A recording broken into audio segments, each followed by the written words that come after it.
Good morning, good morning. Senate will come to order. I believe it's day 40. Senator from the 6th. Recognize the senator from the 6th. Yeah, I know, right?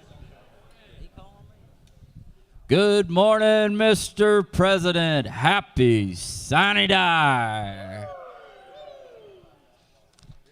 Mr. President, we've got a great group of pages here today that are going to help us get through the people's business in the Georgia State Senate. Out of Bogart, we've got Luke Addison. From Johns Creek, Justin On. From Atlanta, Harrison Chapman. From Columbus, Christina Kristoff. From Dawsonville, Luke Denuser. From Blairsville, we have the niece of Austin Bryson, and her name is Lexi Davenport. From Cumming, we have the daughter of the great senator of the 27th, Naomi Dolezal, and tomorrow is Naomi's 13th birthday. So happy birthday, Naomi. From Dawsonville, Rhett Folsom. From Marietta, Isabella Gant. From Dunwoody, Eitan Helid. From Athens, Bennett Hicks. From Marietta, Alec Huff. From Marietta, Alexander Judge III. From Toccoa, Zoe Moore. From Decatur, Sonoma Oster. From Temple, we have Ansley and Gabriel Parker, who are double cousins. Double cousins. Their dads are brothers and their moms are sisters. Isn't that interesting? Out of Brunswick, Lillian Roberts. From Hayhira, Logan Rogers. From Marietta, Diana Rodriguez Osorio. From Dacula, Joshua Rogers. From Marietta, Trinity Seals. From Tallapoosa, Grayson Smith. From Toccoa, Jerice Ware and Cohen Whitmire, also from Toccoa. And from Macon, Bishop Wilkins. From Ackworth, Jack Williams and Samuel Williams, two brothers. And from Johns Creek, Liberty Wise Pearl. And from Atlanta, Victoria Yon. Y'all give these pages a big round of applause. We've got a full day of work for you, and we appreciate you being here. Mr. President, I was up all night reading this journal. It's so thick and heavy. I might need help taking it down to the rostrum. But it has been read and found to be correct. All right, Senator. I bet you'll be glad when those things get on audiobooks, won't you? No, I don't have an attention span for that. All right. And thank you for all the pages. We greatly appreciate y'all being here today. And always, we've had a good group of pages this session. So glad to have each and every one of y'all.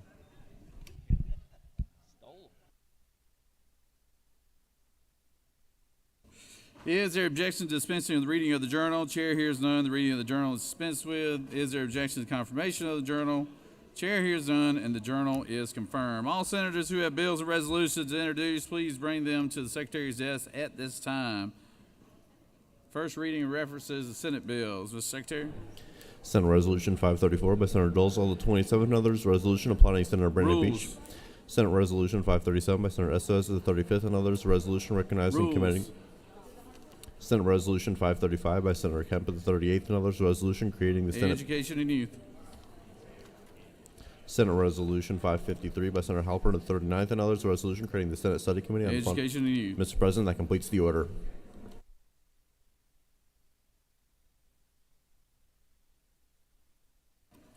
Secretary will read reports of standing committees.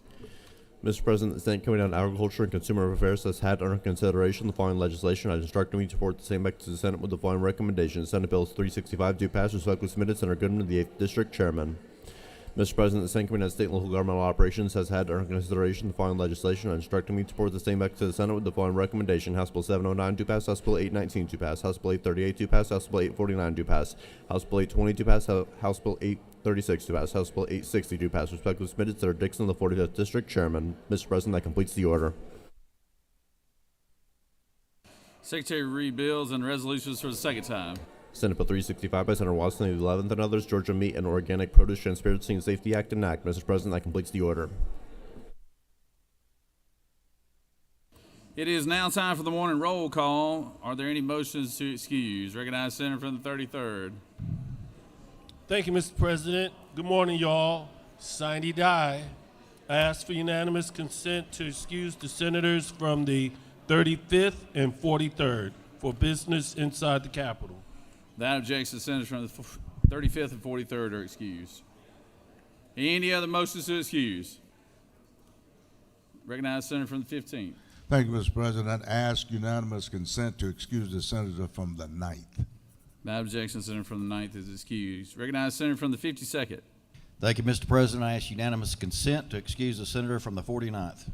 Without objection, Senator from the 49th is excused. Recognize Senator from the 41st. Thank you, Mr. President. I ask for unanimous consent to excuse the senator from the 26th. Without objection, Senator from the 26th is excused.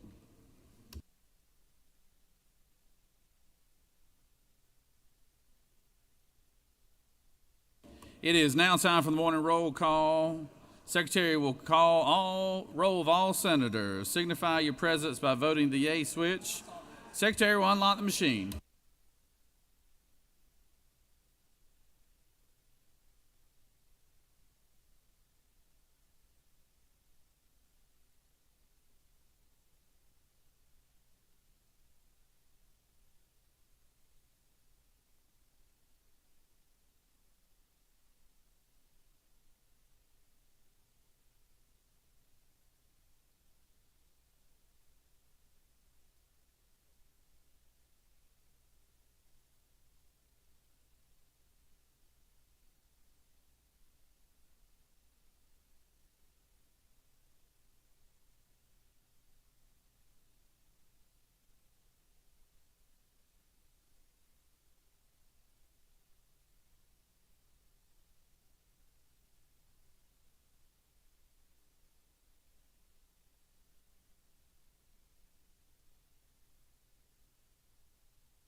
Recognize the senator from the 42nd. For what purpose you rise? Mr. President, a point of order. All right. State your point of Mr. order. President, isn't it true that it's a great tradition in this body that our Lieutenant Governor throws out the first pitch on day 40? I don't know if that was much of a tradition. I definitely don't think it's that great either. But here you go, right there. How about an orange?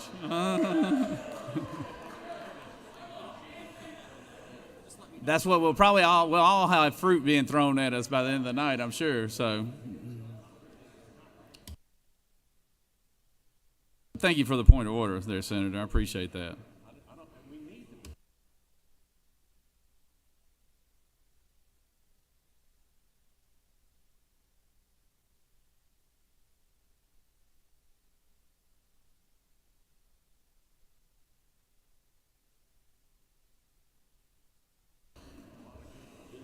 After the devotion, I do want to recognize some members in here that woke up feeling very brave and bold about their sine die outfits here. So I do want to recognize a few of those.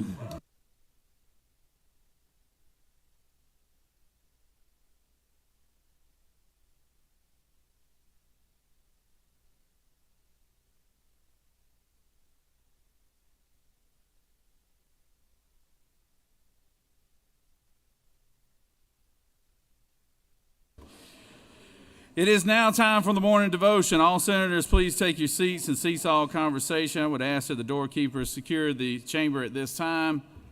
I now recognize our good senator from the 55th to lead us in our pledge and introduce our chaplain of the day. Senator? Join us in the Pledge of Allegiance to the flag. Pledge allegiance to the flag of the United States of America and to the republic for which it stands, one nation, under God, indivisible, with liberty and justice for all. Now the state flag. Pledge allegiance to the flag, principles which it stands, wisdom, justice, moderation, courage. Mr. President and distinguished members of this august Georgia Senate, distinguished members, it is my distinct honor and privilege to welcome to this chamber a dynamic leader, a compassionate servant, and a voice of hope for countless individuals across our state and nation, Dr. E. Dewey Smith, Jr. Dr. Smith is a senior pastor and teacher at the House of Hope Atlanta, as well as visionary leader behind the House of Hope Macon, the House of Hope West Point, shepherding a combined congregation of over 10,000 members. His ministry spans well beyond the pulpit, touching lives through service, education, and innovation. A proud graduate of Morehouse College, Dr. Smith holds advanced degrees from Ambridge University and United Theological Seminary. He has been recognized by his peers and honored by Morehouse as a distinguished preacher, joining the ranks of Dr. Martin Luther King Jr. Board of Preachers. Dr. Smith is the founder of Tabitha's House, a safe haven for young girls rescued from human trafficking, and the Haven House, a licensed counseling center addressing mental and emotional wellness. His visionary media platform, the Hope TV network, launched in 2020, has reached over 300 million viewers globally, spreading faith, encouragement, and positive messaging during a time when our world needs it most. An accomplished recording artist as well, his album, God Period, topped the Billboard gospel charts and earned him a Stellar Award and multiple Dove nominations. Above all, Dr. Smith is a devoted husband to his wife, Andrea, and a proud father of his two sons, Kamari and Kaylin. Please join me in welcoming to the Georgia Senate floor a man of great faith, vision, and purpose, even my pastor, Dr. E. Dewey Smith, Jr. Thank you, Dr. Pastor. Dr. Smith, thank you. Yes, sir. Certainly, Mr. President and Senator Mangum and the distinguished members of this body, it's a joy and a privilege to have the opportunity to share with you on today. And I was meditating and thinking about what I could share that could be of impact and reflection for each of you. As we think about government, I believe that God ordained and instituted government. And a specific body, the children of Israel, had a precarious predicament in which God wanted to lead them from a theocratic perspective, but they wanted monarchical rule. And God allowed them to acquiesce, and God acquiesced to their request to move them from theocracy to monarchy. And so King Saul and King David and King Solomon were the premier monarchs of Israel's history. Their fourth king was a gentleman whose name was Rehoboam. And it was during Rehoboam's reign that the nation of Israel, which had a prior history of schisms, began to really face insurmountable division where clarity and moral courage was needed. And so during that time, Rehoboam made some decisions that I think are decisions that we should examine within our own lives, and particularly as you make laws for this great state. Rehoboam made some critical decisions that fostered the division and fostered the negativity for Israel and led to some circumstances which were not able to be fixed appropriately. Rehoboam, in 2 Chronicles chapter 10, does three things that affected Israel in a negative way from a governmental perspective. The first thing that Rehoboam did, that I want to challenge you and challenge all of us not to do, is that he failed to follow prudent advice. As he was trying to make a decision about the unity of Israel and how Israel could move with forward dispatch, unfortunately, as he sought direction from those sages, from those who had been around Israel, and they offered him advice and offered him some suggestions based upon the experience, based upon their service with King Solomon, based upon their knowledge of previous administrations. And Rehoboam failed to listen to the sage advice. We have to be careful that each generation that comes about, that although innovation and iteration are important, it's also important that we don't just discard those who've solidified what we do, our systems. Seemingly there is this attempt to want to just discard those who have gone before us. But we must understand this great state has been around for a very long time, and to just discard those who've laid foundation would be problematic and dangerous for our state. So he failed to follow prudent advice. But then secondly, he was focused on pride and his arrogance. Instead of listening to the wisdom of the sages and those who had served, those who had experienced, he surrounded himself with his own colleagues who were youthful, who were amateurs and neophytes. And instead of listening to the sages, he listened to those who had their own self-interest. And they told him to not pay attention to the advice of the sages. They told him to be about your own pride, and they made him feel more significant about himself than he should have. He listened to the wrong people, and as a consequence, the controversy in Israel increased the more. The third thing that he did was not only did he not follow prudent advice, and not only was he following and focused on his own pride and arrogance, he wanted to be puffed up. But the third thing that he did is that he foolishly increased the people's adversity. They went to him to talk about some of the issues, some of the challenges of the previous administration, taxes and other ills that had been perpetrated by his father, King Solomon. But instead of listening, instead of trying to come to a happy medium, what Rehoboam did, he said to the people, as he listened to the words of the neophytes, he said, my father may have disciplined you with whips, but I'm going to discipline you with scorpions. And so instead of trying to alleviate and bring people together, he made the people's adversity even more difficult. As a consequence, in 931 BC, the nation of Israel split in twain, and with the 10 northern tribes choosing their new king, whose name was Jeroboam, and Rehoboam being subjected to the 2 southern tribes. The nation of Israel split, a war of such, because of improper leadership by Rehoboam. And so today I want to challenge you to not be Rehoboam. I want to challenge you to not allow political expediency or your party affiliation to make you get away from principle. I want to challenge you today to not allow your constituency and to not allow being liked to make you forget about the things that are principle and the things that you know are right in your heart. Because each of us one day will have to stand before a great judge who will not only judge us for our laws, but judge us for our decisions. And so prayerfully to you on today, that you can stand with moral courage and moral conviction, and regardless of your political affiliation, that you do what you know is right, not in the sight of those who just will elect you to office, but do what's right in sight of what you know is best for the state as a whole, and in best of what will allow you to sleep at night. And so walk in peace, walk in victory. Thank you for your service. May God bless you, and may God bless this great state of Georgia. God bless you.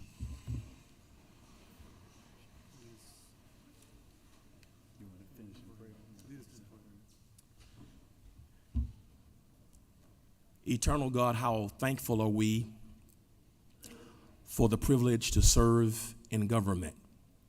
Thank you that you've given government to prevent anarchy and to bring order. And now, Lord, as we have been charged and tasked with the difficult assignment of bringing people together, regardless of location, regardless of faith, regardless of gender, regardless of belief, regardless of race or ethnicity. Lord, we pray that as we try to merge to form a better and more beloved society. Thank you for Mr. President. Thank you for all of the senators and all of the staff. Now would you bring us together in these difficult times of varied opinions. We ask for your peace. Even when there are difficulties, even when there are different disagreements, would you allow us to be principled? Would you allow us to have character and dignity and a genuine respect and regard for the other? Help us to not only speak, but be willing to listen.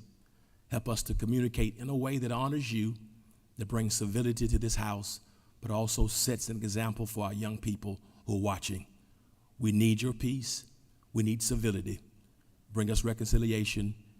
We ask these things as we respect all of the faiths, but we ask these things now in Jesus' name. Keep us and give us peace. Amen. Amen. Amen.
Are there any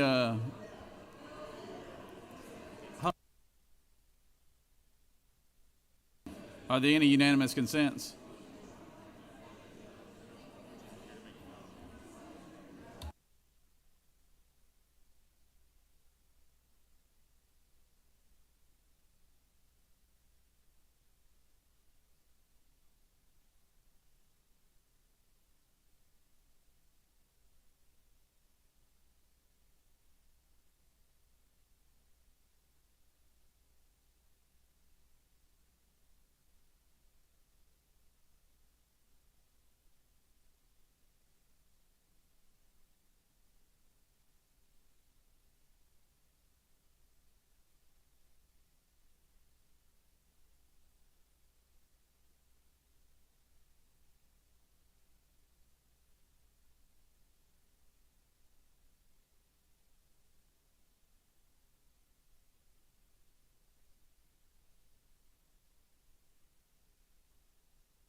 Always good to have physicians and our doctors from all over the state that come and donate their time to us today.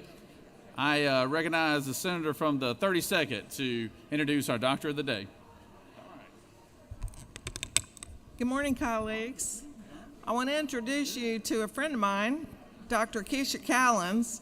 She's an OBGYN with Community Healthcare Systems, which is a federally qualified health center network in central Georgia.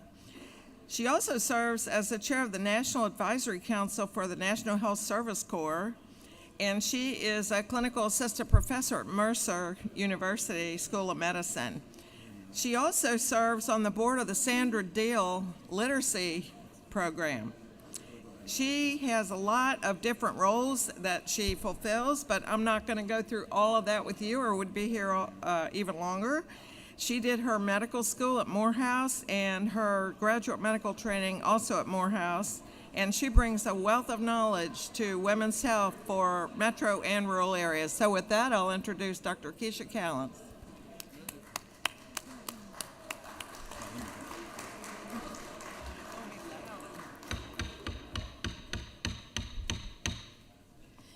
Good morning. I'm going to try again. Good morning. That's better. Today is a very important day, and I want to start off by just saying thank you for your service to our state. Thank you for the opportunity to allow me to be here today. I'm in the medical aid station with Nurse Mack. If you have any issues or concerns, I'm happy to help. I am an OBGYN, but if you're a guy, I can probably break protocol and help you. So don't be scared to come by because I'm an OBGYN. So just a couple of quick words I want to leave with you. I heard someone speak recently, and they said, be the change, lead the change, and see the change. And I think that's just it captures exactly what we need to do. And I'll leave with one thought. This is by Chancellor Kirby Godsey from Mercer University School of Medicine, actually just Mercer University. We are here to give people hope, to bear light amidst the shadows, to teach, and to live out grace. And I think that captures exactly what we need to do, whether we're serving in the legislature, we're serving in medicine, serving in the community. We're here to help each other. So with that, I thank you for the opportunity to be here today. Thank you. All right, good job. Good to see you. Yeah, absolutely. Good to see you.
Recognize Majority Leader.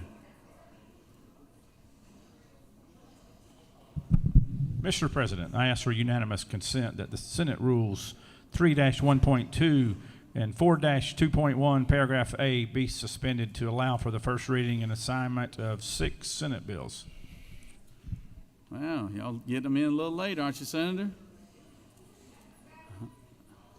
Yeah. All right. The senators move. There is objection. Senators move that we suspend the rules, read 5 bills, 6 bills, and assign them to a committee. All right. We have objection. Is it objection, Senator? Okay. All right. So we have objection. All those in favor of objecting to the rules will vote yea. All opposed, nay. Secretary, unlock the machine.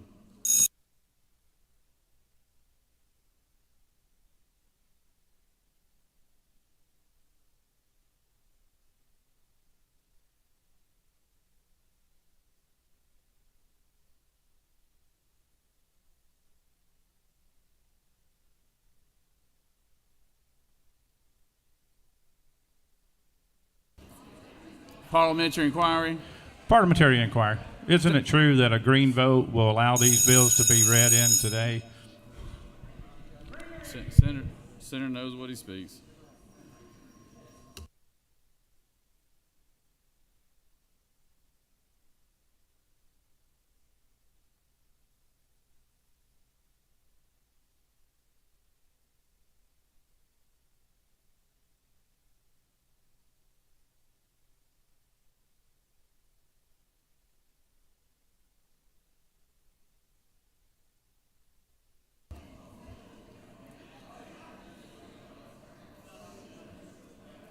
On the motion, the yeas are 29, the nays are 22.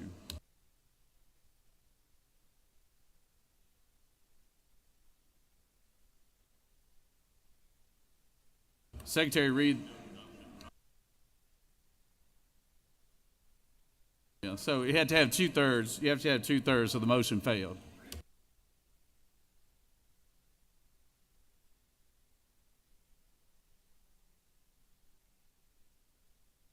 Senator from the 44th. Thank you, Mr. President. I was just going to point out that the motion had failed.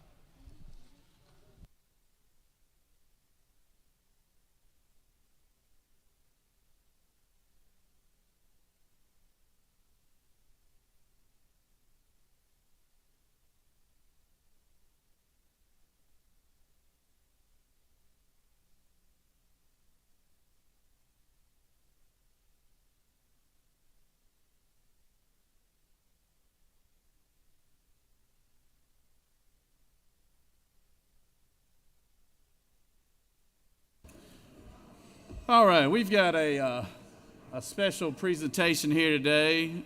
I know we usually don't do special presentations, but this is a special moment here for one of our members. So if the Beach family could come up here to the roster, that'd be great.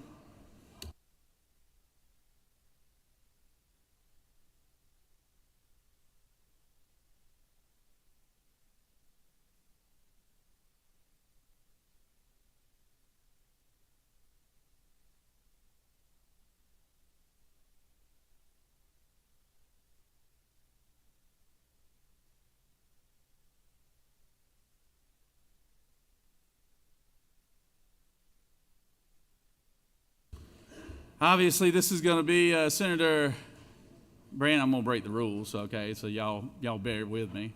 Don't vote me out. Don't challenge the chair on this one. So I'm going to break the rules on this. But Senator, this is going to be Senator Brandon Beach's last day here in this body that he has served for almost for 13 years now here in this Senate body. He and I first got elected together. We were both freshmen. He came in a special election, I believe, so he came in a little bit late, and all I ever heard about throughout the state was this man that served on the DOT board named Brandon Beach, and when I heard so much about what an unbelievable person he was, what a public servant he was, what a powerful individual he was from North Fulton County, I just knew I was going to meet a man 6'5" that looked like Superman.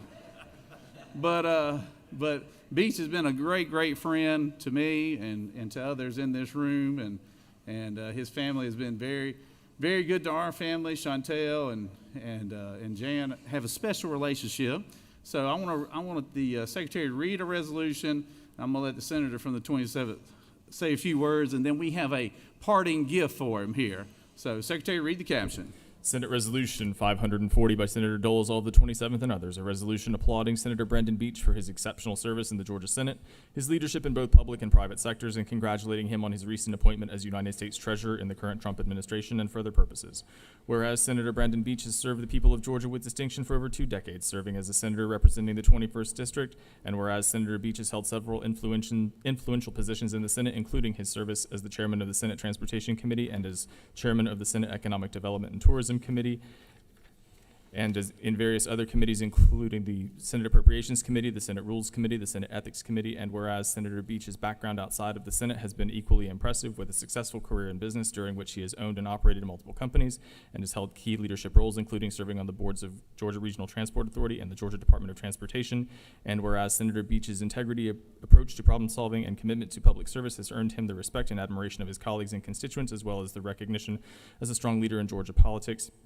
And whereas Senator Beach's exemplary leadership and dedication to the people of Georgia were recognized on a national scale when he was appointed by President Trump to serve as the United States Treasurer. And whereas, as the first Georgian to serve in this capacity, Senator Beach will continue to demonstrate the same commitment to public service, financial stewardship, and integrity that defined his career in the Georgia Senate.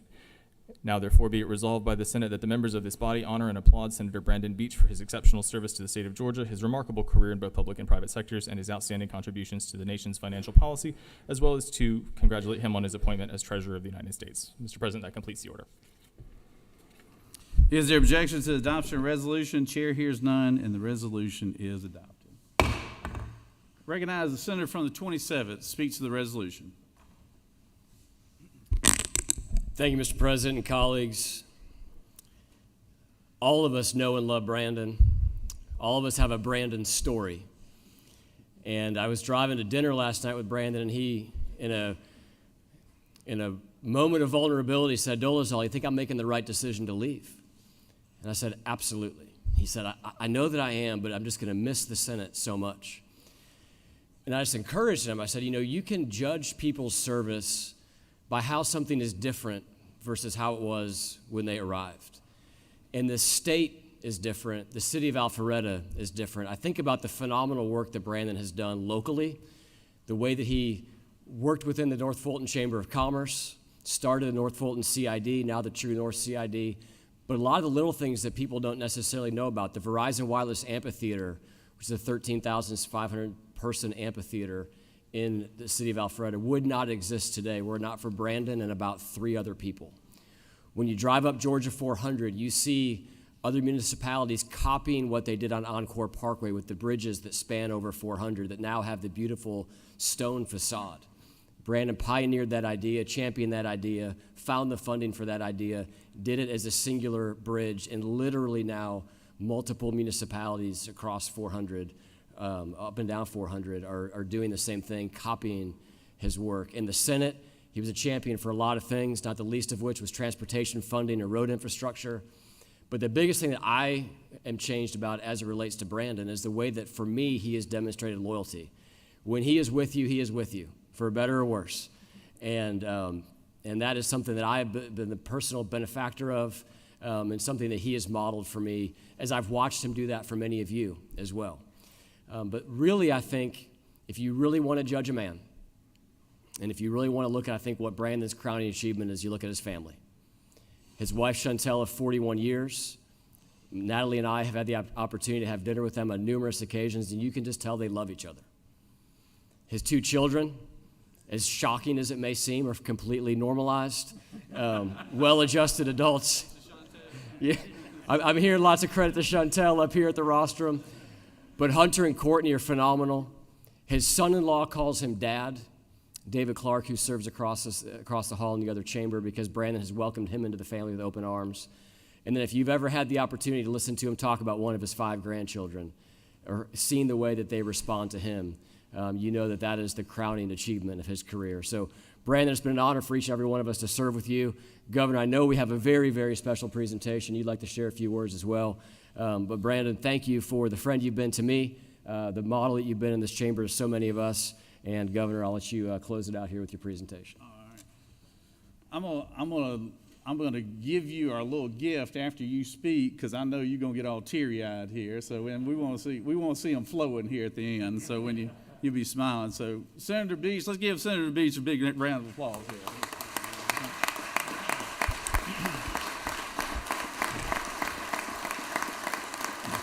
Thank y'all. I'm not an emotional person, but I am overwhelmed today. Thank you.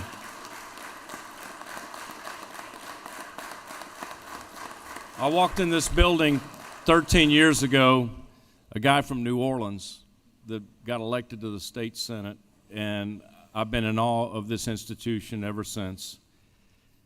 We do great work here, and I want to thank my wife and my children. I couldn't do this without family. Everybody that sits in this room, your family takes a sacrifice for you to sit here, and I want to thank them. But I want to also tell you that I love this institution. I love the General Assembly, but I love the State Senate. Thank you for the resolution, the Senator from the 27th. Bert, you're my dear friend, and I look forward to you continuing to do great things for the state of Georgia. And I just want to tell you thank you. I drove in this morning, and again, I'm not an emotional guy, but I got in caucus, and I had a little tear in my eye when I said goodbye to the caucus, knowing that it was my last day here. But I want you to know I'm never going to forget where I came from. I love this institution, and I'm going to go up. I'm the first Treasurer of the United States from the state of Georgia since 1775, and I wanted to let you know.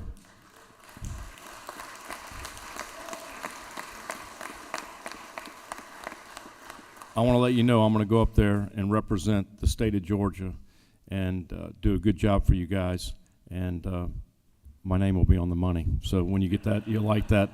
It's called Beach Bucks. I like it. But anyway, thank you all very much. I love you guys. I love this Senate. And keep doing great work for the state of Georgia, and let's keep doing great things. Thank you very much.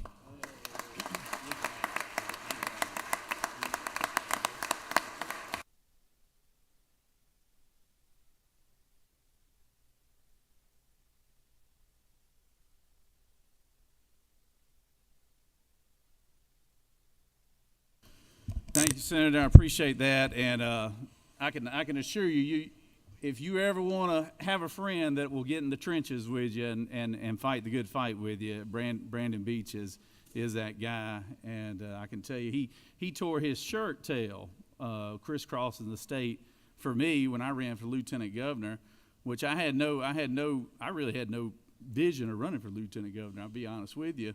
But we had a little disagreement a few years ago with some folks who were in leadership, and they decided to isolate myself and Brandon, and so I said, you know what, I think I will run. So, and Brandon, I never forget, we about midway through the election, and he was going to some event on my behalf, and he said, come on, can you go? I had some event that get canceled, and he said, come on up here, I'll come to the event.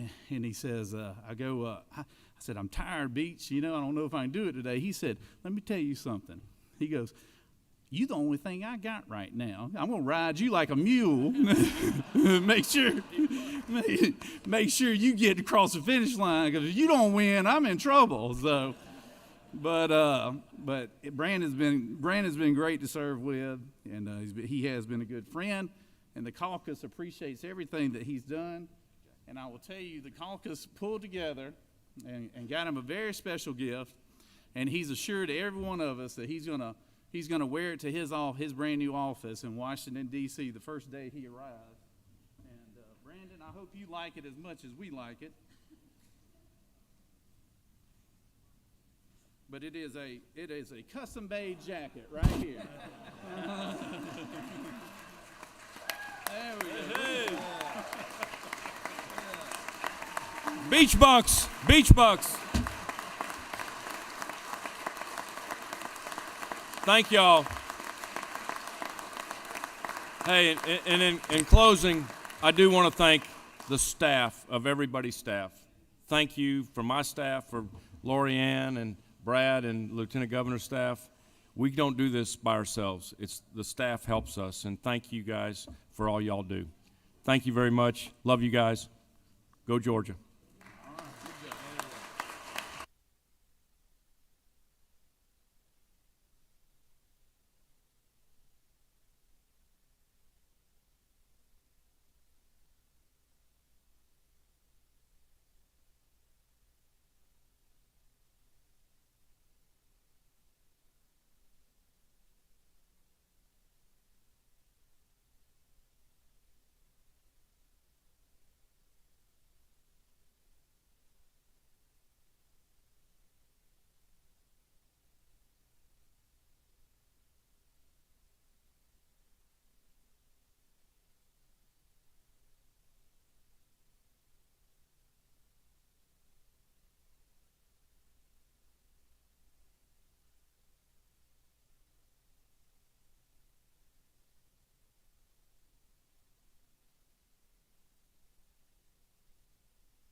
We're going to go ahead and move to points of personal privilege. I recognize the senator from the 28th.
Ready?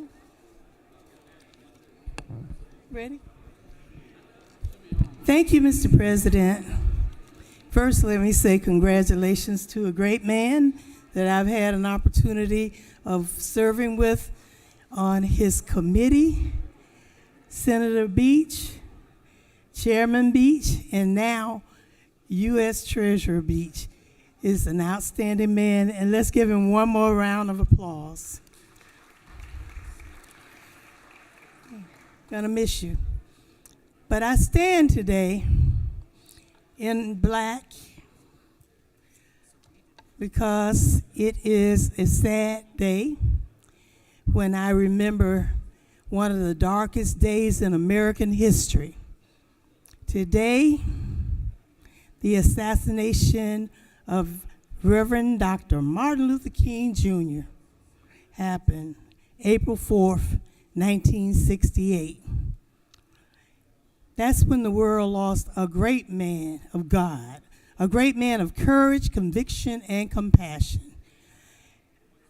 And as he stood on the balcony of the Lorraine Motel in Memphis, Tennessee, on that 56 years ago, he died. But what he stood for will live forever. As a young person at that time, I had the honor of knowing Reverend Dr. Martin Luther King Jr. My mother and father grew up with him, went to school with him, and marched with him. I was too young to march, but my mother wouldn't allow us to, but we were on the sidelines cheering them on. So I saw firsthand the strength of his spirit, the gentleness in his leadership, and the fire in his commitment to justice. That experience really shaped my life, and that's probably why I stand here at this well today, wanting to make a positive difference in the world. And his works continue to guide my works. So I'm forever grateful to have known and marched alongside, well, standing on the sidelines anyway, of such a powerful civil rights activist, giant of the movement who risked everything so that we could stand here today, free to lift our voices and demand a better tomorrow. Yes, I stand on his shoulders and on the shoulders of so many. Dr. King's dream didn't die in Memphis. It lives on in the hearts and souls of those who believe in justice, equality, and nonviolence. He lives on in our actions. When we pass laws that lift people up, when we fight for affordable housing, when we fight for a quality education and for dignity on every zip code, that's when he smiles from heaven. So as a senator, I carry that dream with me. The dream that he said he looked over and he saw the promised land. He made that speech the day before he died, before he was assassinated. He said he did see it. So the promised land exists. And I carry it with me until every committee meeting that I go to, every vote, every neighborhood I visit, every church that I attend. So let us not mourn for his death today without recommitting to his mission. Let us build the beloved community that he gave his life for. Reverend Dr. Martin Luther King, I salute you and everything that you stood for. Thank you. I yield the will. Thank you, Senator.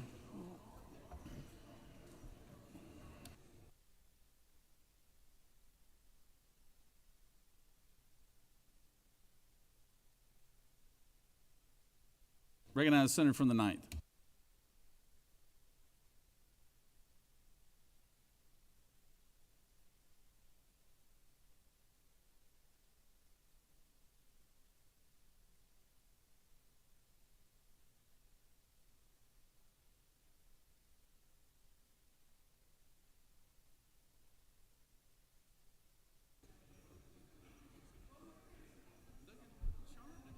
Thank you. Thank you. Thank you, Mr. President. I am going to echo what some of the senator from the 28th just presented. Today is the 57th anniversary of the assassination of an American civil rights leader, the Honorable Dr. Martin Luther King, Jr., fatally shot April 14, 1968 at the Lorraine Motel in Memphis, Tennessee. I made a request as chair of the Georgia Legislative Black Caucus members to wear black today to memorialize his death and to acknowledge the tragedy of losing one of America's greatest advocates for social justice. And also to protest the injustices that are happening here in Georgia as well as nationwide. Across the nation, we have seen a coordinated attack on black history and institutions that are extremely important to the black community as a whole. And unfortunately, these national issues have been brought to the state of Georgia, and it is disappointing. Republicans in this chamber have made decisions worth mourning. We mourn the loss of respect for diversity in favor of embracing racist ideologies. We mourn the loss of the respect for humanity in favor of hating immigrants, bullying the LGBT community, and denying those with serious healthcare issues medical coverage, and selling out our citizens in favor of big business and big money. Dismantling our democracy, worthy of mourning. There is nothing worth celebrating in this chamber today besides we're ending. I hope this body will take a different approach to solving problems and settling different disagreements today, a better one than what we saw on Wednesday, as Republicans in this body couldn't even bring the fight to us properly and cut and run, instead of allowing us to represent those voices that we represent back home and stay here. If you're gonna put a bad bill here, stay here and fight us on it, even if it took all night. Today, we should carry the spirit of Dr. King and keep his legacy in mind as we bear the task of making decisions that will impact 11 million people who live in this state. People I love in a state that I love. And I'm very disappointed by what has been happening this session. And we must use this day, this final day of the 2025 legislative session, and try to cooperate and pass legislation that will actually substantially improve the lives of all of our constituents. And with that, Mr. President, I yield the will. Thank you, Senator. I've got a special guest here. I'd like to just quickly introduce to the chamber here. We have our new labor commissioner here, Miss Barbara Holmes from down in Albany, Georgia. So let's give Commissioner Holmes a warm welcome here, Senator.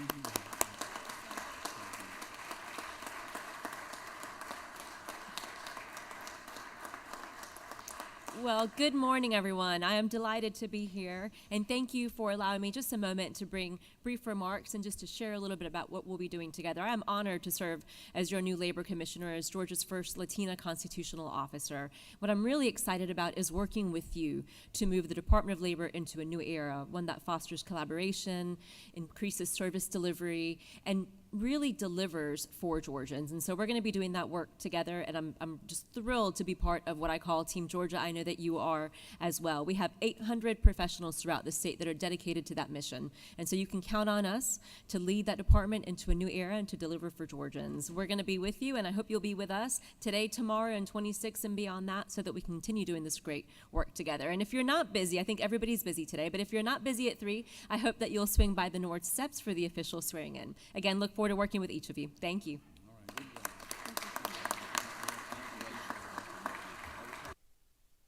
Recognize Senator from 38.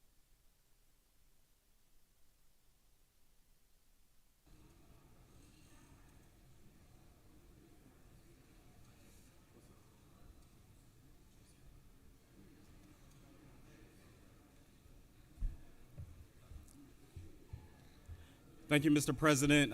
Colleagues, I rise today still reeling from what we did on Wednesday, and since I wasn't able to speak to the bill that was abruptly cut off in the middle of the night, I want to share a few words about the fact that we sent a bill over to the House that prevents efforts to combat racism. We discussed this in committee and made the most minor of amendments, in case you did not notice. In the bill, it says that they cannot promote anti-racism with a capital A now. Originally, it was a lowercase a. I would argue that in the year 2025, we should not be arguing whether or not a lowercase a or capital A has any meaning, whether or not we should be fighting anything to do with racism. I would hope that every single one of us in this room and in the House where this bill now goes, Republican and Democrat alike, would agree that racism has no place in the state of Georgia. But that bill does the opposite. By banning anti-racism efforts, what message are we sending our kids? That it's okay to take a soft stand against racism. Or worse yet, that efforts to address injustice should be stopped. That is not leadership, that is cowardice. Racism is bad yesterday, racism is bad today, and racism will still be bad for every generation to come. We should be teaching our children to stand firm in fighting the nasty aroma of discrimination. Colleagues, diversity is not a weakness, it is our greatest strength.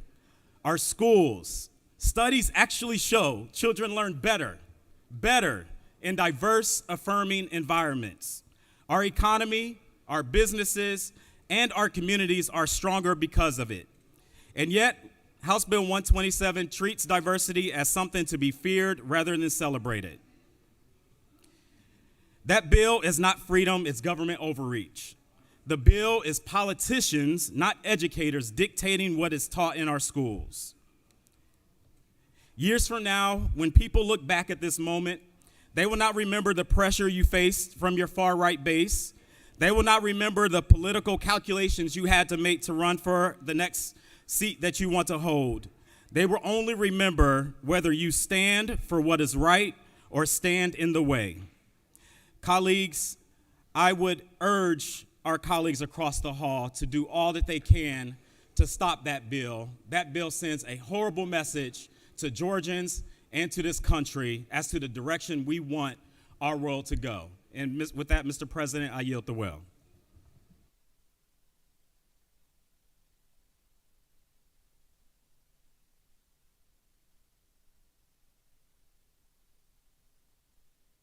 Recognize Senator from the third.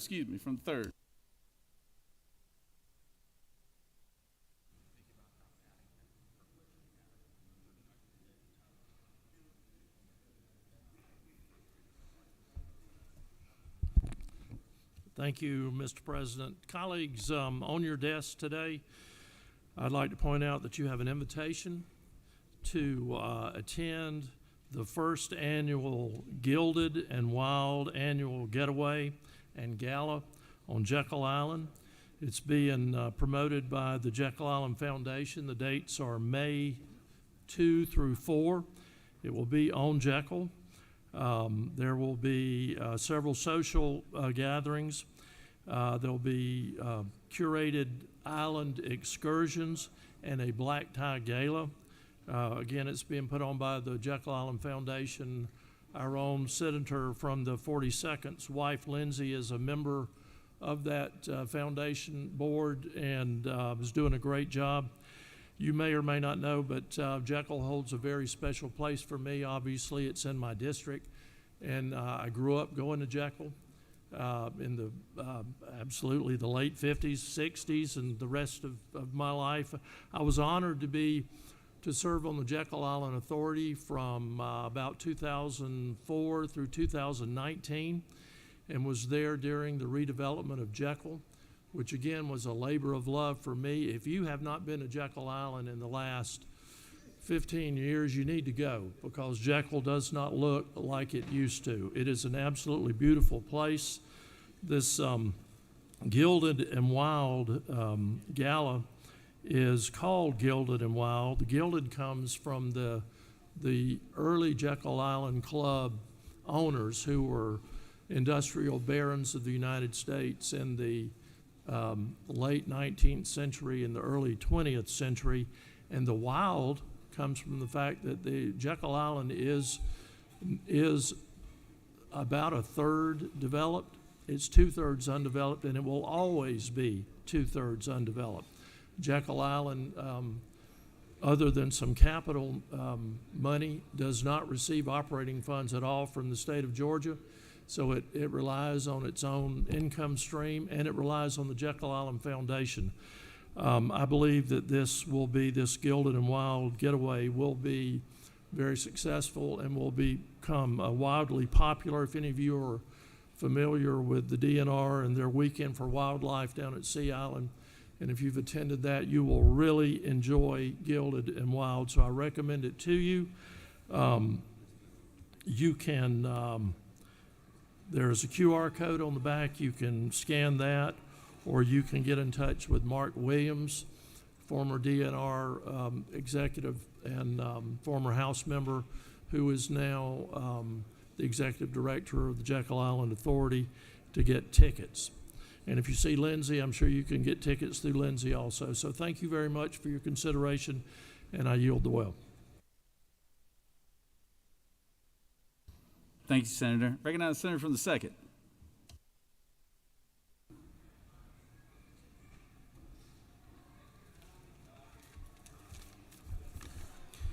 Thank you this morning, Mr. President. Colleagues, this morning I do rise on a more somber note. This past week we had two of my constituents that passed away. One is Lieutenant Marcus Graves from the Chatham County Police Department, who retired from the Savannah Police Department and went to serve in our county police department after an illness. And the other one is someone who absolutely was like a father to me, and that's Mr. Charles L. Gordon, also known as Flash. He, again, star athlete player, just huge individual. He also helped to found the 100 Black Men of Savannah. Good family, and glad to be a part of their family. So my thoughts and prayers go to his wife, Janelle, and to my cousins, Craig and Gary, and the loss of their father this morning. And so I would just ask, Mr. President, for a moment of silence for Lieutenant Marcus Graves and Mr. Charles L. Gordon. The senators asked for a moment of silence. Let's please stand and honor the senator's request. Thank you, Mr. President. Thank you, Senator. I see we have a former colleague on the floor, my good friend, the man from Savannah, the other man from Savannah, Georgia, Senator Lester Jackson. Let's give Senator Lester Jackson a big round of applause. Senator, how many years did you serve in this chamber? 14. And then you were in the House before that, right? 10 years in the House and 14 in this? Well, I don't know how you look as good as you do then. It's been that much time. Glad to have you, Senator. Recognize the senator from the 54th.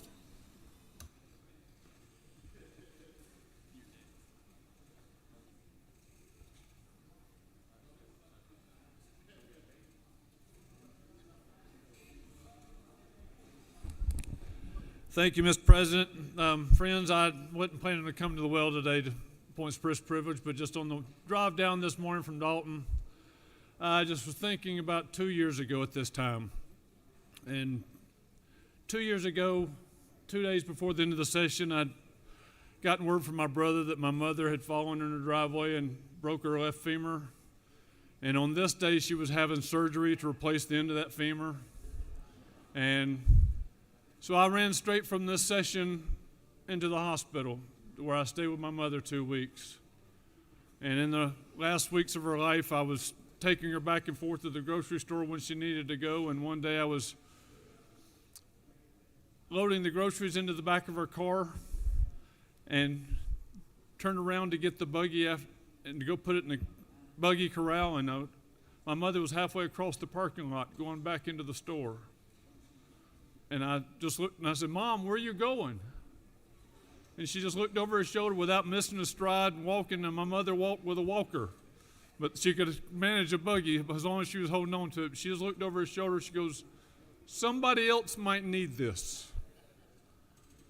My 81-year-old mother, who walks with a walker, was carrying the buggy back in the store because somebody else might need this.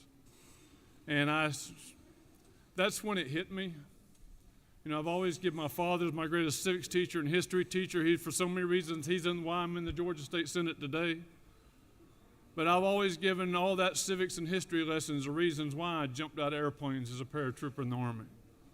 I gave all those civics and history lessons to why I would wipe the spit from my face when a 16-year-old just spit in my face as a probation officer without allowing myself to be angered because I was the only thing between that kid and the cliff. And then all of a sudden it hit me at that moment. You know, it was my father's wisdom and knowledge that he gave me that propelled me, but it was my mother's heart. It was her heart that I chased out the door in an airplane 46 times. It was her heart that let me wipe the spit from my face when a 16-year-old was lashing out at the world. So I just wanted to come to the well and say, "Mom, I love you, I miss you, and I haven't forgotten." Thank you, Mr. President. I yield the well.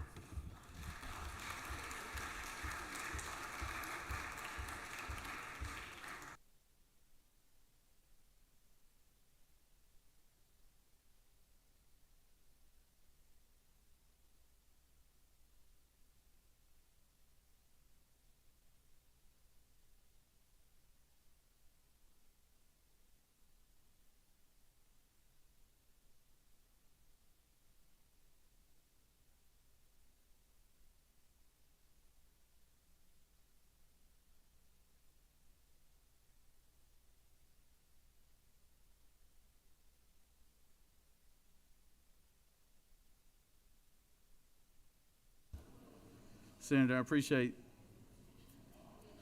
that message today, and I'm sorry for your loss. I know it still hurts even as time goes by, but I know from the stories you told me she was a very, very special lady. So thank you for sharing that with us today. Senator from the 53rd.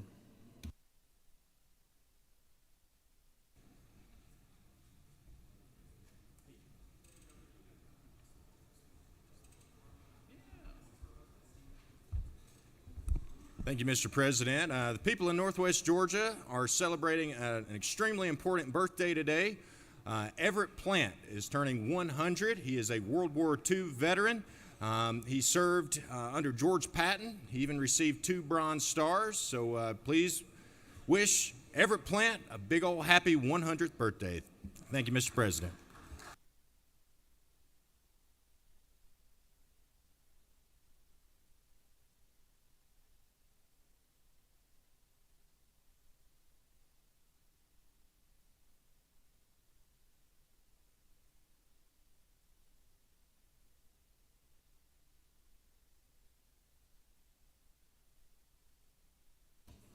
Recognize Senator from the 15th.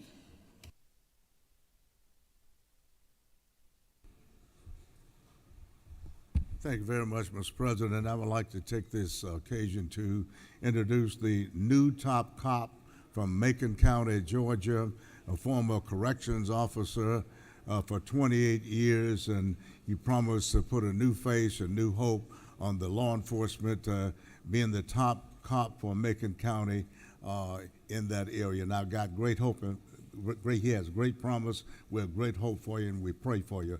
Raise your hand. Let's welcome him, the new Sheriff Carlos Felton of Macon County, Georgia. Thank you, Mr. President. You well.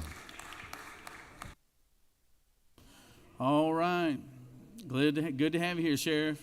Thank you, Senator. Recognize the Senator from the 55th.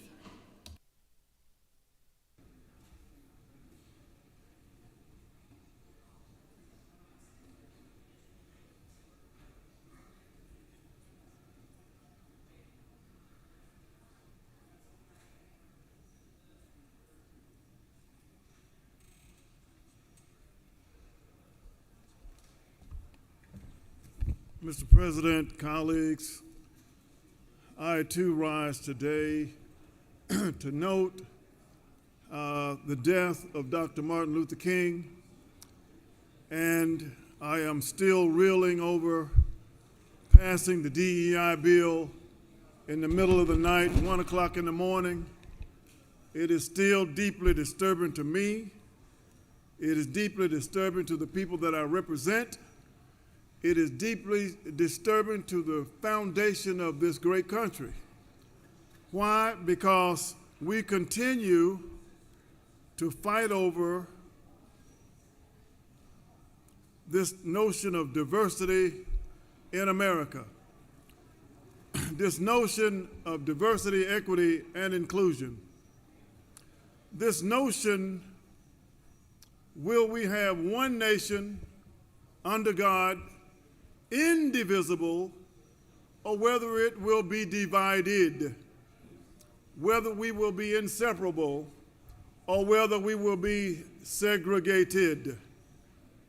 Diversity, according to Oxford, is the state of being diverse, variety, the practice or quality of including or involving people from a range of different social and economic backgrounds. Equity, to value diversity means to recognize, appreciate, and respect the differences between individuals, groups, fostering an environment where everyone feels safe, included, and respected for their unique contribution. Equity, of course, is fairness and justice. Whereas equality means providing the same to all, equity means recognizing that we do not all start from the same place and must acknowledge and make adjustments for the imbalance. In fact, giving 2 elephants is not the same as giving 2 rabbits. It might be the same equally, but it's not equity. It was not until 1961 that UGA was desegregated. It was 1895 that we had the Atlanta Compromise, where we accepted separate but unequal. It was supposed to be separate and equal, but it was inherently unequal. And I now come today to say that we must not allow democracy to die in the darkness. When we were not allowed to bring amendments to this floor, it was reminiscent of days that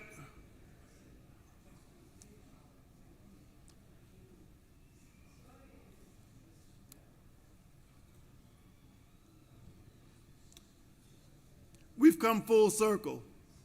1954, fighting over education, where little black boys and little black girls could not go to school with little white girls and little white boys. Our nation will be judged by the character, the content of our character, and right now our character is being severely tested. Will we rise to the occasion? Will we exclude? In 2023, there was 65% white, 7.5% black Americans in the University of Georgia. In 1995, it was 11%, almost 12%. The population of Georgia is 26% at that time, almost 32 to 35% now. But the rate of educated African Americans in the University of Georgia is now only 7.5 and decreasing. It has started decreasing ever since you got rid of affirmative action. And now you have come with a bill where you cannot even say anti-racism. You cannot even say the words or risk losing a scholarship. You cannot say the word with respect to post-secondary institutions. Any effort to promote as official position of the post-secondary institution a particular widely contested opinion, an opinion referencing unconscious or implicit bias, cultural appropriation, allyship, gender ideology or theory, microaggression, group marginalization, anti-racism, systemic oppression, social justice. The word social justice so commonly used, intersectionality, neo-pronouns, heteronormality, disparate impact, which is in all of the constitutional law, racial privilege, sexual privilege, or any similar or related formulations of these concepts is now threatening the scholarships and money. Ladies and gentlemen, we can do better. We can do better. We must do better to save this great democracy. Rome was not torn from outside, it was torn from within. And we are threatening the very foundation when we limit the First Amendment right to just have a different opinion, to silence people in this row. I can see where you will engross every bill of controversy, where you will not allow anyone, you'll have a meeting before the meeting, come in here and bring the law you want to pass and rubber stamp it. That's not democracy. Democracy dies in darkness when you cannot at least give another opinion. I love you. God bless you. I yield the well. Thank you. All right. Thank you, Senator. And I remind all the other senators, I didn't want to cut that senator off, but I do want to remind you it's 3 minutes. So please try to keep it as close to 3 minutes as possible. But anyways, I didn't want to cut you off, Senator. Recognize Senator from the 5th.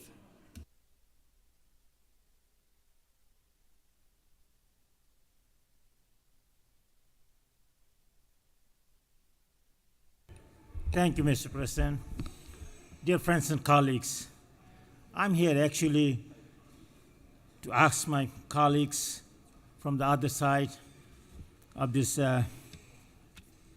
House side to mention something that you may or may not know. My district is in Gwinnett. The 5th Senate District is one of the most diverse state Senate districts in Georgia, one in the country.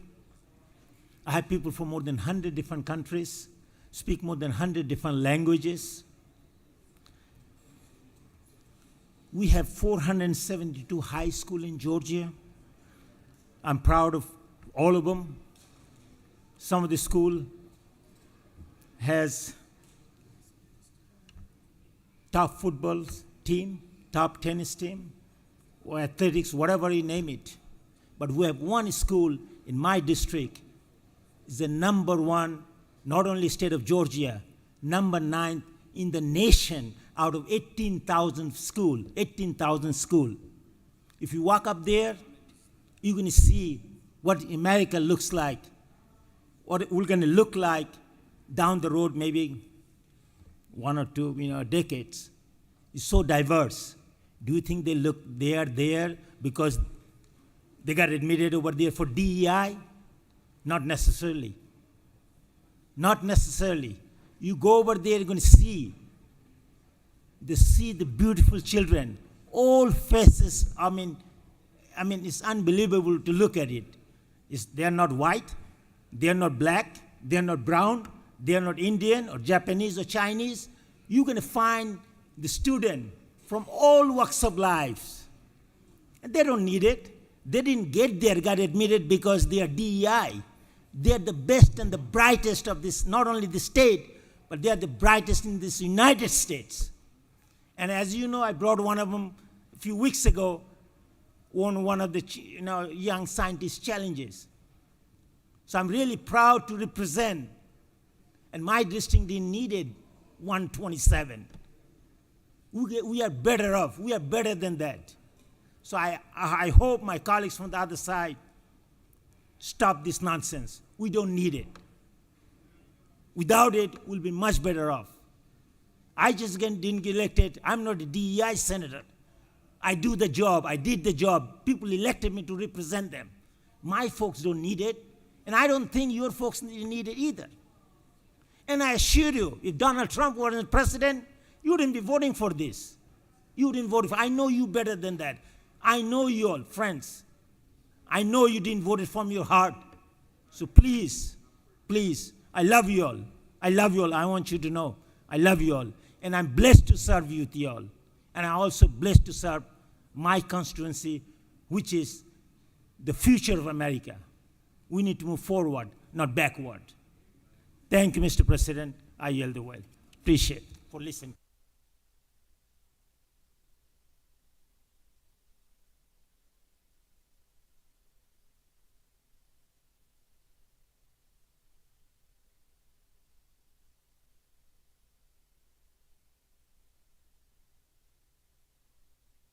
Recognize the senator from the 10th.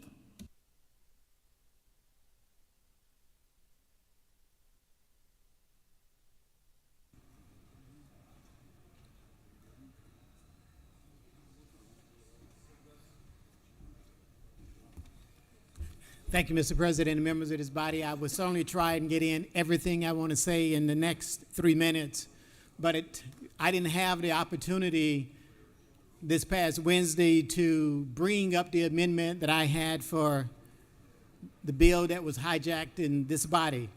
But I had a very simple amendment that I'm sure everyone in here would have supported. That simple amendment says if you're going to ban DEI, then you should ban DEIW. And let me explain to you what that means. When you talk about diversity, equity, inclusion, we got to have a conversation in these United States about wealth as well. We got to understand the importance of wealth and the role that it plays in our colleges and universities, and even getting those admitted that aren't even qualified, except that they come from wealthy families and they have the income to get in these great institutions. When we talk about wealth, let me just tell you something about the disparities in this country. The top 10% in this country hold well over 67% of the country's wealth. The bottom 50% hold less than 2.5% of the wealth in this country. The top 10% had a wealth on average of about $6.5 million. The bottom 50% of wage earners in this country had an average wealth of a little bit less than $51,000. In 2022, the most recent numbers that I could get, the median wealth for whites was 6 times that of people of color, and I do mean blacks and Latinos as well. You see, we can't have a conversation about diversity, equity, and inclusion without having a conversation about wealth in this country. I'm reminded of one of my favorite biblical verses. It goes back to 1 Timothy in the 6th chapter, in the 10th verse, and it says, "For the love of money is the root of all evil." For the love of money is the root of all evil. So when we're talking about policies that's been put together to eliminate diversity, you got to include the conversation about wealth. And to me, wealth defines that mobility, that upward mobility that people of color certainly would have an opportunity to attain. you know, there are times in the last minute I just want to talk about my own personal experience, by the way. And I can tell you that I was raised in a very, very poor family that really didn't have much of anything other than the relationships we had in the community. When I went to college, I had to work, I had to earn scholarships, and I had no one who funded my education. But I can tell you the classmates that I set aside within the Ivy League towers that I went to, sometimes I felt inferior. Sometimes I felt like I didn't have what it takes because they had so much more of an advantage than what I had. But the one thing that I did have was an attitude where I went out and I worked much harder than anyone else. I had that intestinal fortitude that people of color have to have if they're going to succeed in a world that truly should be colorblind. So I said to my colleagues today, when we have this discussion about DEI, we got to talk about the corrupted influence of wealth in this country. Thank you. I yield well.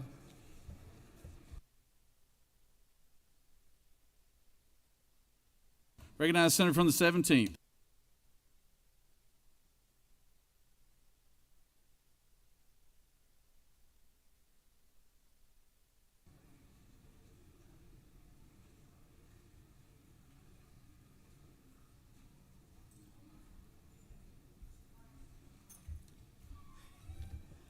Thank you very much, Mr. President.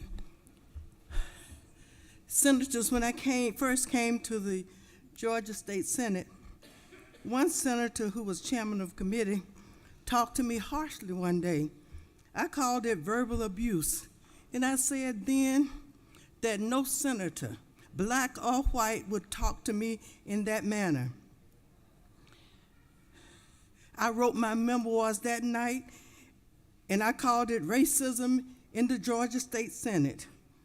And this past Wednesday night, when I left here, my head was about to split, and I wrote Racism in the Georgia State Senate Part 2.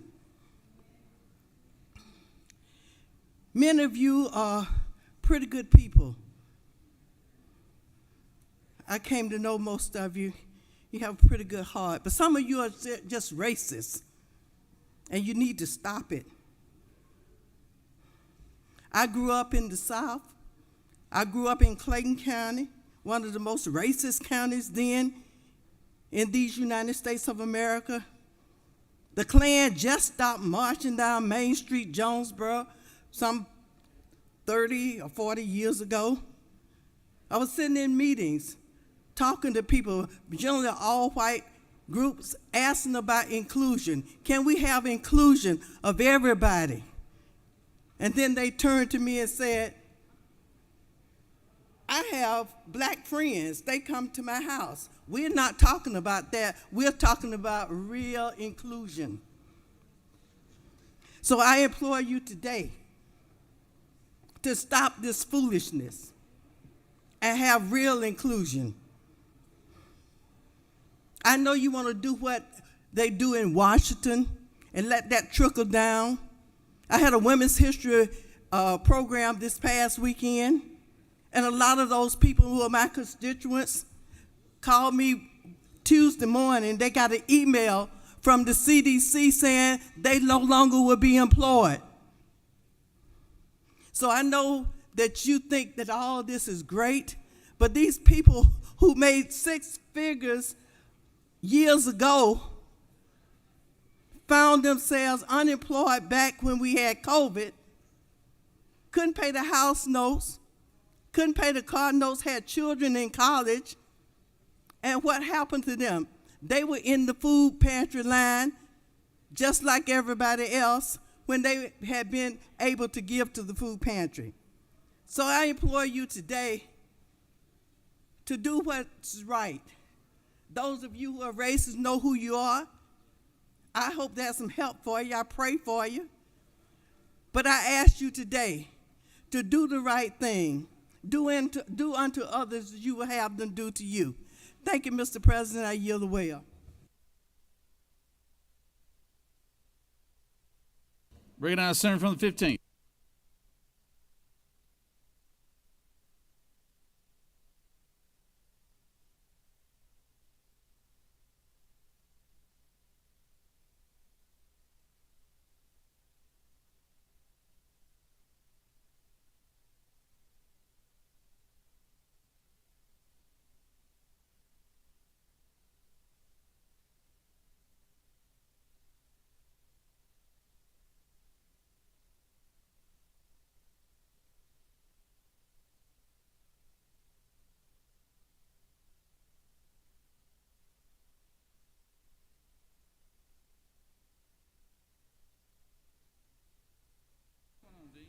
Thank you, sir.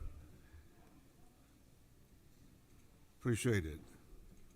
Members of the Senate, I would like to focus on a part that involves a multiracial aspect of our country that's doing great, and that's our military. The implementation of diversity, equity, and inclusion in the military has yielded several positive results. Improved readiness. Diverse teams bring unique perspectives that enhance problem solving and adaptability, which are crucial for military effectiveness in complex, dynamic environments. Increased cohesiveness and morales. When I was in the Marine Corps and we were in any kind of situation you could imagine following boot camp, it didn't matter your color, it didn't matter where you were from. Some of my best friends, Sergeant Stiltner, my good friend Terry Houghton, who served from Canada, we call him Canadian, we were all together. We were one accord. We wore the same uniform. We were for the same cause, although we originated from different areas. Enhanced recruitment. One of the biggest things we have now with our military is a downturn in our recruitment. That is something that we need to cure because we need a ready force in America. By promoting an inclusive environment, the military can attract a wider pool of talent and retain service members from diverse backgrounds, ensuring a more robust force. Better leadership development. Programs can identify and nurture diverse leadership talent, ensuring that leaders reflect the diversity of the forces they lead. Cultural competence. Military personnel trained in DEI are better equipped to engage with diverse populations, which is especially important in international operation and peacekeeping missions. Please keep in mind a strong commitment to DEI enhances the military reputation as an organization that values all individuals, which can improve public trust and support. Overall, DEI initiatives in the military lead to a more effective, capable, and respected force that is better prepared to meet the challenge of modern warfare as well as peacekeeping. Thank you, Mr. President. I yield well.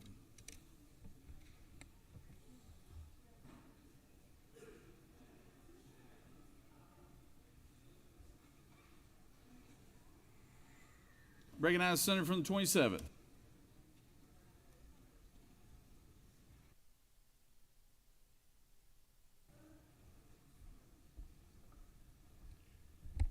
Good morning, ladies and gentlemen. Good morning, ladies and gentlemen.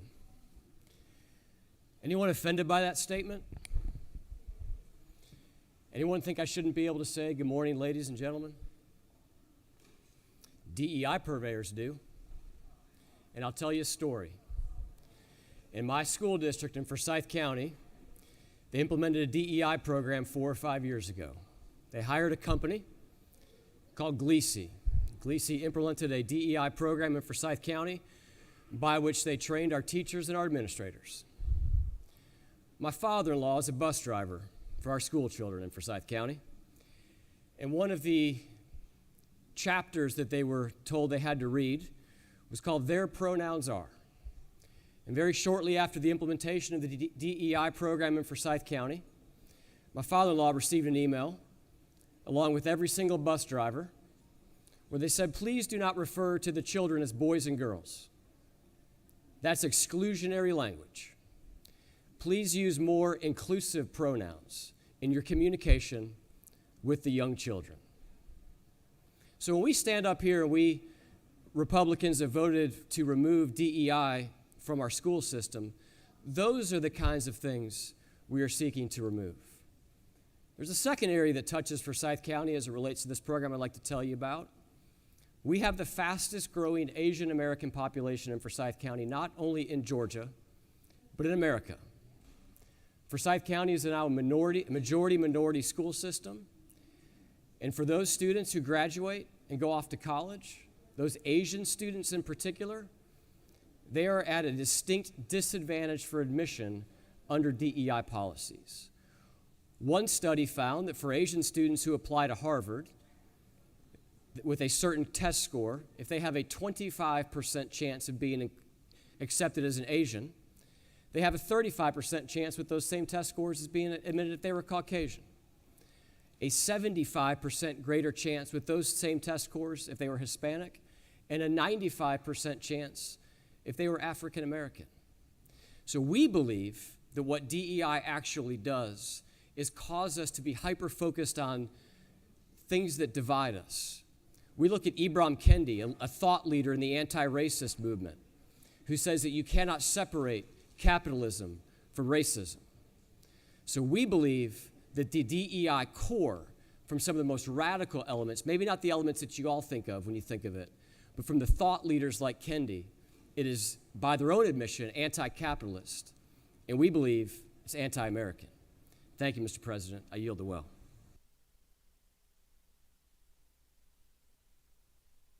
Recognize the senator from the 44th.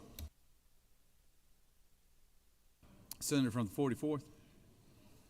Senator from the 44th.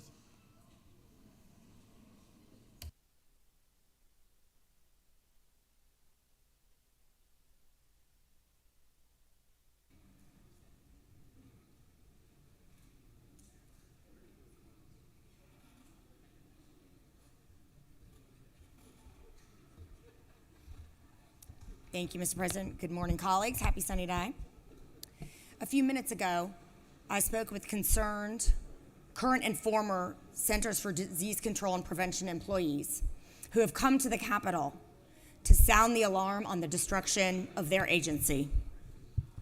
The underlying foundation of the healthcare system that each of us depends on every day to prevent illness, manage chronic conditions like asthma and diabetes, and bring breakthrough, life-saving treatments is being butchered and dismantled.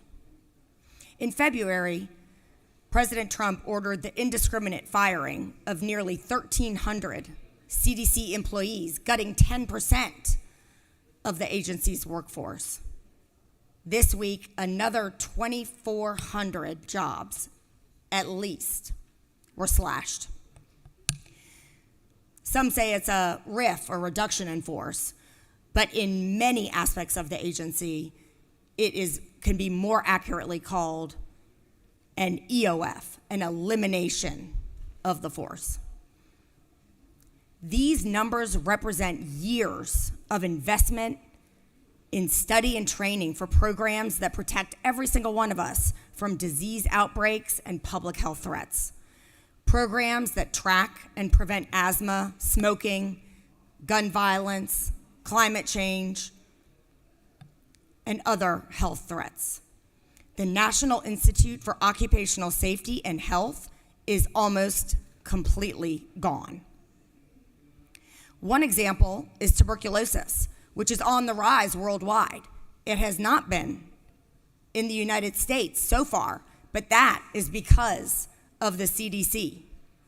But with 1/4 of the workforce at the National Center for HIV, viral hepatitis, STDs, and TB prevention slashed, we will soon see those disease rates increase, just the way measles has this year, with misinformation spreading about public health from the top.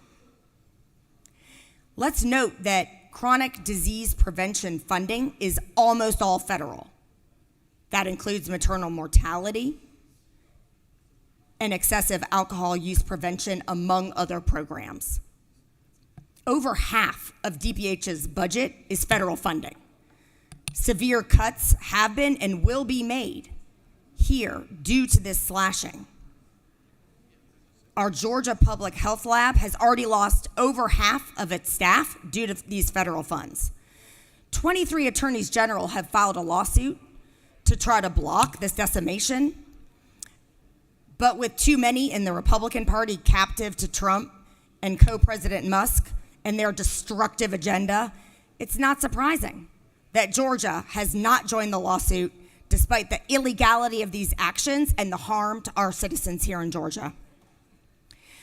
The CDC is a federal agency, one of a very tiny number that is based outside of Washington, D.C., and we have always been proud to have it based here in our capital city.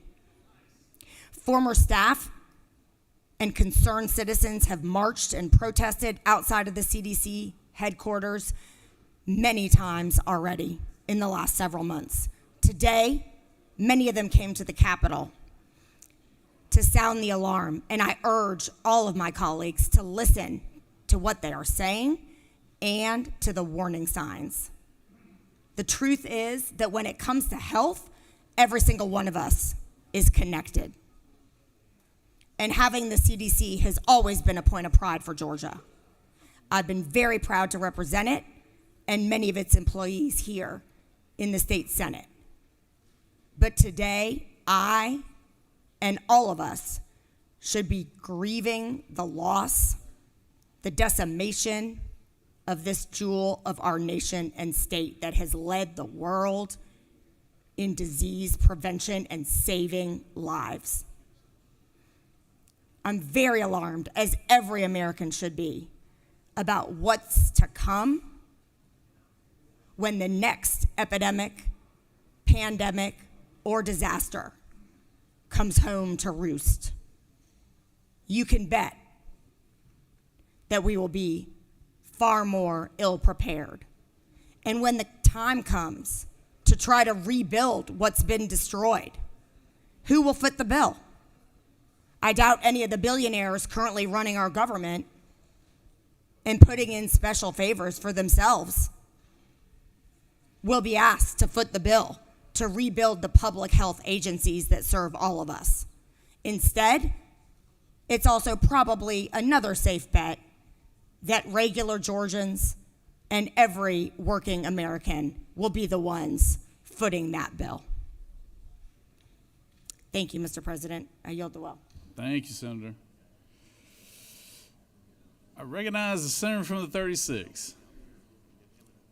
Senator, I remind you, as I've reminded everybody who hadn't listened yet, that that it's 3 minutes, but I guess it doesn't really matter at this point in time, so.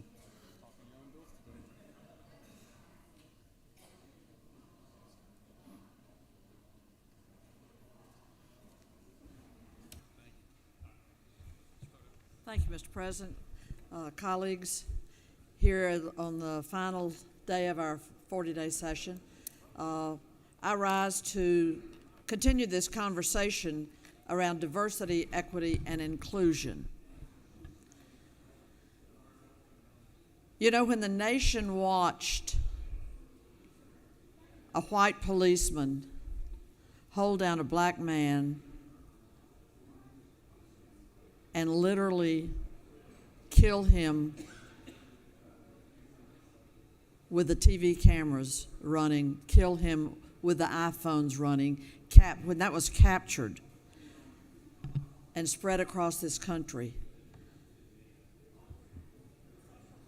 people in huge numbers were shocked and appalled.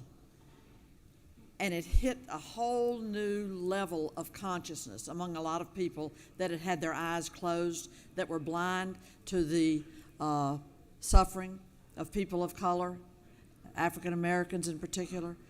It pierced through and it touched the hearts of Americans to see that what they had thought was a myth about police brutality against people of color was actually playing out in real time. And they were watching, they were witness to a murder of a person of color, an African American, before their very eyes. And what did that do? It sparked a new level of awareness and a commitment, a broad commitment in society that we must do better. We must repair the harms that have been done. We must take our nation to a new place. We must continue the battle to build a more perfect union, to perfect our democracy. That's where the DEI movement got an infusion of hope. This lamentable bill that has been crafted and introduced around the country, and the motion of taking apart diversity, equity, and inclusion approach in our education system, went through two Senate committees under different bill numbers, and in neither one did we hear a single person from the university system testify. Neither one. Well, there was not one witness who came forward to testify other than the author of the bill to say why this was needed. Not one. Not in the higher education committee, and not in the last committee from which it emerged, chaired by the gentleman from the 21st. So it was serious harm was done. You're hearing from the voices of your colleagues today the dismay and the outrage of shutting down that debate and passing that bill, and it will be a stain on Georgia. It will be a stain on Georgia. My time is up, and I will yield the well. Thank you for your attention. We can do better. We are better. I know you. You are better than this. Thank you.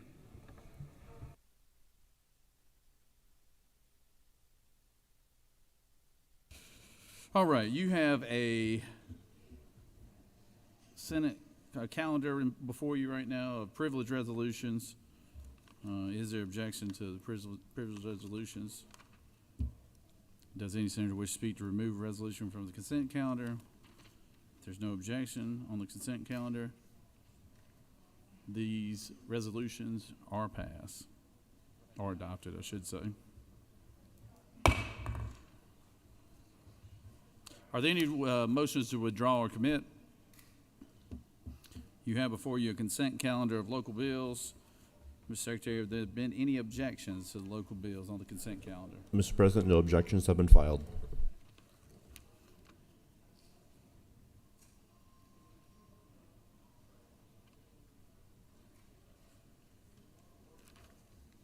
Is there objection to agree into the Porter Committee on State and Local Governmental Operations, which is favorable to the passage of the bill? On the local consent calendar, chair hears none. Reported committee is agreed to. Question is on the passage of the bill on the local consent calendar. All those in favor of the bills will vote yea. All opposed, nay. Secretary, unlock the machine.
On the passage of the bill, the yeas are 51, the nays are 1. The bills on the local consent calendar having received the constitutional majority is therefore passed.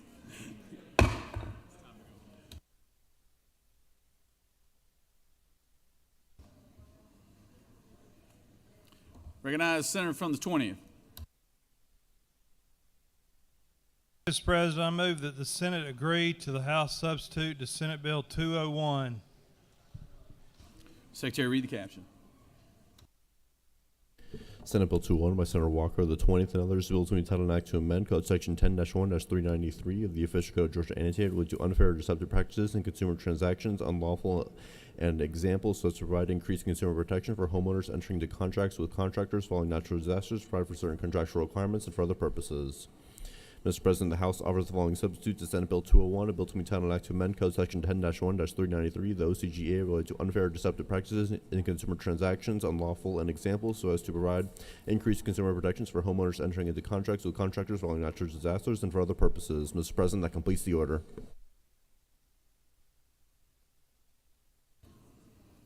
Recognize the senator from the 20th. Speak to the.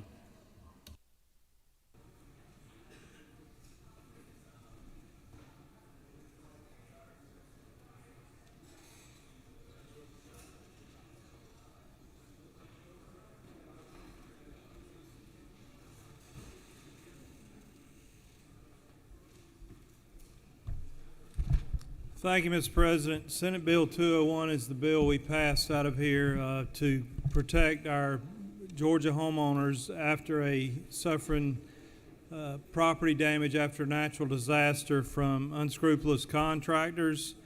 The only changes we made were an effective date change, and also we clarified some of the language. There was no substantive changes made. I would ask for your favorable consideration.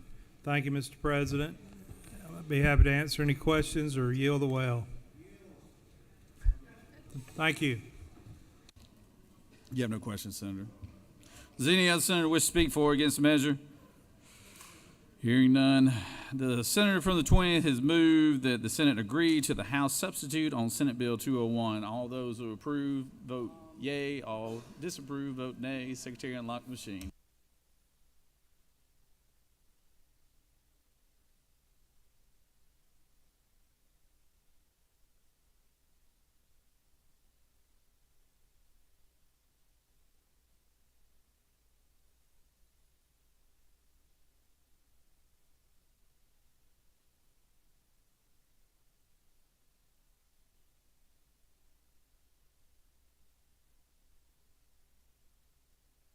Senator from the 24th, what purpose you rise? Mr. President, I'd like to excuse the senator from the 25th for doing business outside the Capitol. All right, well, on the next vote, he'll be excused.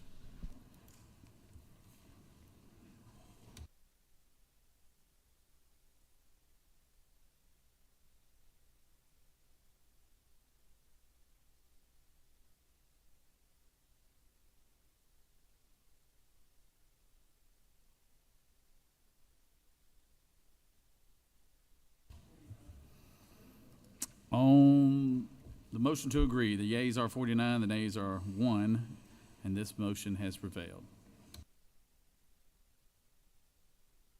Recognize the senator from the 45th. Thank you, Mr. President. I move that the Senate agree to the House substitute to SB 63.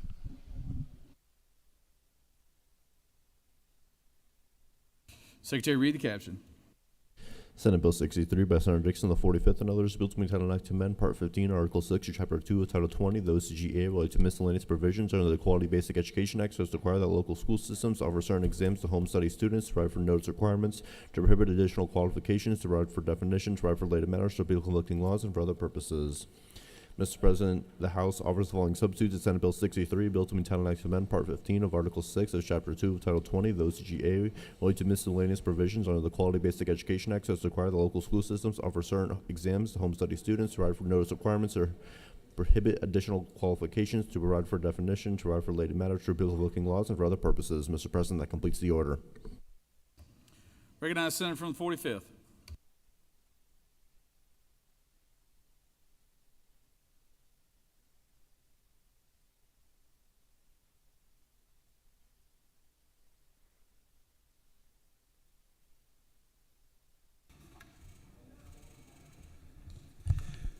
Thank you, Mr. President. Senate colleagues, as you remember, Senate Bill 63 had to do with our homeschool students, allowing them to take their advanced placement test in their residency school. The House added one test having to do with the Armed Services vocational test, and that's the only change to the bill.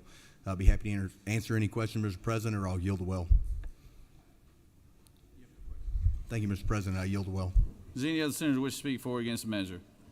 Chair hears none.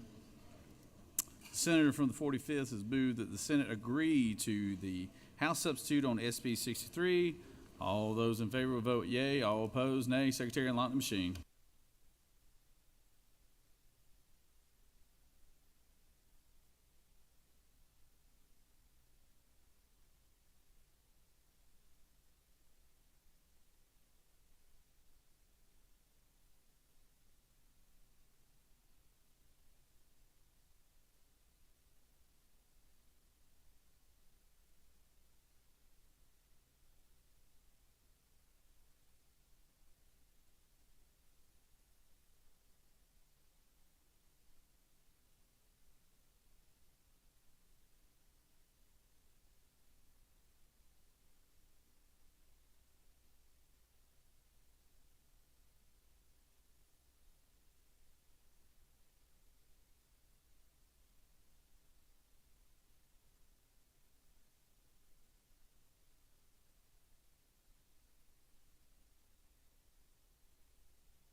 On the motion, the yeas are 51, the nays are 0, and this motion has prevailed.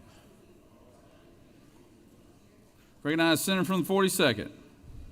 Mr. President, I move that the Senate agree to the House amendment to the Senate substitute to House Bill 136. Secretary, read the caption. House Bill 136 by Representative Newton, the 127th, and others. Bills to be Town and Act to amend Chapter 7, Title 48 of the OCGA related to income taxes so as to expand the tax credit for contributions to foster child support organizations, to allow such organizations to include as qualified expenditures wraparound and mentorship services for justice-involved youth, to expand the wraparound services that are qualified expenditures, to provide for tax credits to be used by certain insurance companies against insurance premium tax liability and for other purposes. Mr. President, the Senate offers the following substitute to House Bill 136, Bill to be Title and Act to amend Chapter 7, Title 48 of the OCGA related to income taxes and for other purposes. Mr. President, the House offers the following amendment to amend the Senate substitute to House Bill 136 by replacing 10 with 20 on lines 333, 351, and 373 by striking 80, inserting 90 with 80 on line 368. Mr. President, that completes the order. Recognize Senator from the 42nd.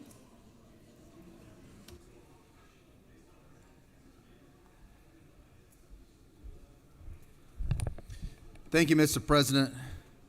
House Bill 136 was the bill we passed last week that expanded our foster care tax credit.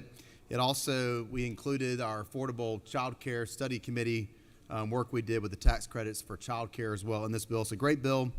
When the bill was on our side, there was a change to the existing law when it comes to the percentage of the funds that must be used on qualified expenses for our foster care support organizations. And what the House did is they changed it back to existing law to make the 90% go back to 80%. And that just leaves the law where it currently is, so it doesn't impact the work these child support organizations are currently doing in our state. That's the only change that we have with the amendment. Happy to take any questions. You do have one question, Senator. I recognize the Senator from the 19th.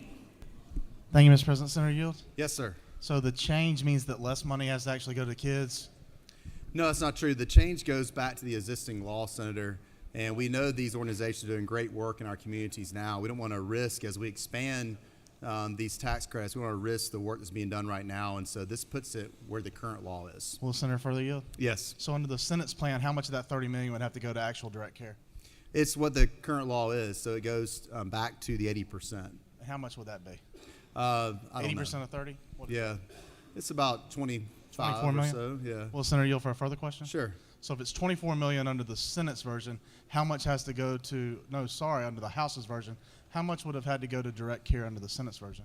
Well, the problem is the Senate version may not work because you may actually get it where these organizations can't operate. And that's the risk we have. And so you can't look at it from a mass standpoint that way. If you think that we need to change the law on that, maybe best to have a separate bill that addresses that moving forward versus using the bill we have now, we're expanding our credit to potentially handcuff these organizations. With the Center for the Yield? Yes, sir. Is it not true that this is a bill? This that is a would what? would directly affect that? The matter you told me to address in a separate bill? I couldn't hear what you said. Is it not true that the Senate's version would have $27 million going to direct care and the House's version would have $24 million going to direct foster care? Not necessarily, because we don't know if these organizations can operate if you change this overhead number. But I do know the budget chair, and perhaps maybe he wants to put more money regardless into this. Maybe we can find a way to do that. Will the Center for the Yield? Sure. Would you be willing to let that come off of railroad side carts? What about railroad lines? Yes. Is that where we should take it? Maybe so. I think we should look at all maybe the projects in our state and look at different railroad lines, and potentially we could find some money somewhere and save some money and give it to these organizations. That's probably a good idea. Thank you. Thank you. You know, y'all sit right beside each other. Y'all know that, don't you? Mr. President, it's early, but I was thinking the same thing. If you got questions, just come see me, especially if you sit next to me. And the senator, well, I can't even understand you from over there, Senator. We got to turn your mic up over there. So, no, you have no more questions, Senator. All right. I ask that at least most of y'all stick with me on this. Thank you. No, Senator, thank you very much for all your hard work on this issue. Does any other senator wish to speak for or against the measure? Chair hears none. So the senators move that the Senate agree to the House amendment to Senate substitute on House Bill 136. All those in favor vote yea. All opposed nay. Secretary, unlock the machine.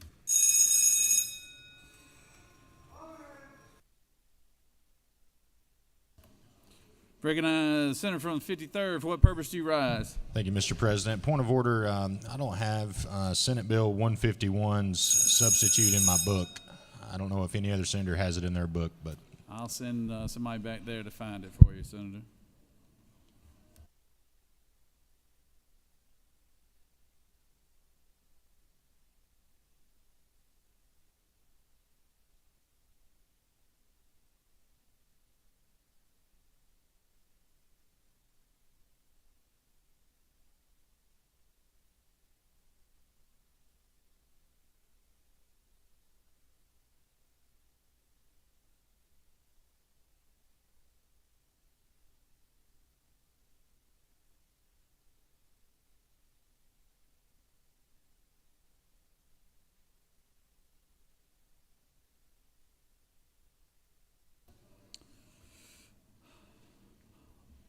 On the motion to agree on House Bill 136, the yeas are 54 and the nays are 0, and this motion has successfully prevailed. I do want to take a moment to thank the senator from the 42nd. He worked very hard on this child care tax credit. It was a priority of ours, and we appreciate he and the appropriations chair for the good work that they did on that. But this will be a child tax credit for every family in Georgia to take advantage of if they so choose. So thank y'all very much, and y'all give the senator a round of applause for that.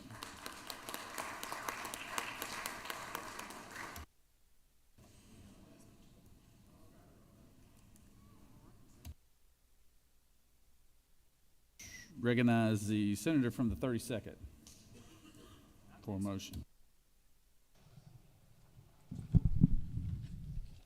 Thank you, Mr. President. I move that the Senate agree to the House substitute to Senate Bill 20. Secretary, read the caption. Senate Bill 20 by Senator Kirkpatrick of the 32nd and others, the bill to be entitled an act to amend Article 7, Chapter 3 of Title 20 of the OCGA by scholarships, loans, and grants so as to provide for student loan repayment for veterinarians who practice shelter medicine and veterinarians who practice in nonprofit pet sterilization clinics, to create the State Veterinary Education Board for shelter medicine and pet sterilization, to provide for requirements for participation in a loan repayment program, to provide for maximum total and annual repayment amounts, to provide for terms for repayment agreements, to provide for rules and regulations, to provide for related matters, to build conflicting laws, and for other purposes.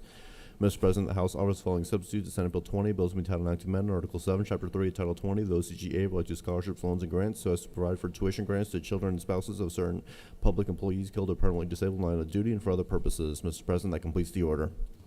Recognize the senator from the 32nd.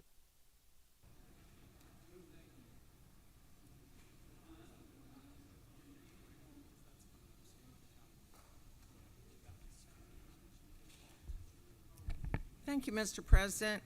You probably remember Senate Bill 20, which adds a shelter veterinarian service cancelable loan program to the Department of Agriculture's existing veterinary education board. The House added another section, which was previously House Bill 56, that had to do with children and spouses of people killed in the line of duty. And Mr. President, if it's okay with you, the senator from the 1st was the original Senate sponsor of that bill, and I'd love for him to educate us.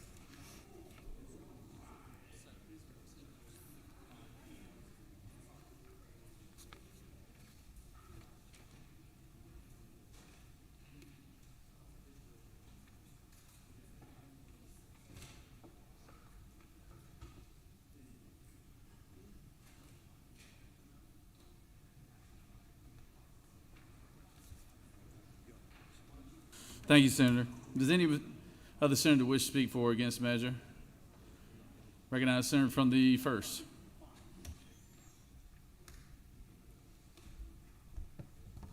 So from a transparency standpoint, not necessarily from an educational standpoint, because we have heard this bill, current law allows charitable donation by taxpayers on your returns, and current law also allows children of, let me make sure we're right, law enforcement officers, firefighters, prison guards, EMTs, highway emergency response operator. And what this bill does, this allows children and spouses of public school teachers who are killed, or employees who are killed or disabled in the line of duty, to receive the same benefits.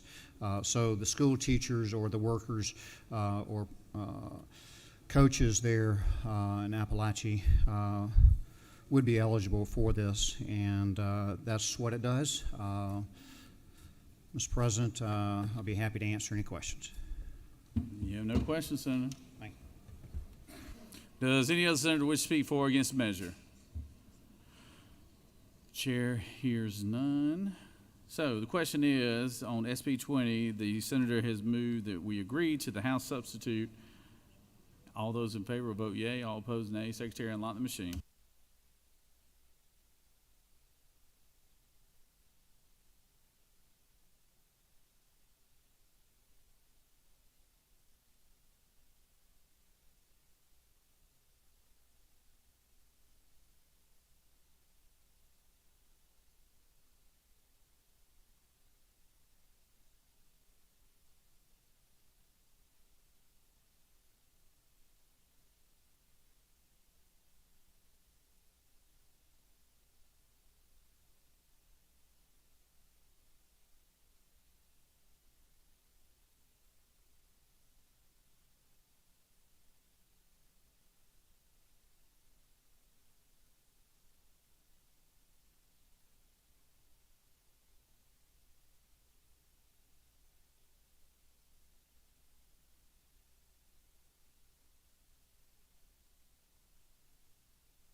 On the motion to agree, the yeas are 50 and the nays are 2, and this motion has prevailed.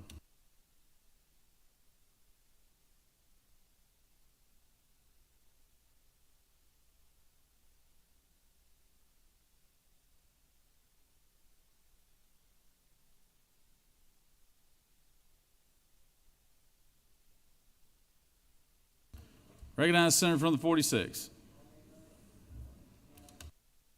I move the Senate agree to the House substitute to SB 255. Secretary, read the caption.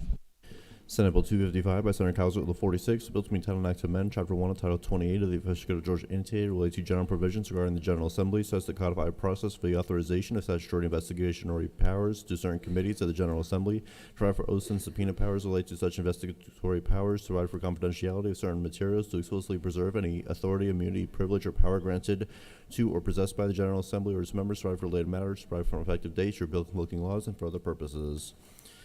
Mr. President, the House offers the following substitute to Senate Bill 255, the bill to be titled Act to amend Chapter 1, Title 20 of the OCGA related to general provisions regarding the General Assembly so as to codify a process for the authorization of statutory investigatory powers to certain committees of the General Assembly, derived for oaths and subpoena powers related to such investigatory powers and for other purposes. Mr. President, that completes the order.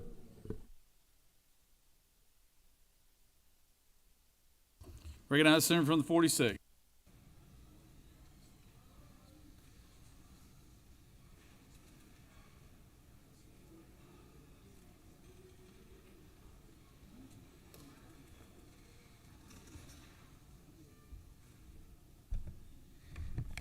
Thank you, Mr. President. Ladies and gentlemen of the Senate, the House made only one very tiny change to this bill, and I believe that was at lines 54. We had the number of a code section that was incorrect, just literally a scrivener's error, and that was changed. Nothing else changed in the bill, so I would recommend that we agree with the House change.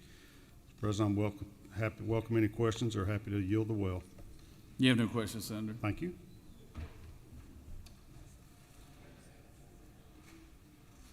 Does any other senator wish to speak for or against the measure?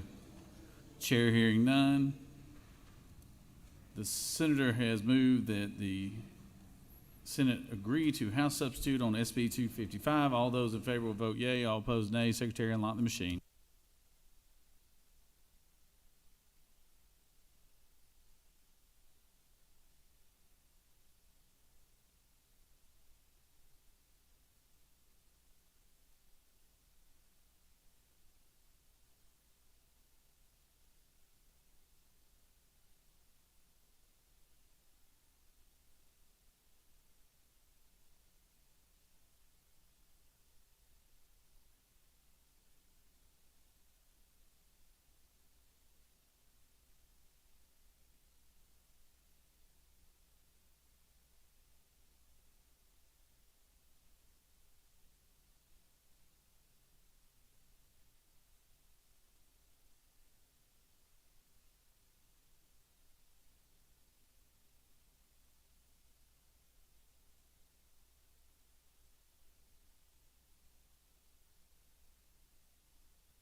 On the motion to agree to the House substitute, the yeas are 31, the nays are 22, and this motion has prevailed.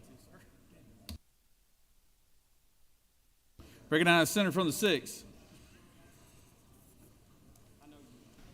Mr. President, I move that the Senate agree to House substitute to SB 85.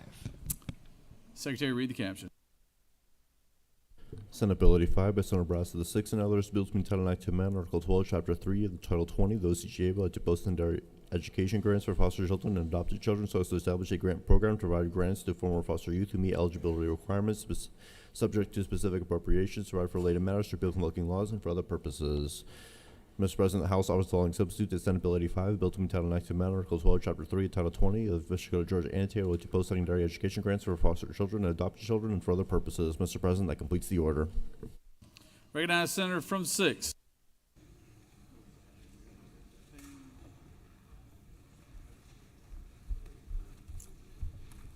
Thank you, Mr. President. Colleagues, this is SB 85. This was our Georgia Foster Care Scholarship Act.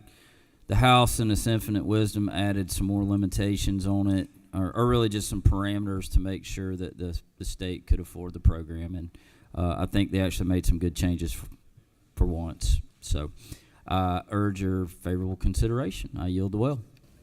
Senator is yielded. Any other senator wish to speak for or against the measure? Chair hears none. So the senator has moved that the Senate agree to the House substitute on Senate Bill 85. All those in favor of the measure, of the motion, will vote yea. All opposed, nay. Secretary, unlock the machine.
On the motion to agree, the yeas are 53, the nays are 1, and this motion has prevailed.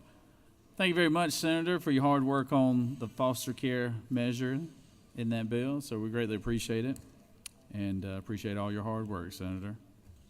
Recognize Senator from the 29th for motion.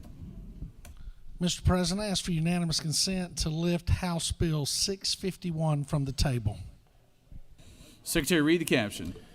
House Bill 651 by Representative Powell of the 33rd and others, bill to entitle an act to amend Article 2, Chapter 14, and Title 40 of the OCGA related to speed detection devices, such as revised provisions relative to the use of automated traffic enforcement safety devices in school zones, to amend Title 15 of the OCGA related to courts, so as to authorize district attorneys, solicitors general, and prosecuting attorneys to enforce civil monetary penalties relative to the enforcement of laws regarding speeding in a school zone using recorded images, right-related matters, bill-looking laws, and for other purposes. Mr. President, that completes the order. Recognize Senator from the 29th.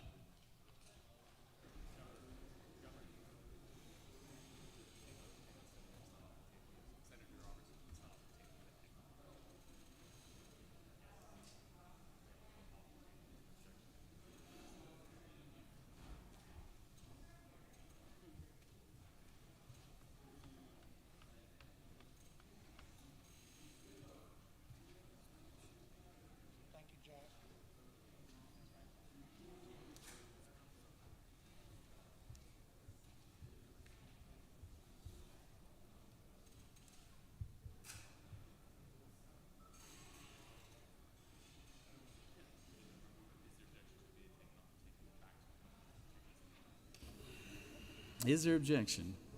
Hearing none. Finish the caption, please, Secretary.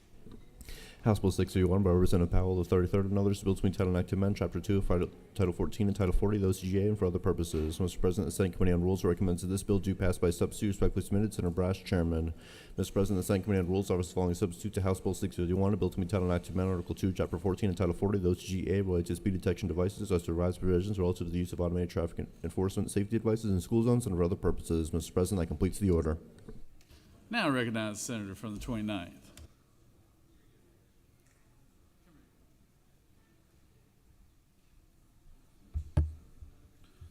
Thank you, Mr. President. Colleagues, I don't think I have to go too deep into the weeds for y'all to understand what this is about. This is about school zone speed cameras. There is not a body in this building that understands this issue better than the Georgia State Senate. Some of you were here for the subcommittee meetings. Some of you heard about the subcommittee meetings, and we have discussed it in the offices and in the hallways. We had two subcommittee meetings, one starting at 7 a.m. where we spent over 2 hours talking about this, and another one that started at 6 a.m. where we spent just a little longer than 3 hours discussing these issues. There were two speed camera bills that came over from the House at the same time. And we looked at both of them, and we took hours and hours and hours of testimony from everyone involved. HB 651 adds requirements and guardrails onto the current program.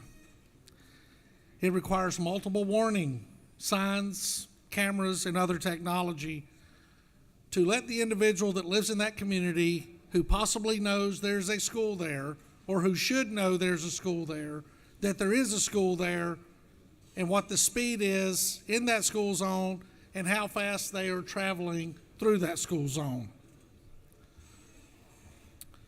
There's also language in there that talks about any misuse or abuse of these devices will be investigated by the Department of Public Safety, who currently investigates the use and misuse of radar used by law enforcement officers.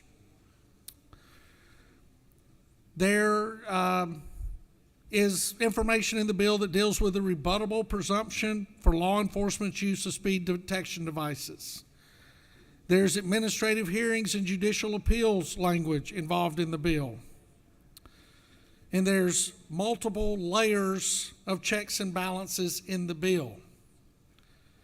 And there is language in the bill that discusses the distribution of the civil monetary penalties. My favorite part of the bill, if anybody asks me, and I will tell you this, I have received, since I've been up here, during this session, I have received approximately 5 phone calls and or text messages about schools on cameras. 5. I've received many, many more about many, many other things that seem to be, to my constituents and others, less important than this issue. The part that I love about this is because of those emails and phone calls, because of the reason those of us in this chamber choose not to serve in local politics, is this is a local issue. If Fulton County, Muskogee County, or any other county in the state of Georgia wants these cameras in their community, around their schools, then that should be something that the elected city council members, county commission members, or others work out with the citizens in their community. Both sides of the aisle, we're always talking about local, local, local, until something we don't like. And the only part of this process that I did not like was when an individual would come up and their motive for not liking these devices was the fact that they had gotten a citation. Elected and unelected witnesses. Well, I'm here to confess that in the Robertson home, there have been 2 of these citations. My wife and I, we drug out the whiteboard, we got out the markers, we figured out the process, we did all this planning and everything, and we did something really unorthodox. We paid the tickets. Because apparently one of us went through a school zone too fast, which currently you have to be going over 10 miles an hour. This is what this bill does. HB 651. And with that, Mr. President, I'll yield for any questions.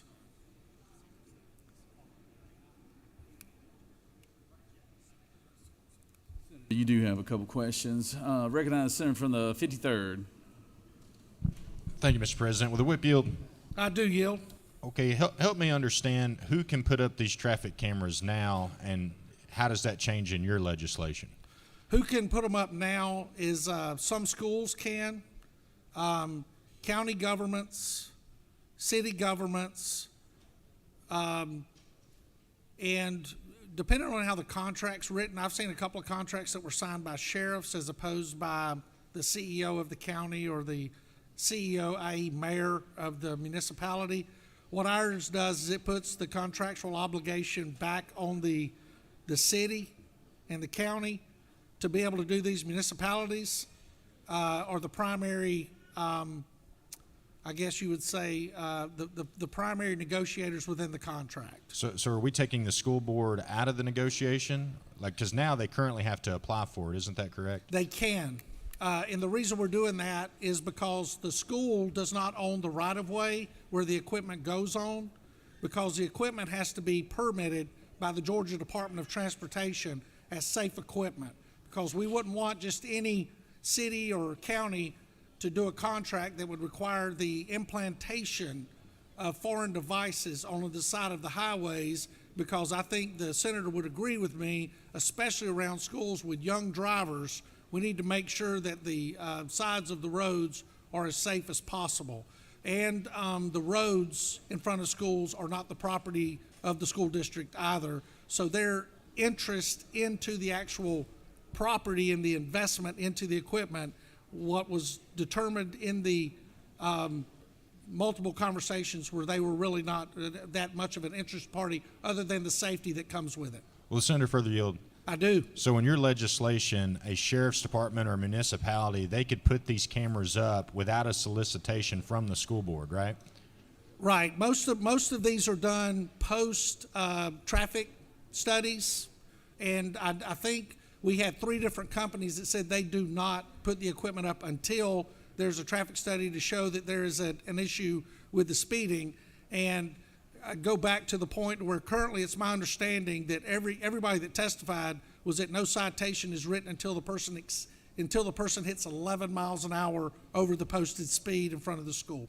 Thank you, Senator. Thank you, Senator.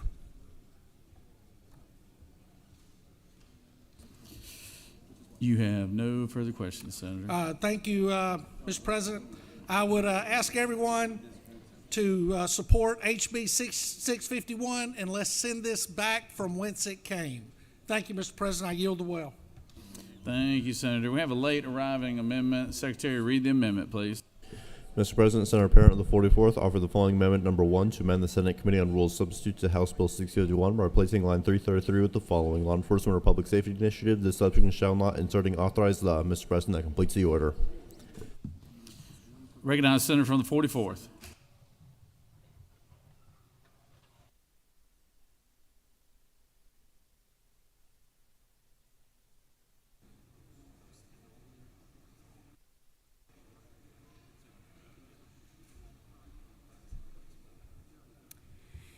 Good morning, colleagues. I am offering amendment number 1. So the current law requires that the revenues from the speed cameras be used to fund, quote, local law enforcement or public safety initiatives. But the Senate rule substitute that we're considering right now would limit local governments to using these revenues to fund local traffic safety initiatives. There are a couple issues with that. The term traffic safety initiatives is not defined in code, and it is also more narrow than what exists in the current law. The current law gives local governments who are already utilizing these cameras and have ongoing programs the flexibility to decide what capital expenditures are best for the safety of their communities.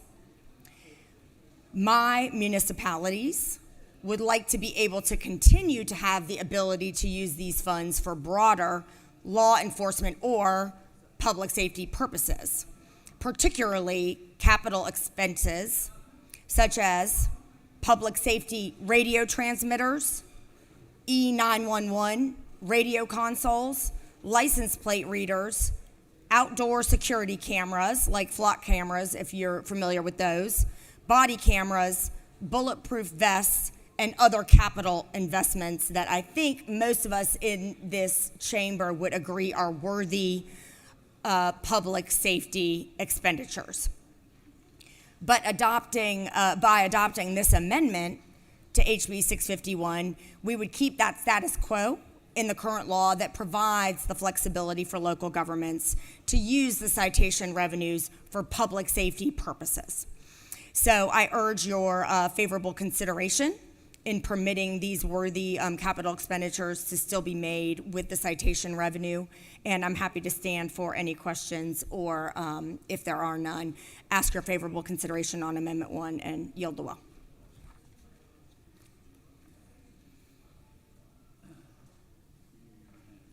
One question, Senator. Okay. Recognize Senator from the 37th. No question? All right. Okay. Thank you, colleagues. I urge your support, and I yield the well. Does any other senator wish to speak for or against or recognize a senator from the 37th?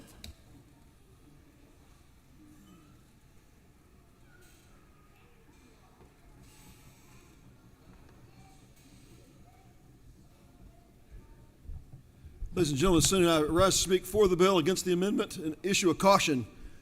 On February 28th, 2018, when this passed the State House, I was the only member of the State House of Representatives to speak against the bill that authorized these speed cameras in school zones.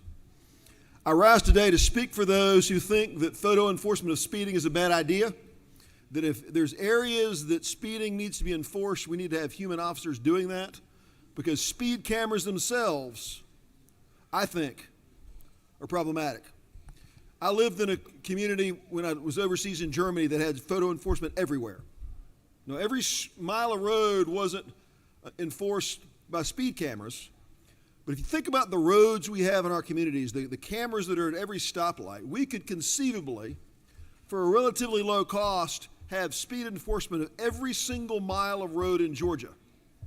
Conceivably. We have the technology to do that.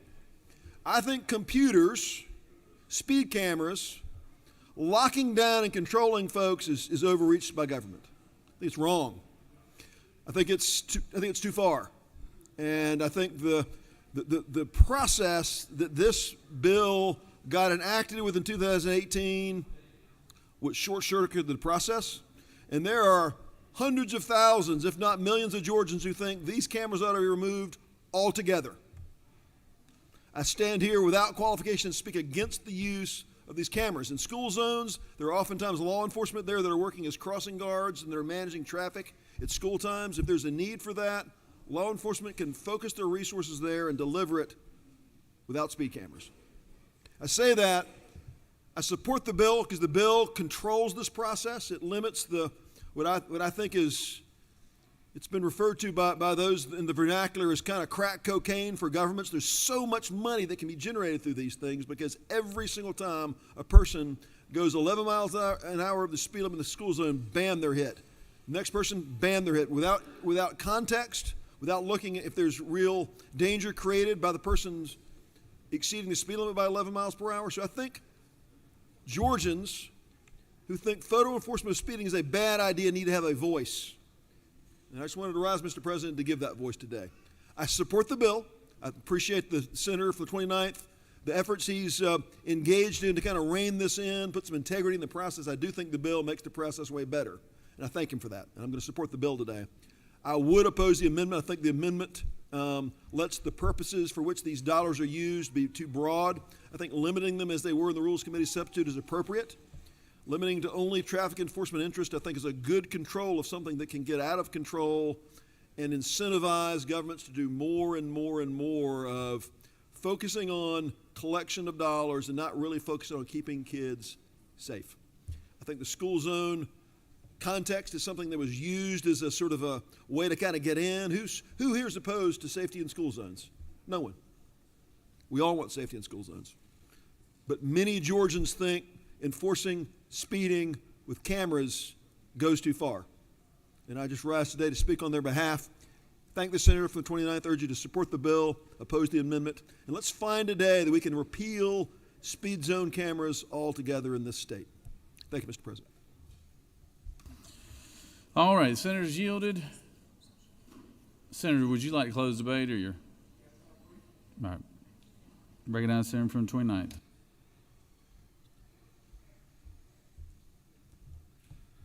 I truly appreciate my brother senator from the 37th. He and I tend to disagree a little bit on this. I have no issue with the amendment. What I tried to do was narrow it down, making it just for traffic safety, since that was the ultimate goal. I respect the leader from the other caucus for her amendment. I think it's a heartfelt amendment, and I do support her amendment. And I do want to point out a couple of things that my friend, crossing guards are not law enforcement officers. They are normally volunteers or paid civilians that go out there and do a very dangerous job. And with the decreasing number of law enforcement officers in the state of Georgia and throughout the country, I would encourage everyone to get comfortable with technology and how it's going to affect policing as we march forward. And with that, I would ask for everyone to please support the amendment and support House Bill 651. Thank you, Mr. President. I yield the will. All right, Senator's yielded. Questions on the adoption of Amendment 1 authored by the Senator from the 44. Is there objection? Wow, I didn't expect that. Did y'all hear me right? Where the Senator from the 44 authored this? Okay. Well, there is objection, so all those in favor of the amendment will vote yea. All opposed, nay. Secretary, unlock the machine.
On the adoption of amendment number 1, the yeas are 40 and the nays are 15, and this amendment has been adopted.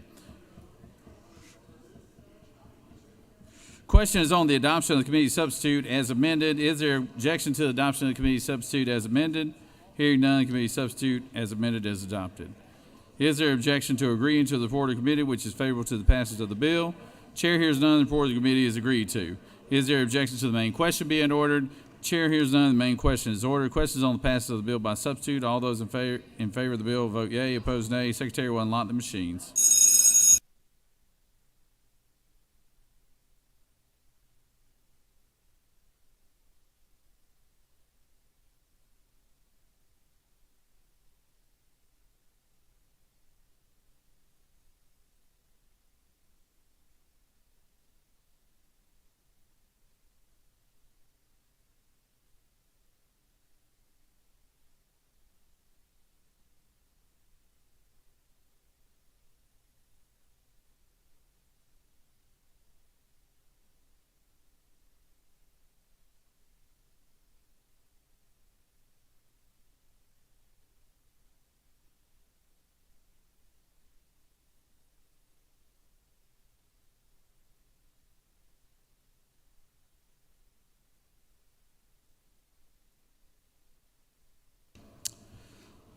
On the passage of the bill, the yeas are 51 and the nays are 3. And this bill, having reached the requisite constitutional majority, is therefore passed by substitute. Recognize the senator from the 29th. Mr. President, I ask for unanimous consent to take House Bill 225 off the table, please. Secretary, read the caption. House Bill 225 by Representative Washburn on the 144th and others. Bill 2010 an act to amend Article 2, Chapter 14 and Title 40, the OCGA related to speed detection devices, so as to repeal all laws relative to enforcement and for other purposes. Mr. President, that completes the order. Is there objection? Without objection, Secretary, read the caption. Finish the caption. House Bill 225 by Representative Washburn on the 144th and others. Bill 2010 an act to amend Article 2, Chapter 14 and Title 40, the OCGA related to speed detection devices, so as to repeal all laws relative to enforcement of speeding violations in school zones through the use of automated traffic enforcement safety devices, to provide for conforming changes, to prohibit local governing body or law enforcement agency from entering into or renewing a contract that provides for enforcement of laws relative to speeding violations in school zones through the use of automated traffic enforcement safety devices, to provide for related matters and for other purposes. Mr. President, the Senate Committee on Rules recommends that this bill do pass by substitute. Respectfully submitted, Senator Brash, Chairman. Mr. President, the Senate Committee on Rules offers the following substitute to House Bill 225. A bill to be titled an act to amend Article 2, Chapter 14 and Title 40, the OCGA related to speed detection devices, so as to repeal all laws relative to the enforcement of speeding violations in school zones and for other purposes. Mr. President, that completes the order. I recognize the senator from the 29th.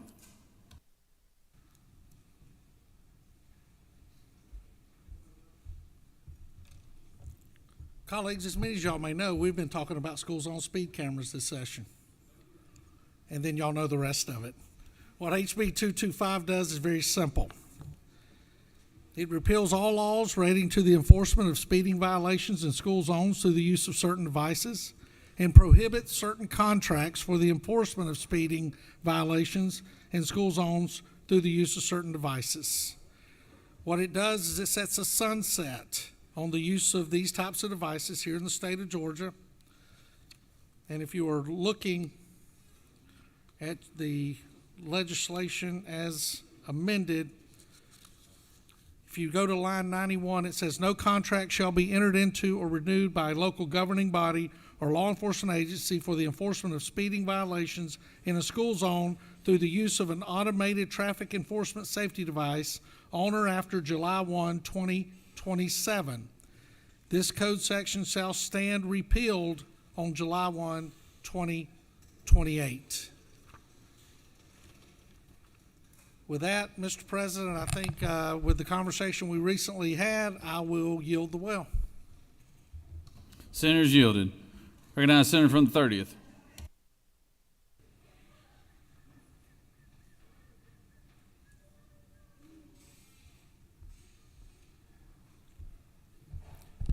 Thank you, Mr. President. I rise today in support of this bill. I'm going to tell you why. I'm going to quote Chairman Allen Powell. We have, not just us, but our citizens have lost faith in this system.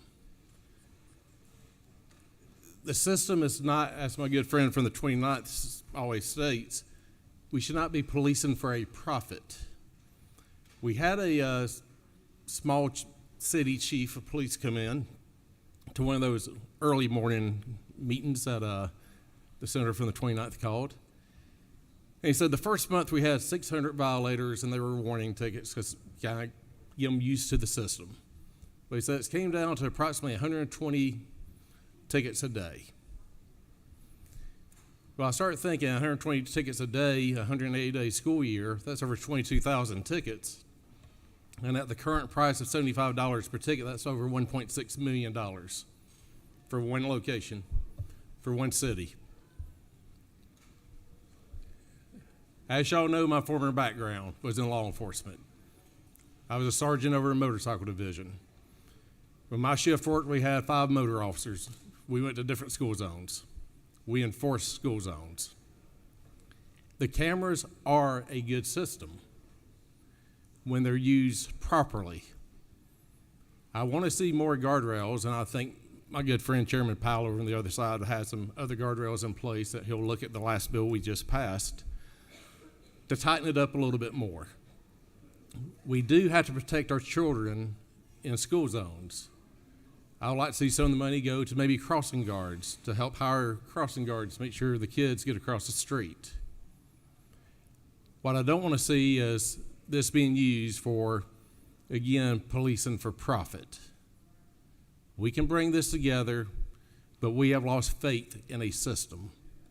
And I'm hoping over the next 3 years on this sunset, we can bring faith by the help of our local governments doing what should be right and listening to their constituents and tighten it down a little bit further. If we can't, and we pass this bill, and this bill passes over in the House, and if my constituents ask me to come back in 3 years, we will take a very hard look at this and say, is it time that we can't have faith in this system anymore, or has there been a good faith effort in trying to make sure that people trust what's going on with these speed cameras? So I would ask that you support this bill. Again, I appreciate the author bringing this bill to this body, and we'll ask for favorable consideration on the bill. Unless there's any questions, I'll yield the floor. You have no questions, Senator. Thank you. Recognize Senator from the 50th.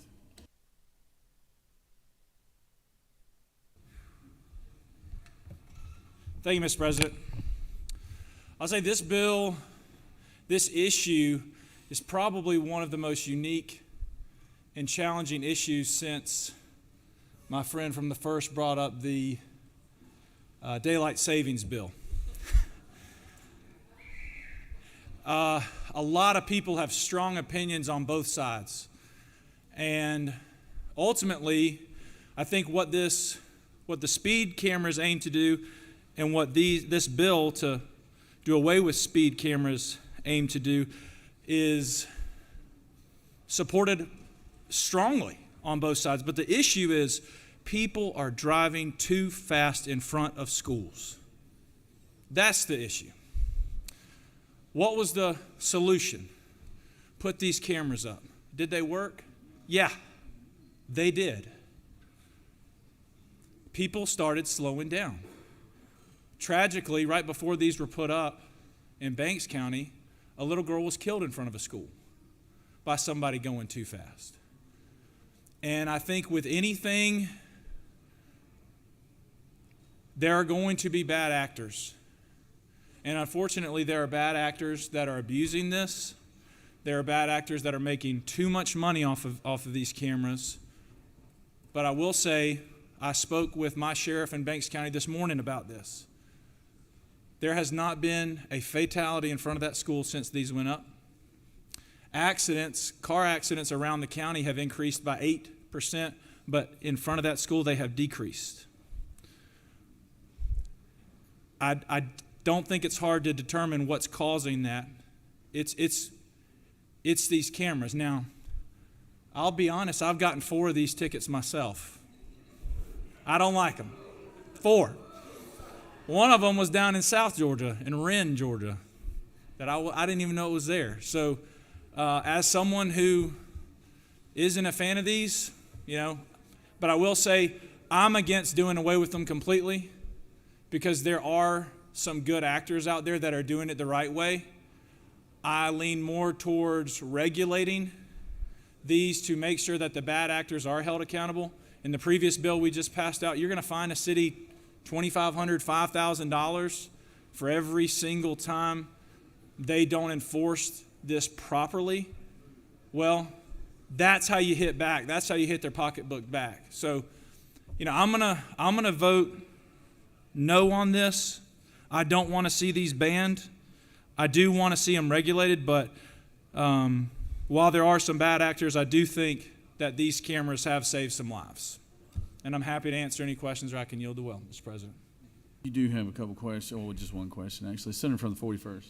Thank you, Mr. President. Senator, do you yield? I do. Senator, are you aware that the recidivism rate for these tickets, a person is not likely to get a third ticket. Only 2% of people get a third ticket. I'm aware. Are you aware of that, Senator? I am.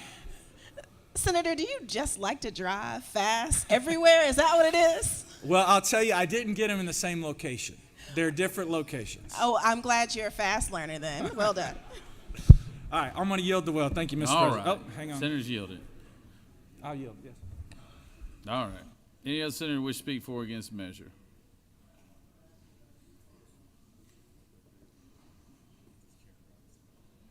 Chairman from the 29th, would you like to close debate?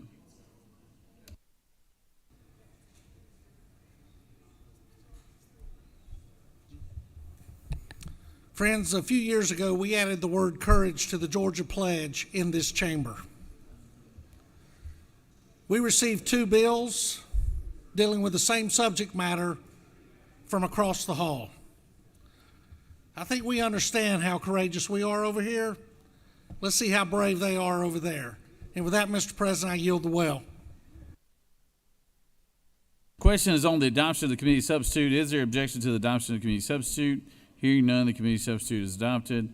Is there objection to agreeing to the report of committee, which is favorable to the passage of the bill? Chair hears none. Report of committee is agreed to. Is there objection to the main question being ordered? Chair hears none. Main question is ordered. Question is on the passage of the bill by substitute. All those in favor of the bill vote yea. Opposed, nay. Secretary, unlock the machine.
On the passage of the bill, the yeas are 46 and the nays are 6. This bill, having received the requisite constitutional majority, is therefore passed by substitute.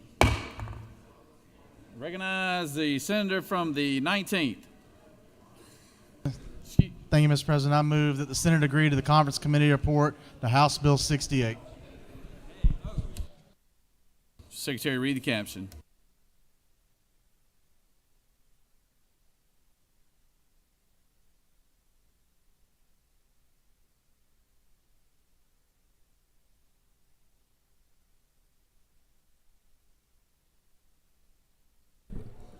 Mr. President, the Committee on Conference on House Bill 68 recommends that the House of Representatives and the Senate recede from their positions and that the attached Committee of Conference substitute to House Bill 68 be adopted. Respectfully submitted, Senator Tillery, Chairman. Mr. President, that completes.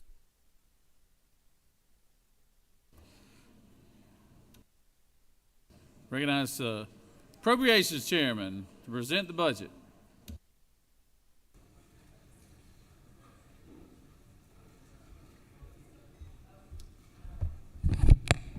Thank you, Mr. President. House Bill 68, the Conference Committee report.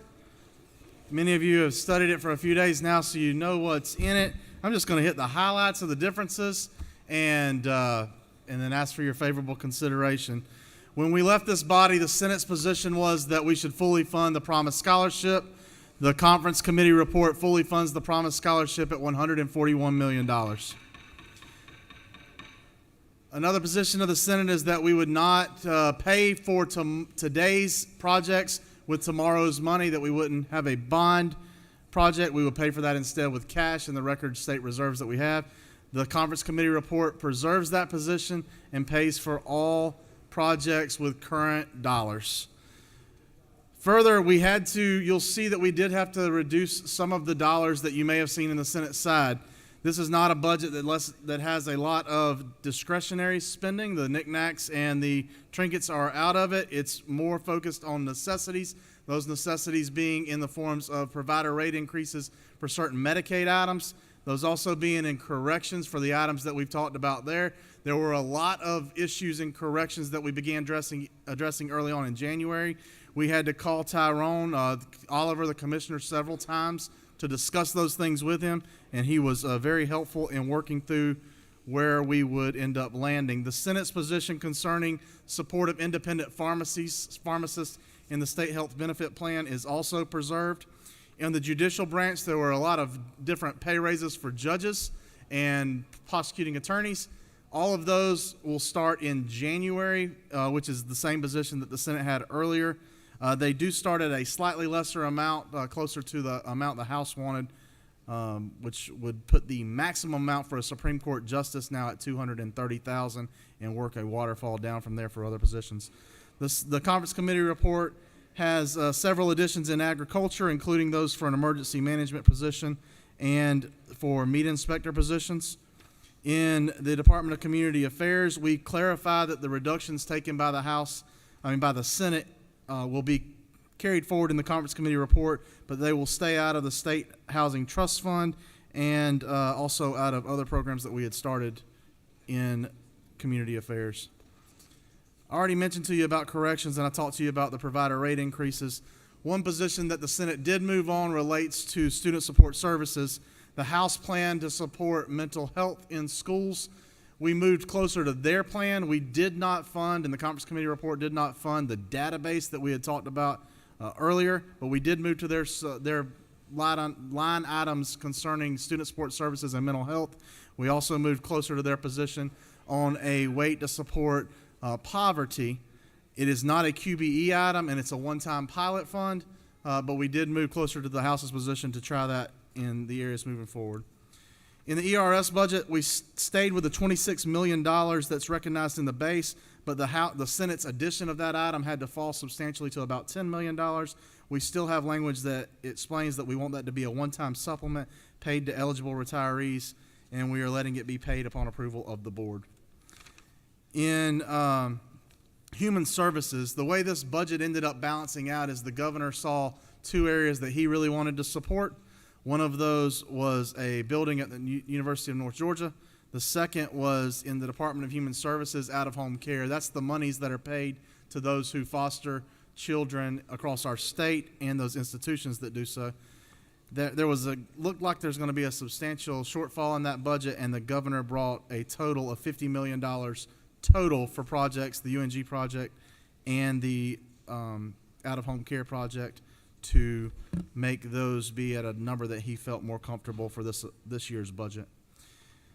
The other positions that the Senate took relating to many of the capital projects remain the same. There was one late addition where the Senate funded, or the conference committee report funded, a half position at Valdosta State University, but the rest of those, I believe, were already funded in the Senate's portion. Again, the big highlights, I think, from our bigger positions is the Promise Scholarship is fully funded.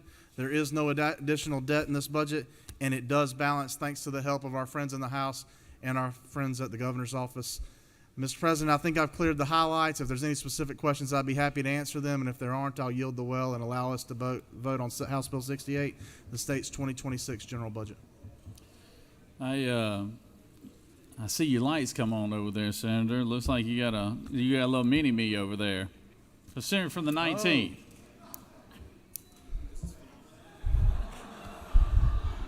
I yield. He's For those of you who can't he's smart. see, He's smart too. that is my knows. little 3-year-old son, John. He is adorable, and buddy, I love you a lot. On the wall, Mr. President, also is another mini-me. That is 11-month-old William, who is excited as he can be. And my beautiful wife, Ashley Nicole, we celebrated our 9th anniversary yesterday. So. All right, congratulations.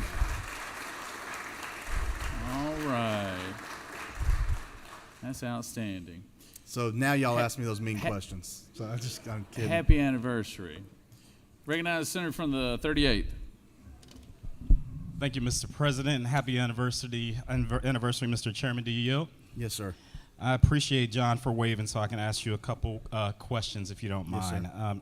The last time that you presented the budget, there was money originally in the budget for mental health. Am I correct that that is now back in there for student support services at $19 million?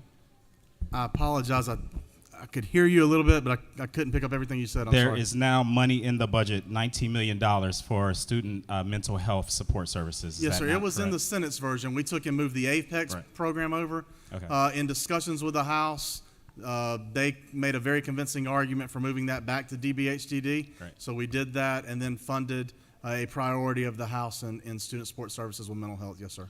Wonderful. And so now also for the first time, we're going to have a opportunity weight of $15 million. It's in the form of a grant, but that is to support students that are in economically disadvantaged schools, correct? There is a economic weight. It is non-QBE, so it's not Right. a QBE formula grant. Right. It is. You'll see the language is very clear. It's one-time pilot. Yep. We're going to watch this. As you know, there's been a lot of discussion over the years for what we should do for the QBE formula going forward. We did not want to tie our hands behind our back by entering into something now that school systems would balance their budget or base their budget on in future years that could hinder that process. That's fair. And final question. You mentioned calling Tyrone. Yes, Do sir. you know the famous singer who wrote a song named Call Tyrone? It is so funny that you should say that. As it turns out, when you're working through the budget process hours and hours at night, it does get late. And on more than one occasion when we would call Tyrone, someone would bring that up, and it did get played on more than one occasion. But you can't use my phone, Senator. Oh, there we go. All right. Thank you. Thank you, Mr. Chairman. Recognize the senator from the 29th. Thank you, Mr. President. Senator Yield. Yes, sir. To my good friend from Columbus area. Senator, is it still our understanding that we will be taking hard-earned taxpayer dollars and still supporting public broadcasting, even though it is a non-governmental agency? Well, it is a governmental agency. I do know that your position is that it may not serve a governmental purpose. But yes, sir, the Georgia Public Broadcasting and its emergency television and its education programming is funded at about $13 million in this budget. Is Senator further yield? Yes, sir. Mr. Chairman, would you agree that their emergency responsibilities over the past 30 years have greatly diminished through the use of cell phone towers and the fact that most Georgians carry 1 to 2 cell phones on them, and we get all of our emergency notices through that cell phone? I do think that it's becoming more and more pervasive cell phone usage. Yes, sir. And Senator, do you further agree that every other broadcasting system in the Atlanta area and throughout the state of Georgia has an advertising department where they have to go out and generate their own funds through advertisement sales? Yes, sir. You're correct. Thank you, Senator. I yield. And to follow up on your point, as you know, that's why we took a 25% reduction to the Georgia Public Broadcasting budget about 3 years ago for that purpose. And I understand if you want to continue to address that as we move forward. I also will support your amendment that we've talked about offline that would require Georgia Public Broadcasting and live being the main television show in our corrections facilities. I think that educational programming has a lot of merit, and you've brought that up, and I will support you if we can find a bill to do that. All right, looks like it's the last question. Senator from the 6th. Thank you, Mr. President. Senator, do you yield? I will yield to my best friend, the Rules Chair. Senator, I was looking through the budget, and I didn't see anything on DNA testing. Did you do anything with DNA testing in the budget this year? We actually did have money in the amended budget for DNA testing. at the Georgia Bureau of Investigations. As you know, we started a cold case unit 2 years ago.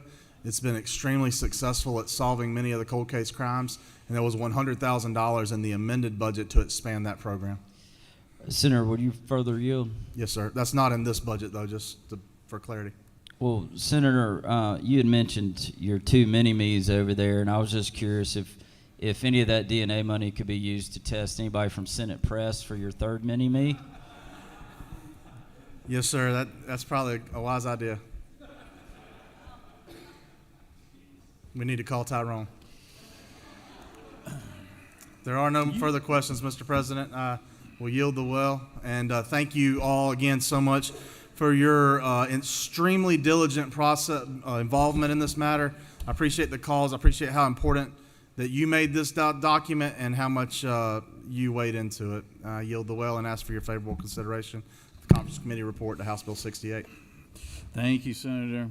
Thank you, Senator. Appreciate that. And appreciate all the hard work you and the staff. Yeah, y'all give them a round of applause.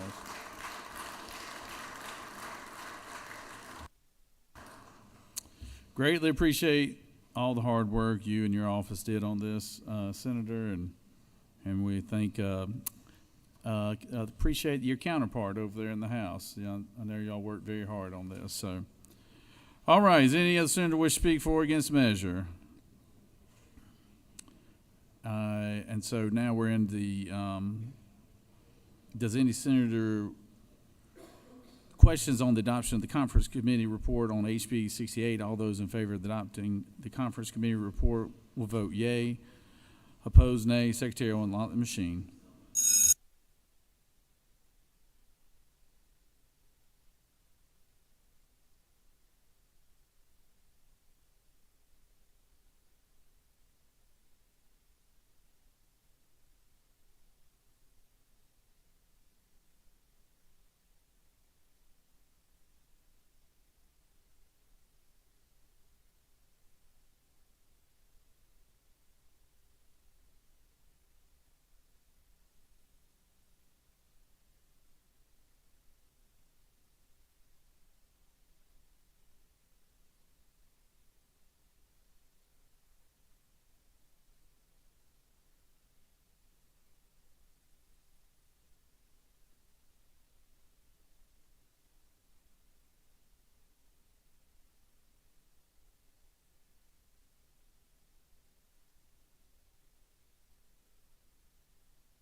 Senator from 31st, what purpose do you rise?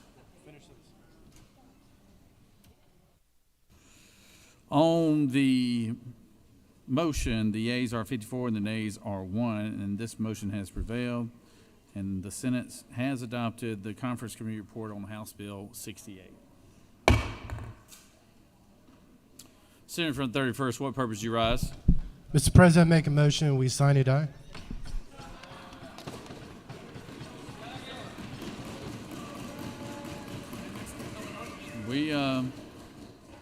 We are finished with what we're obligated to do up here. So that is a very valid motion right there, Senator. I tell you what, let's do. Let's hold that thought. Let's grab lunch, think it over, and then we might just take it up there. So do you mind maybe just withdrawing the motion just for a second? Recognize the senator from the 31st. Mr. President, I hope this is not what the University of Georgia's football team is going to do later this year, but I will withdraw the motion. Oh, you talking about? Oh, you're a Tech fan. I forgot That's about right. that. So. Yeah. It's been so long since I forgot y'all still had a team down there. It's been so long. It's been so long since they won that game. Stop going to it. So, Mr. President, just remember who made the motion. all right, so we're going to take lunch right now, and yeah, look on the list now because I'm ready to adjourn when y'all are. So, but we'll check with the House and see what they might have still available.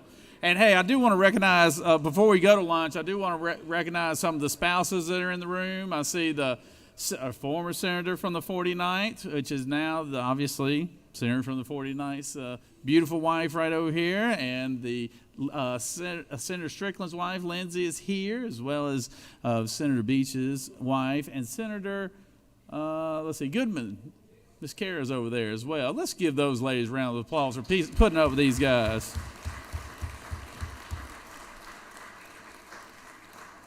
And on Sine Die, you usually have, a lot of people. Some people wear different looking outfits. Some people wear seersuckers. Some people do, other things with their clothing.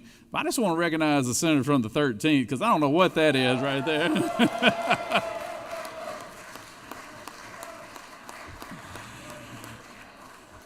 Either his closet was dark this morning, or he's got more confidence than anybody in this room right here. So, all right, let's break for lunch, and we'll come back in about an hour.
Senate will come back to order.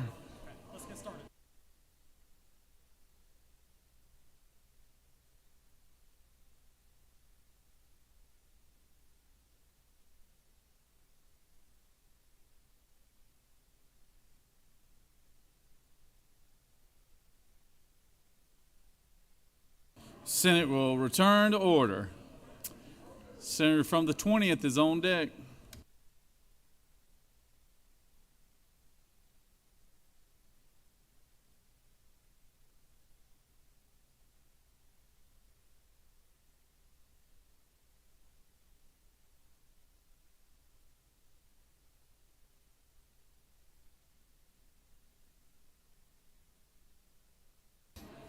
Is the senator from the 6th on the floor? Senator from the 6th.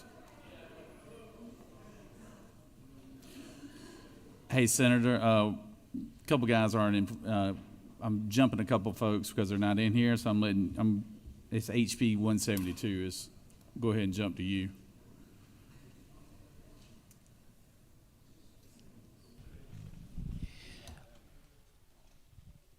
Mr. President, ask for unanimous consent to remove HB 172 from the table. All right.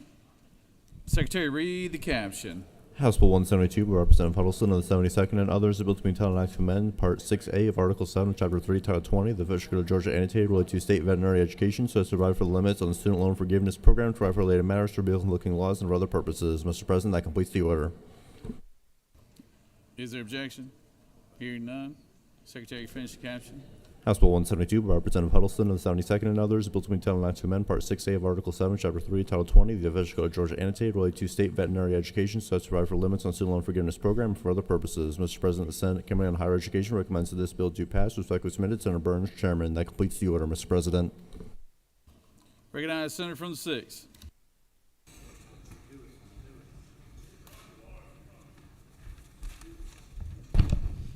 Thank you, Mr. President. I bring to you, ladies and gentlemen, HB 172. And right now we got a big need in this state for large animal veterinarians. And let me tell you how I know that. I went and spoke to the local Cattlemen's Association. And when I got there, we had a presentation on, children, cover your ears, on bull semen. And as I'm hearing this program, I noticed that the veterinarian giving the program was from Auburn, Alabama. Auburn, Alabama. We couldn't get somebody from Georgia. And you know why we couldn't get somebody from Georgia? Because there ain't none. So, this bill just simply enhances the veterinarian large animal loan repayment program. For that, I will yield for questions. You do have one question, Senator. Recognize Senator from the 53rd. Thank you, Mr. President. Will the senator yield? I'll yield for the good Are you senator. a cattleman? I am not a cattleman. Are you a member of the Cattlemen's Association and you're not a cattleman? I didn't say I was a member, sir. I said I went to speak at it and then listen to a program on bull semen. I was just making sure you weren't all hat and no cattle. No, I don't claim to be a cattleman, but I can tell you some good qualities when you go looking for a bull. Because I paid attention. Because they put me front row and I couldn't get up and leave. All right, let's see. You got one more question. I'll recognize the ag chair. Ooh.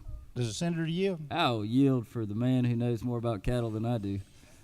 Senator, as you close this out, you know what my favorite line you use is, who is this bill for? Sir, this bill isn't just for farmers. It's not just for veterinarians. This bill is for America.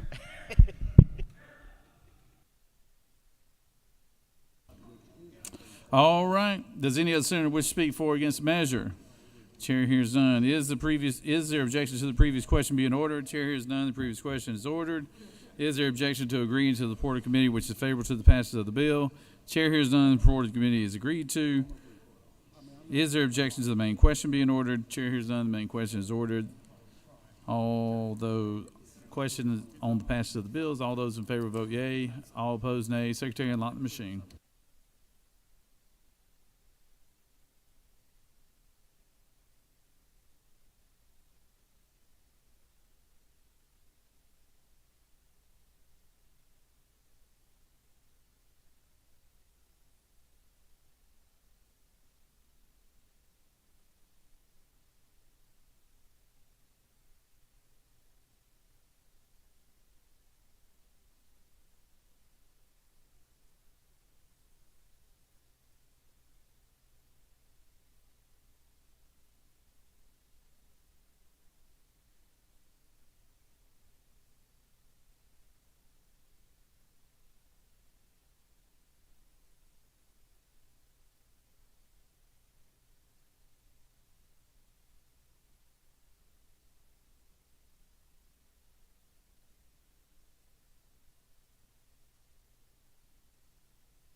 On the passage of the bill, the yeas are 43 and the nays are 4. This bill, having received the requisite constitutional majority, is therefore passed.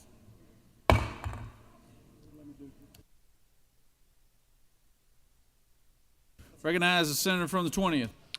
Thank you, Mr. President. I ask for unanimous consent to remove House Bill 222 from the table.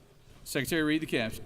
House Bill 222, by Representative Blackmon, on the 146 and others, bills being titled an act to amend Article 3, Chapter 6, of Title 17 of the Official Code of Georgia Annotated related to bonds and recognises in criminal proceedings as to require the inclusion of certain contact information on such bonds and recognizes to repeal conflicting laws and for other purposes. Mr. President, that completes the order.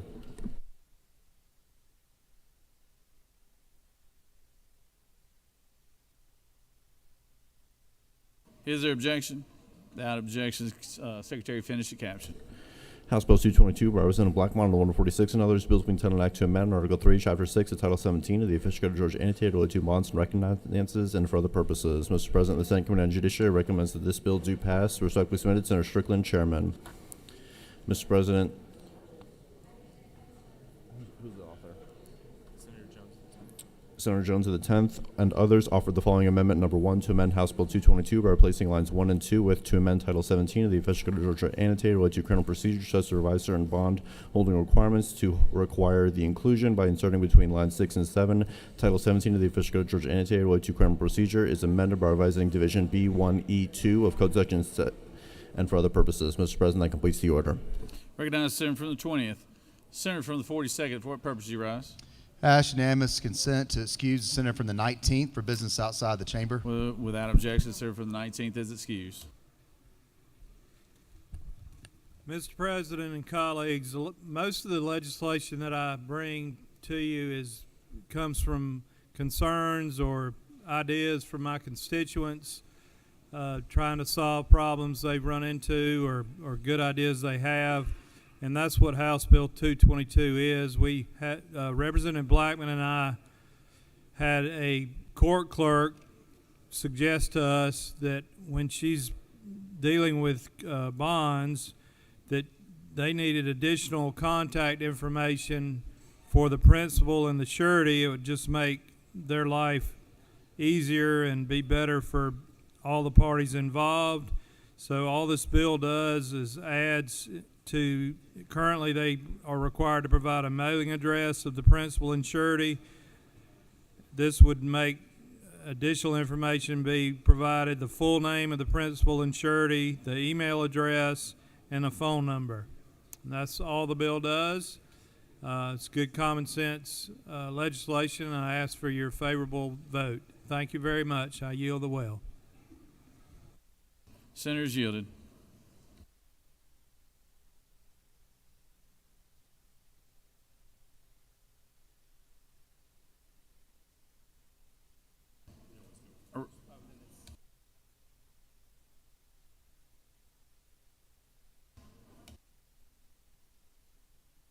Recognize the senator from 29th speak to the amendment.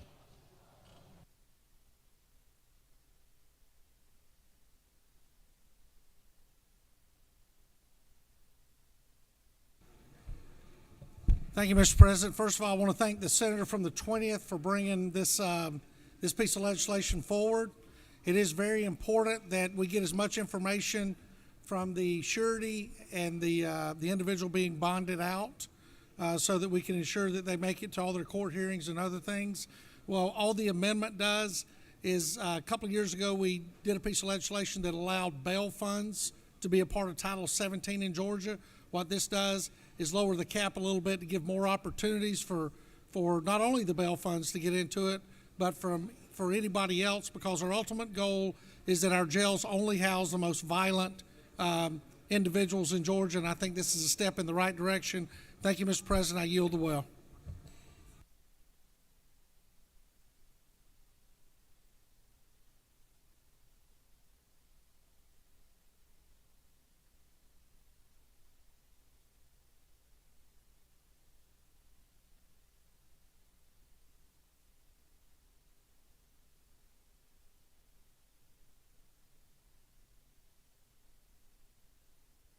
I recognize the senator from the 14th.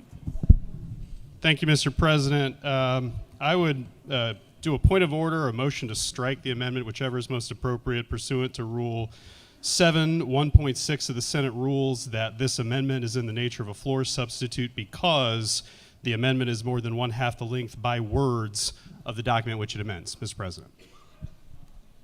So give me your official motion then, Senator. if you don't mind. The motion is to strike the amendment under Rule 7, 1.6 because it's in the nature of a floor substitute. The specific reason is not lines, but there are more than half, well, the number of words in the amendment is more than half the number of words in the underlying legislation, Mr. President. All right, let's pull that code section, Senator. Hold on.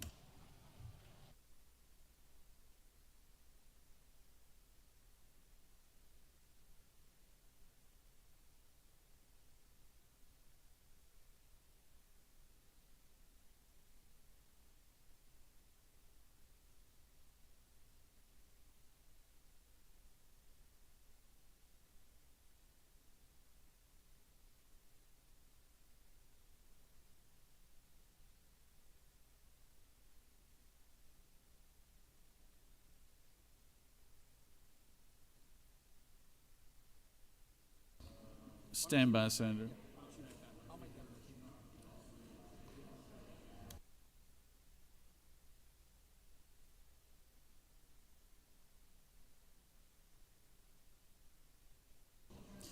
I recognize the senator from the 29th. Yeah, Mr. President, without ask for unanimous consent to withdraw the amendment. Senator's requesting to withdraw the amendment. Is there objection? Without objection, the amendment is withdrawn. You see that? You see that bipartisan working together right there? I tell you what, I mean, love is in the air. Tell you what, thankful for the senator from the 14th. All right. Does any other senator wish to speak for or against the measure? Chair hears none. The previous question is ordered. Is there objection to agreeing to the report of committee which is favorable to the passage of the bill? Chair hears none, and the report of committee is agreed to. Is there objection to the main question being ordered? Chair hears none. The main question is ordered. The question is on the passage of the bill. All those in favor of the bill vote yea. Opposed, nay. Secretary will unlock the machine.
On the passage of the bill, the yeas are 52 and the nays are 0. This bill, having received requisite constitutional majority, is therefore passed. Senator from the 41st, what purpose you rise? I ask for unanimous consent to excuse the senator from the 22nd. From the 22nd? Yes, sir. Without objection, senator from the 22nd is excused. Secretary Reed, House Bill, or excuse me, I recognize Senator from the 3rd on House Bill 235. Mr. President, I ask unanimous consent to take HB 235 off the table. Secretary, read the caption. House Bill 235 by Representative Townsend, the 179th, and others, a bill between title and act to amend Article 1 of Chapter 1 of Title 20, the official code of Georgia annotated related to general provisions relative to education, so as to require employers of school employees to provide leaves of absence for the donation of bone marrow and organs, to provide for standards and conditions for granting such leaves in absence, and for other purposes. Mr. President, that completes the order.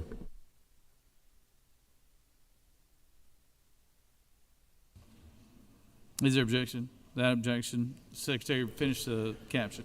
House Bill 235 by Representative Townsend, the 179th, and others, bill between title and act to amend Article 1 of Chapter 1 of Title 20, the OCGA, related to general provisions relative to education, so as to require employers of school employees to provide leaves of absence for the donation of bone marrow and organs, to provide for standards and conditions for granting such leaves of absence, to provide for penalty for noncompliance, to provide for definitions, to provide for a short title, to provide for related matters, and to repeal conflicting laws, and for other purposes. Mr. President, the Senate Committee on Education and Youth recommends that this bill do pass. Respectfully submitted, Senator Hickman, Chairman. Mr. President, that completes the order.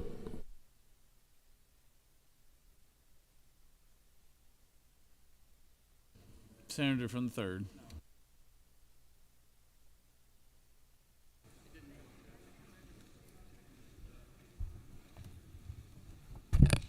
Thank you, Mr. President. Colleagues, I bring you HB 235. This is a bill about living organ donation. Organ donation is a selfless and honorable and a heroic act. I can tell you that we have at least one member in this body who has donated a kidney to a family member, and I know that we have at least one member in the House who is a friend of mine who has done the same thing. This is called the Georgia Supporting Living Donor Educators Act. HB 235 seeks to clean up an oversight in the law by aligning public school and post-secondary employee benefits with what's offered to state employees. It's a cleanup bill. 235 would provide leave allowances to public school and post-secondary employees. Post-secondary employees would be any person employed not less than half-time in the university system, excluding emergency or temps. And it would provide leave allowances to those folks who donate organs and bone marrow. It would provide 30 days leave for organ donation and 7 days for donating bone marrow. State employees already have these leave allowances. This leave would not be deducted from annual or sick leave and count service for calculating retirement benefits. Employees must furnish an official statement from their doctor to take advantage of this leave benefit, and must do so within 7 days before taking leave. Each employee class, teachers, public school employees, post-secondary employees are defined in the bill, but generally, as I said, include just full-time employees that take state benefits. And the bill benefit could not be waived by school districts as part of a strategic waiver contract. And the reason for this bill, what brought this bill up is there was a teacher in Georgia who had to donate a kidney to her daughter after a medical emergency. The educator attempted to take advantage of the 30-day leave given to state employees, thinking it would apply to her, and was shocked when her school district claimed that it did not. Even though she tried to align the surgery and her recovery with the holidays, she was ultimately forced to ultimately forced to take up all of her accumulated sick days, and it ended up costing her $5,000. Now, we understand that the district was just following the law, but here we make the law and we can correct this. I ask for favorable consideration of this and would be glad to answer any questions. You have no questions, Senator. Thank you, Mr. President. I Recognize the senator from the 56th.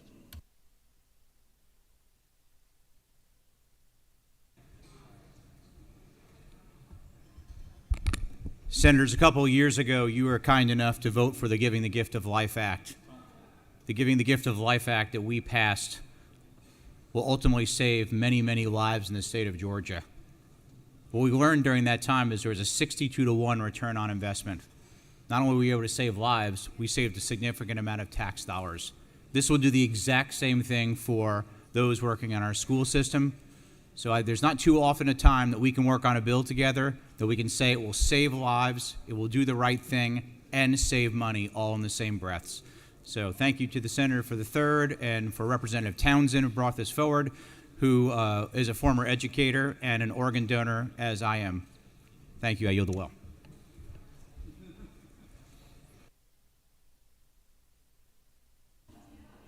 Right. The senator's yielded. Would you like to go to the well? Your inquiry. State your inquiry. Is it not true that under the leadership of a former chairman of the Health Committee on the House side, we once had, as a part of the encouragement for organ donation, we would give a $5 deduction on a driver's license if you signed to be an organ donor? Isn't it true that that might be yet another incentive that we could place to increase organ donation in our state? You know, Senator, going forward? that sounds like something that'd be good to take up in the off season. Thank you. Is any other senator wish to speak for or against the measure? Chair hears none. Is there objection to the previous question being ordered? Chair hears none. The previous question is ordered. Is there objection to agreeing to the report of committee, which is favorable to the passage of the bill? Chair hears none. The report of committee is agreed to. Is there objection to the main question being ordered? Chair hears none. The main question is ordered. Questions on the passage of the bill. All those in favor of the bill vote yea. Opposed, nay. Secretary will unlock the machine.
Senator from the 45th.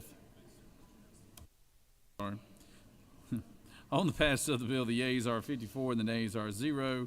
This bill, having received requisite constitutional majority, is therefore passed. Now, Senator from the 45th.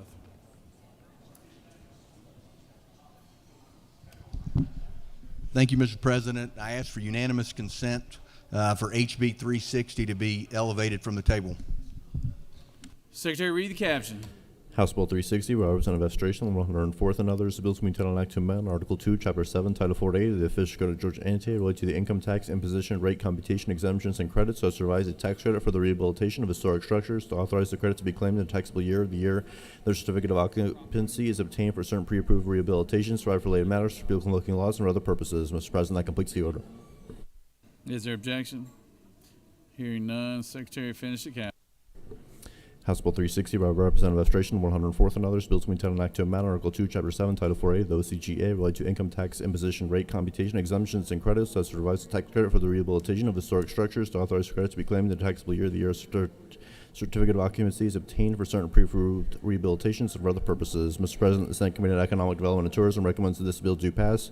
Respectfully submitted, Senator Beach, Chairman. Mr. President, Senator Doles of the 27th and others offer the following amendment. Number 1, to amend House Bill 360 by replacing on line 3 the credit with a reduced credit by deleting inserting 1 on line 13, by replacing inserting 2027, 2028, or 2029 on lines 15 and 16 with inserting 2027 or 2028, by replacing lines 19 through 24 with the following: on or before July 1st, 2026, provided, however, that any taxpayer that claims tax credits pursuant to this subsection in tax year 2026 shall only be allowed to claim such credits in an amount and for other purposes. Mr. President, that completes the order. Recognize Senator from the 45th.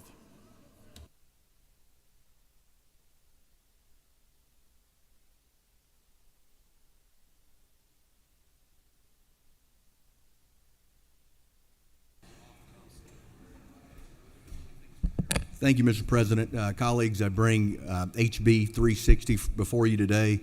This bill we have debated at great length. I think everybody in the chamber understands what the bill does. Has to do with our historical tax credits, and the senator from the 27th has a friendly amendment that I think will help ease some of the concerns within the chamber.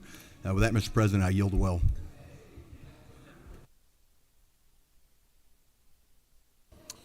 Senator from the 27th, would you like to speak to your amendment?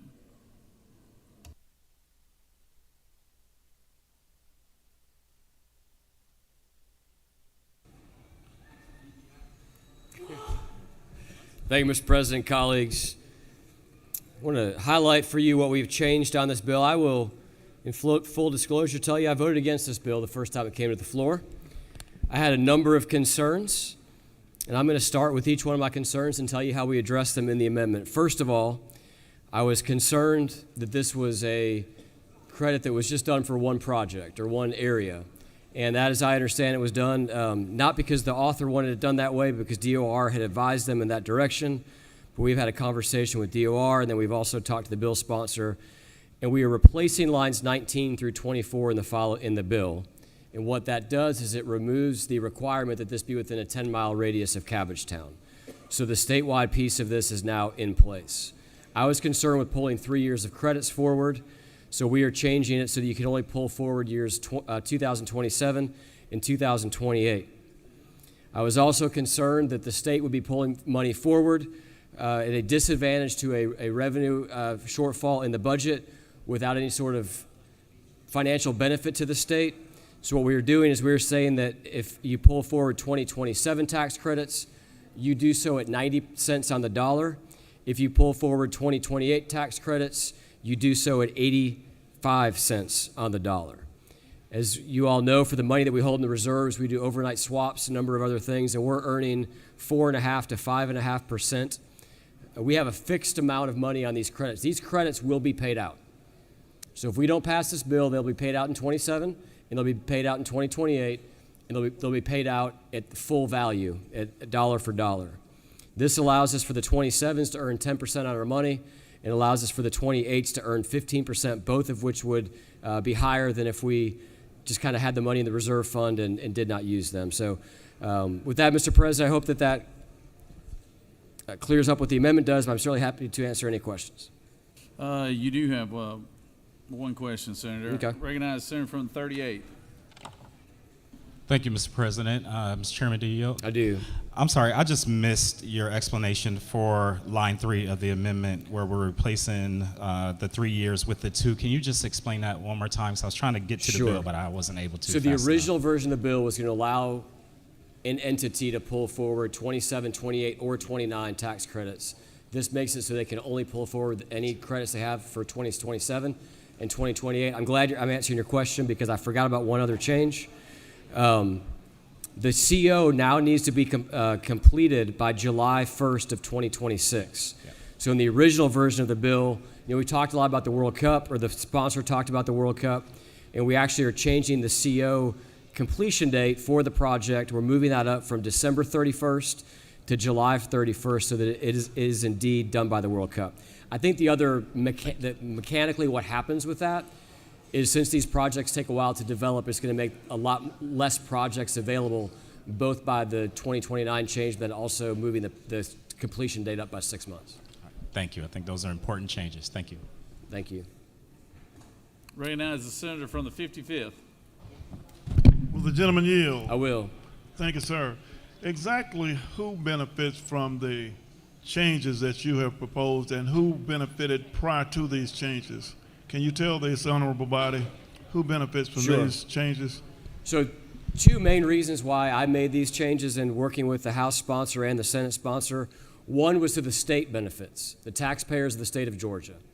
If we wait until 2027 or 2028 for these credits to be claimed, they will cost us 100 cents on the dollar. We are going to earn money by allowing them to move them forward, either 10 cents or 15 cents, depending on the year that they move forward. Secondly, by changing this from being tied to a geographic region within 10 miles of Cabbagetown, we make this statewide. Any other historic tax credit benefactors who may want to forego the 10 or 15 cents on the dollar to get them moved forward, they would be eligible as well. Part of the argument, Senator, if you remember, is that people were concerned with this project being able to jump to the front of the line, and this makes it so that every person in the state who's been pre-approved for credits is on equal footing.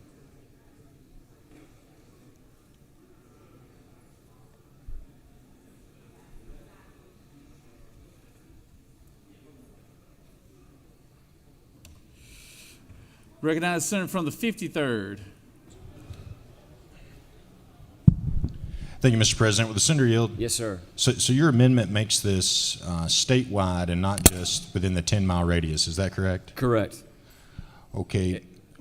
So 2026 is the triggering mechanism. What if a person just didn't take advantage of the 2026? Would they still just fall in line with their normal 27, 28, and 29 tax credits? Yes. So should they either not be complete, or you may have developers who will say, we don't want to pay 10% to be able to pull forward a year because we can go borrow against this money at 5% and arbitrage that. They will still be able to collect, and that's my point. These tax credits get maxed out, and so we will pay these credits out in 27 or 28. If we pay them out in 26, we'll do so at a reduced rate, which is why my interest in this amendment is why I believe this improves the bill. Do you think people will take advantage of that, Senator? I certainly believe we know some projects that will. Whether there will be projects outside of the original 10-mile radius or not, I genuinely do not know. Okay, thank you, sir. We have no further questions. Thank you, Mr. President. I yield the well. Recognize the senator from 36. Speaks to the bill.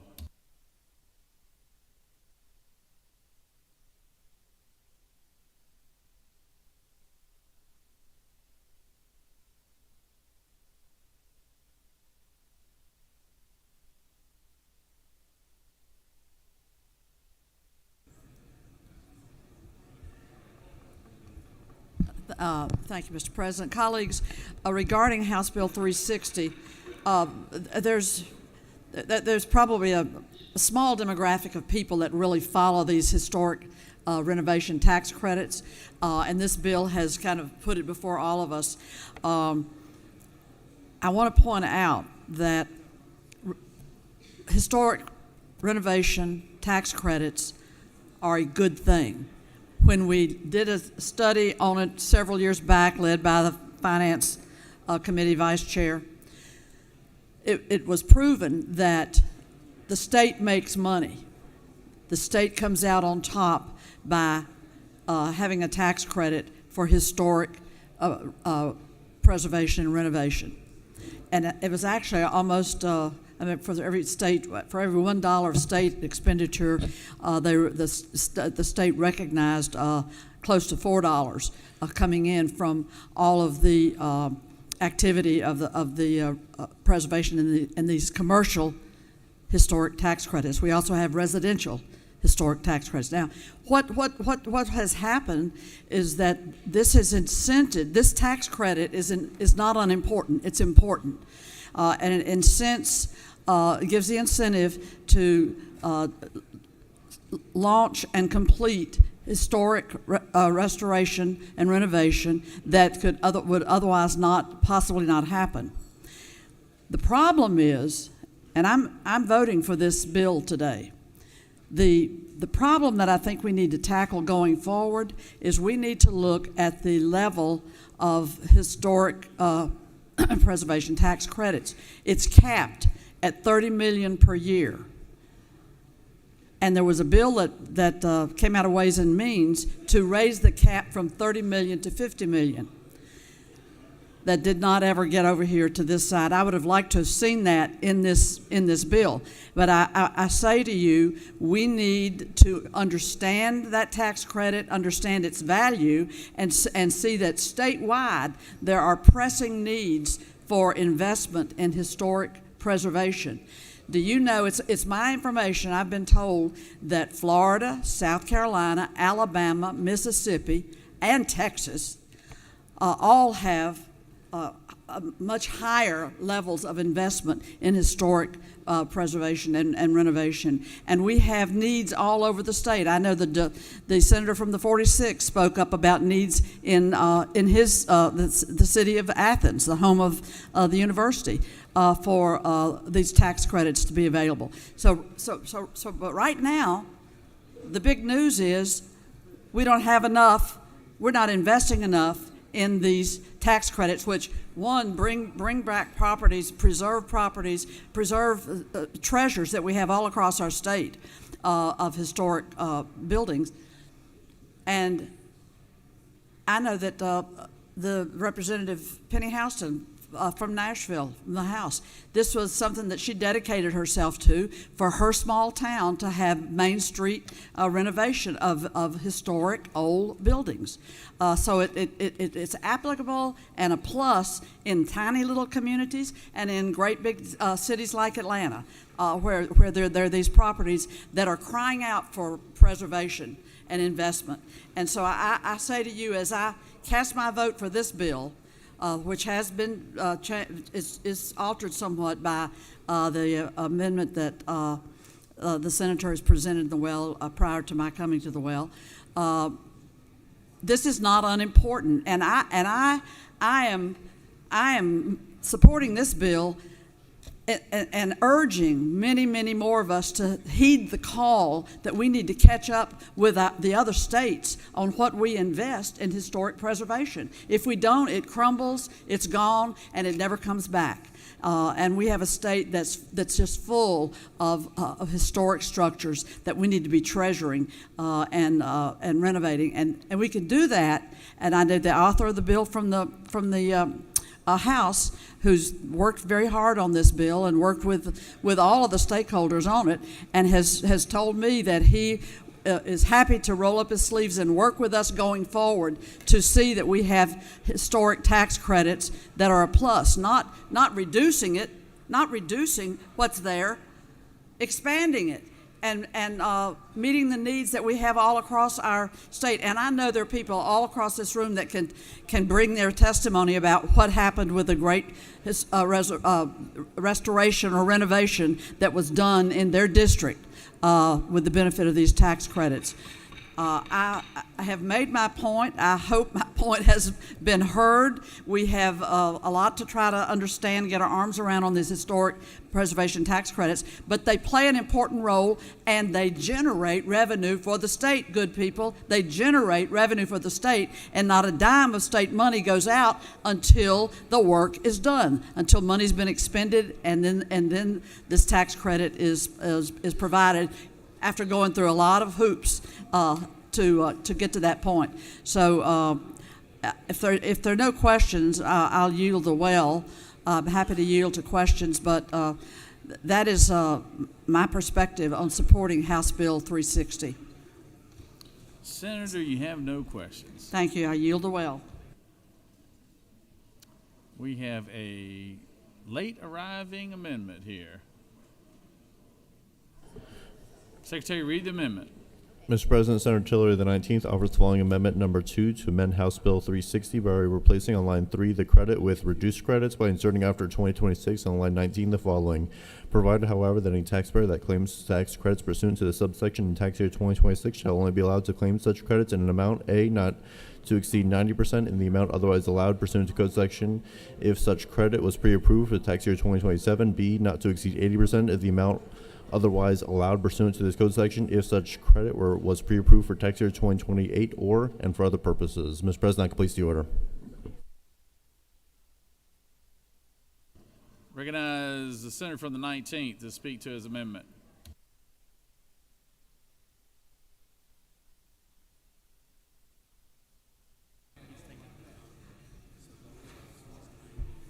Thank you, Mr. President. Members of the Senate, all my amendment does is, in keeping with what the senator from I believe the 27th was doing, instead of taking just 10% the first year down, 5% the second year down, it takes 10% down on that tax credit the first year, 20% down on the second year.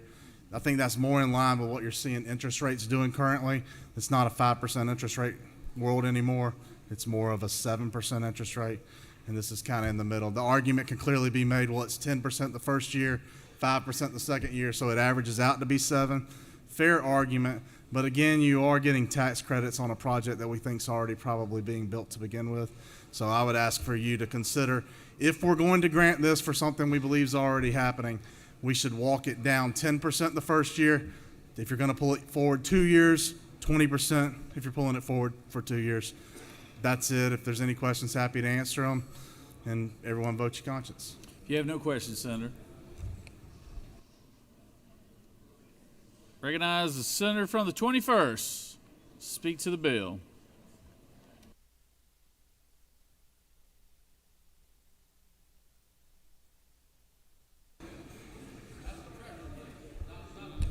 Thank you, Mr. President. Senators, I rise to support House Bill 360, and I put this jacket back on because this bill is about dollars. It's about economic development. It's about money. And, you know, we talk a lot about the World Cup, and I want to thank the senator from the 27th by moving that date so this historic area that they're talking about, and I know it's statewide now, will be done in a much faster time. But we got to look at this as a 30-year play. Let me tell you what, we have something called the World Congress Center that's a thriving convention business. It's 1.8 million square feet of convention space, and that's a very competitive business. We compete with Nashville, New Orleans, Orlando, and Las Vegas. And we don't really have a lot of nightlife here in Atlanta. You go to Bones or Chops, and after 9 o'clock, there's not a lot of places to go. We need music. We need nighttime activity. These folks are going to develop that area. It's going to be a destination place along with Centennial Yards. We're going to revitalize that area, and it's going to be about dollars. So anyway, please vote for this, and let's do some economic development. And these buildings, let me tell you another story. My wife and I, we opened a restaurant about 20 years ago down in downtown Alpharetta, and it was the building was built in about 1915, 1920. And when you go and do electrical work, you think it's going to cost you about $5,000. It costs $15,000. Every time you open up a different door, there's another skeleton that pops out because these buildings are not up to code, and you got to put money into that. So we need to help these folks renovate these buildings, like the senator from the 36 said, or they're just going to crumble away. And we got to save our history and do economic development. Mr. President, if there are no questions, I'll yield the well. You do have one question, Yes. Senator. I recognize the senator from the 47th. Yes, sir. Thank you, Mr. President. Would the senator yield? Yes. As my friend from the 26 says, what is it, all about the money? It's all about the money, just like the senator from the 26 says. And we gotta make sure we keep Georgia the #1 place to do business, and especially with our historic buildings. So please vote yes. I yield the well, Mr. President. The treasurer has spoken. Does any other senator wish to speak for or against the amendment? Senator from the 18th, the pro tem. Thank you, Mr. President. I'm going to be brief, but I do want to speak to the two amendments that we've got on this bill, and I'm going to commend the senator from the 27th for his work with the parties, with the stakeholders, with the leadership over in the House to come up with the terms that are in Amendment Number 1. I support the terms of Amendment Number 1. Not only is it good for the bigger picture, I think it's also good for the relations, but also the mathematics work out so that what's reflected here is one where, although this is better for the state to do this than the bill was originally drafted, it's fair. I think amendment number 2 is one that, quite frankly, is a bit punitive. And I think one thing we need to understand is that these credits have already been granted. They're coming in the future. They've been granted to the applicant, who is now the anticipated recipient. So they're going to get the money. Their receipt of these tax credits in the future years is not going to impact others because of the way they're staged. And so I think and appreciate Senator from the 27th, and I appreciate Senator from the 45th for bringing this bill, but in particular, this carefully crafted compromise that we've got with amendment number 1 is fair to everybody. It's fair for the state. And I think it continues to send a good message that the money man who was up here before me tries to tell us about, which is that Georgia is a great place for economic development. And I think my senator friend from the 26th, I don't know if he agrees with this or not, but maybe he does. He does. Okay, I understand. But with that, I urge your support for amendment number 1. Let's pass 360 while this deals with an Atlanta project. And I know those of us that live outside Atlanta sometimes envy all the economic development in Atlanta. But the truth is, as our capital city, Atlanta, goes, so goes the economic temperature and conditions for the rest of us around the state. So we're all in this together. Let's vote for amendment number 1 and pass pass House Bill 360. I would yield the well. Senator from the 13th, are you for this thing or against it? Huh? You're for it? Well, you know, there is this thing called overselling something. All right.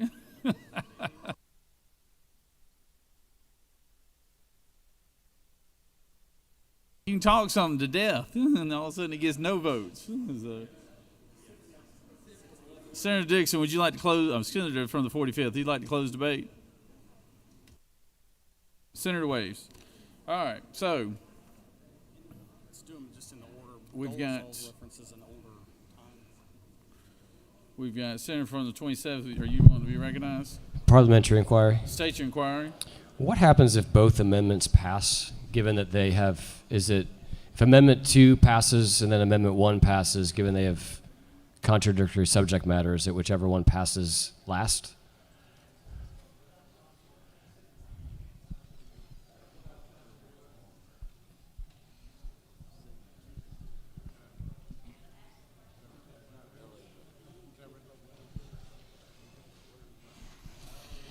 It is of the chair's opinion that if Amendment 1 does pass, then it will basically gut Amendment 2. Thank you.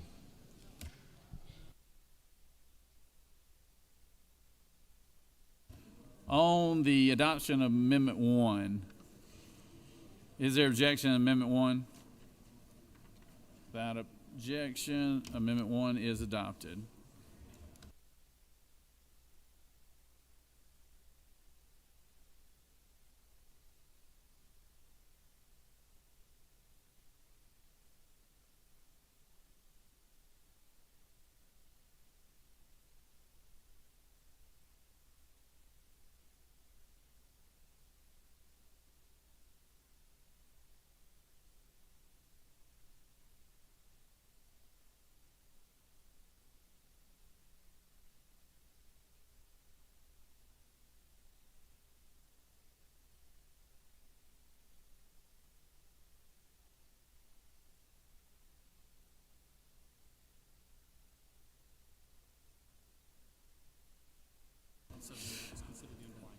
So I think this makes your amendment null and void here. All right.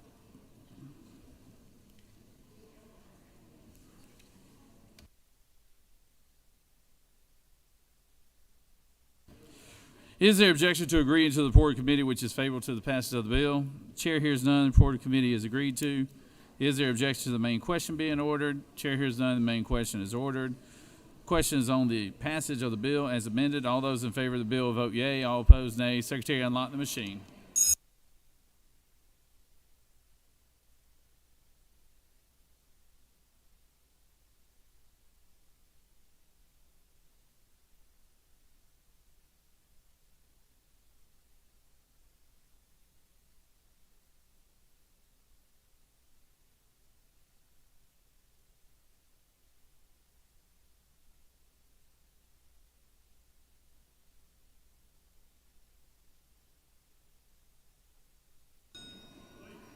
Senator from the 32nd. Senator from the 32nd. Senator. You'll be on deck. I'm just move the calendar around a little bit, so you'll be right after this next person, okay? Recognize the senator from the 35th.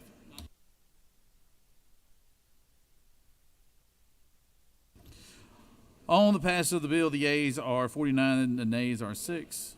This bill, having received the requisite constitutional majority, is therefore passed as amended. Recognize the senator from the 35th. Mr. President, I ask for unanimous consent to remove HB 422 from the table. Secretary, read the caption. House Bill 422 by Representative McCollum, the 30th, and others, bill to entitle an act to amend Chapter 18 and Title 45 of the OCGA related to employees' insurance and benefits plans to require the state employees' health insurance plan to include high-deductible health plans, to provide for related matters, repeal conflicting laws, and for other purposes. Mr. President, that completes the order.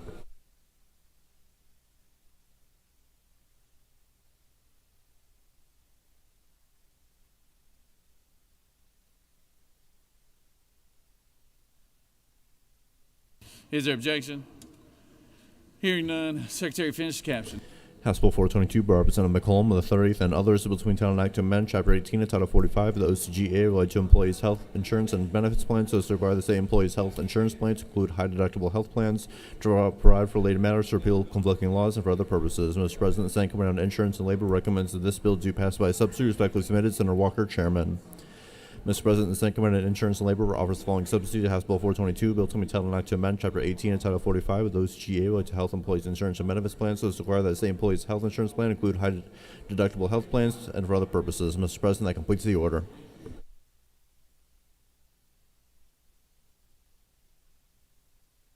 Recognize Senator from 35th. Thank you, Mr. President. Colleagues, I have a simple bill here. What it does is it requires the state to provide its employees with at least 2 high-deductible health plans. What it also does is it requires the state to provide its employees a pre-tax deduction for health savings accounts. And if that sounds familiar, we passed a very similar bill 2 years ago. And it passed unanimously from this chamber. So this is similar to a bill that has already been adopted by this body. And with that, Mr. President, I'll yield for any questions.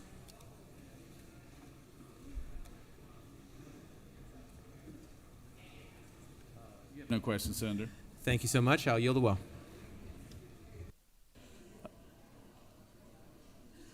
Senator from the 31st, you have a... Mr. President, it's unanimous consent to excuse the senators from the 8th and 30th for business inside the Capitol. From the 8th and 6th. The 8th, the 30th, and the 6th? Yes, sir. All right, without objection, the 8th, the 30th, and the 6th are excused. Does any other senator wish to speak for or against the measure? Chair hears none. Is there objection to the previous question being ordered? Chair hears none. The previous question is ordered. The question on the adoption of the committee substitute. Is there objection to the adoption of the committee substitute? Hearing none, the committee substitute is adopted. Is there objection to agreeing to the report of the committee, which is favorable to the passage of the bill? Chair hears none. The report of the committee is agreed to. Is there objection to the main question? Yeah, to the question. The main question is on the passage of the bill by substitute. All those in favor vote yea. All opposed, nay. Secretary, unlock the machine.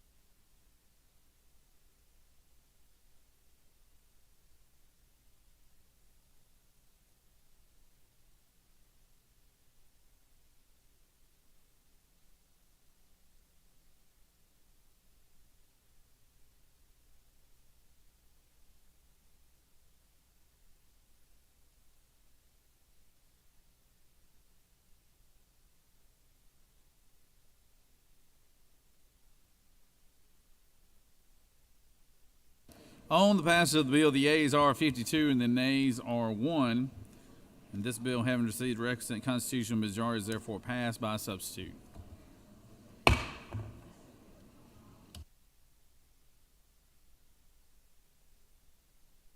Recognize the senator from the 32nd.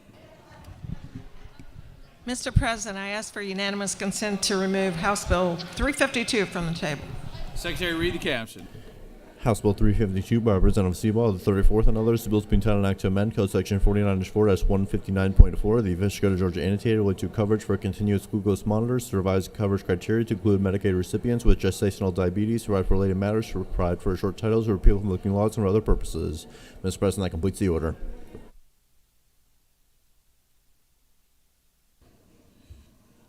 Recognize, is there objection? I'm sorry, is there objection? Out here, and Secretary, finish the caption. House Bill 352 by Representative Seabaugh of the 34th and others, the bill to be entitled an act to amend Code Section 49-4-159.4 of the Official Code of Georgia annotated related to coverage for continuous glucose monitors and for other purposes. Mr. President, the Senate Committee on Health and Human Services recommends that this bill do pass by committee substitute. Respectfully submitted, Senator Watson, Chairman.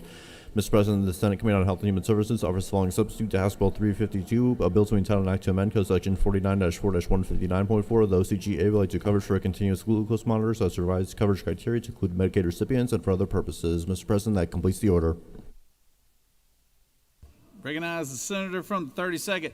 If I can get everybody's attention real quick, it's getting a little loud. It's getting a little loud, so if everybody could just take it down to a whisper and give the senator in the well a little bit of attention.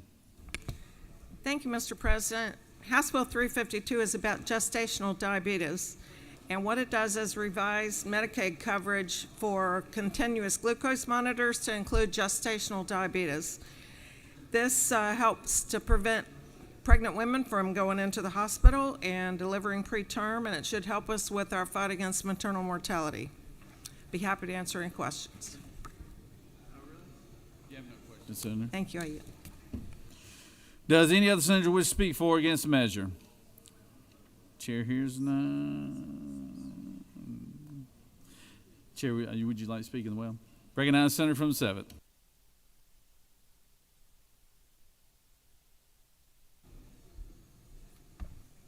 Thank you, Mr. President. I just wanted to say I rise in support of this important piece of legislation. I had gestational diabetes with my first child, and having glucose monitoring was incredibly crucial, and I'm glad that we'll be able to expand that service to more women. And I ended up delivering my child preterm, but it will not only help women but also our infant mortality rates as well. And so I'm sure everyone's going to vote yes. Please, everyone, vote yes on this important piece of legislation. Thank you.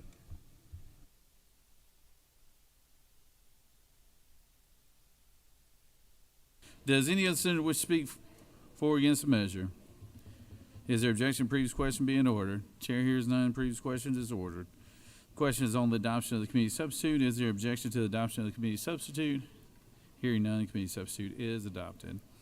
Is there objection to agreeing to the report of committee which is favorable to the passage of the bill? Chair hears none. Report of committee is agreed to. Question is on the passage of the bill by substitute. All those in favor vote yea. All opposed nay. Secretary, unlock the machine.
On the passage of the bill, the yeas are 51, the nays are 1.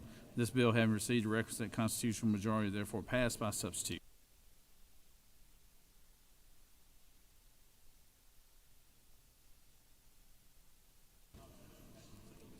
Recognize the senator from the 29th.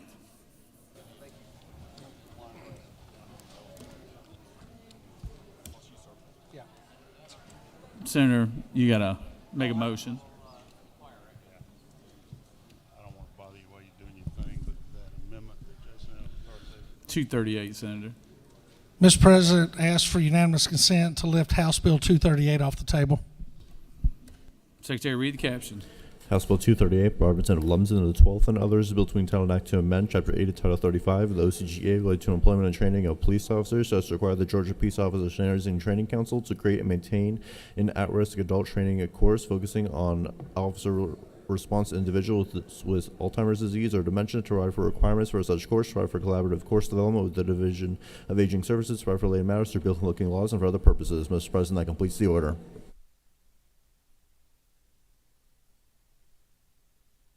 Is there objection? Hearing none, Secretary, finish the caption. House Bill 238 by Representative Lumsden of the 12th and others, a bill to entitle an act to amend Chapter 8 of Title 35 of the OCGA related to employment and training of police officers, so as to require the Georgia Peace Officer Standards and Training Council to create and maintain a risk and for other purposes. Mr. President, the Senate Committee on Public Safety recommends that this bill do pass. Respectfully submitted, Senator Albers, Chairman. Mr. President, that completes the order. Recognize the senator from the 29th.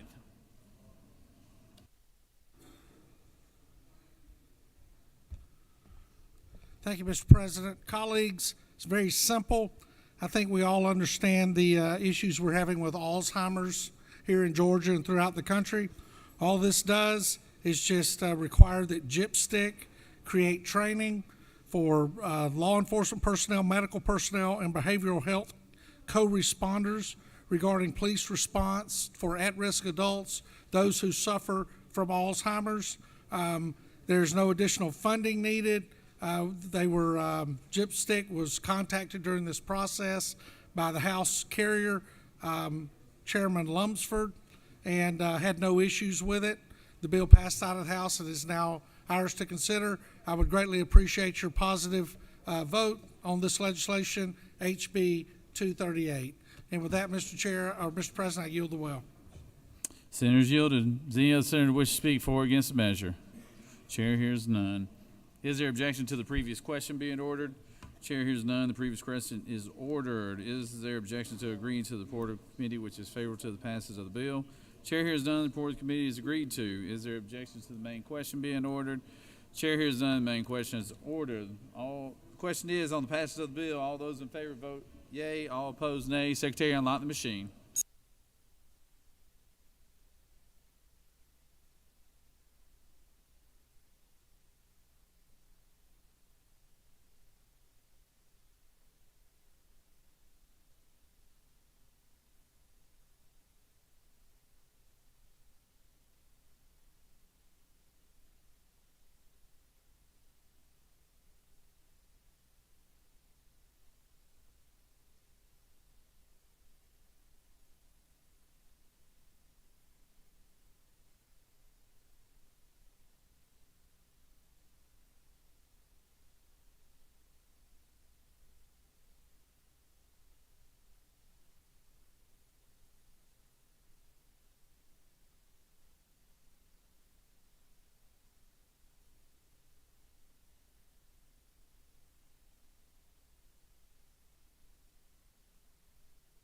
On the passage of the bill, the yeas are 52, the nays are 0.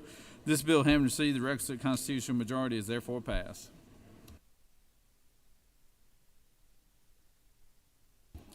Recognize the senator from the 23rd for a motion. President, I request that House Bill 399 be removed from the table.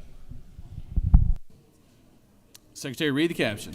House Bill 399, Representative Oliver of the 84th and others, a bill to be entitled an act to amend Article 1 of Chapter 7, Title 44 of the Official Code of Georgia annotated related to landlords and tenants in general, so as to require certain residential landlords to have in-state staff to manage tenant communications related to such properties, to provide for related matters, to repeal conflicting laws, and for other purposes. Mr. President, that completes the order.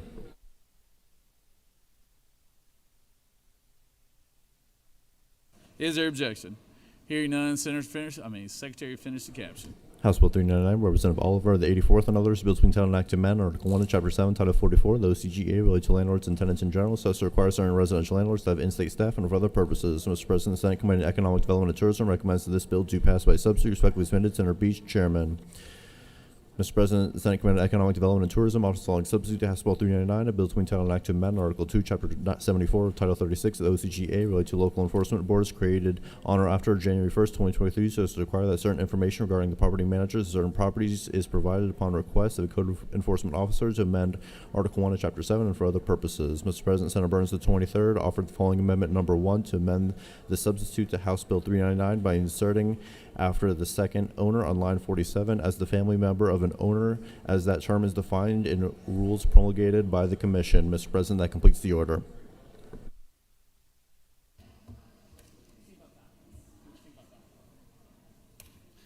Recognize Senator from the 23rd.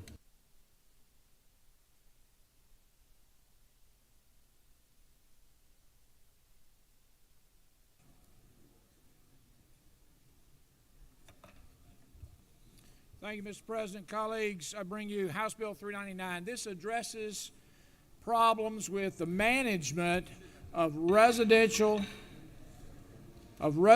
single-family homes and duplexes which are owned by institutional investors. This has become quite a challenging environment. I'd like to acknowledge that there are a high percentage of homes in the metropolitan Atlanta area that are investor-owned. In Senate District 10, there are 4,901 homes owned by an investor group. That's 49.2% of all single-family homes available in Senate District 10. In Senate District 43, it's 39. In Senate District 30, it's 28. In Senate District 45, it's 31. In Senate District 28, it's 26. So, in many of our districts, more than 25% of single-family residential rental property is owned by institutional investors. This bill just requires that investor group have a broker that is a resident of Georgia, or if they're not a resident of Georgia, that broker is not a resident of Georgia, then they employ a property manager who resides in Georgia to make sure that they can deal with tenant communications, tenant coordination, repairs, maintenance, and those types of challenges. The amendment is a friendly amendment. It adds in Section 2 on line 47, it adds the ability for an owner's family member, so as the family member of the owner, to also satisfy the exception. You'll notice that Section 2 deals with exceptions to the requirement to have in-state property management or property brokerage, but this would just allow this family to continue to own and operate their property. I'm happy to accept any questions, or I'm happy to yield the well. You have no questions, Senator. Thank you. I yield the well. Does any other senator wish to speak for or against the measure? Chair hears none. Is there objection to the previous question being ordered? Chair hears none. The previous question is ordered. Questions on the adoption of Amendment 1. Is there objection to adoption of Amendment 1? Without objection, Amendment 1 is adopted. Questions on the adoption of the committee substitute as amended. Is there objection on the adoption of the committee substitute as amended? Hearing none, the committee substitute as amended is adopted. Is there objection to agreeing to the report of committee which is favorable to the passage of the bill? Chair hears none. The report of committee is agreed to. Is there objection to the main question being ordered? Chair hears none. The main question is ordered. Questions on the passage of the bill as by substitute. All those in favor will vote yea. All opposed nay. Secretary, unlock the machine.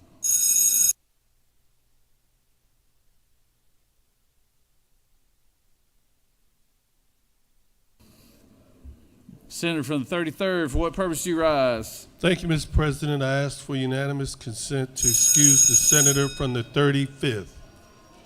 Without objection, the senator from the 35th is excused.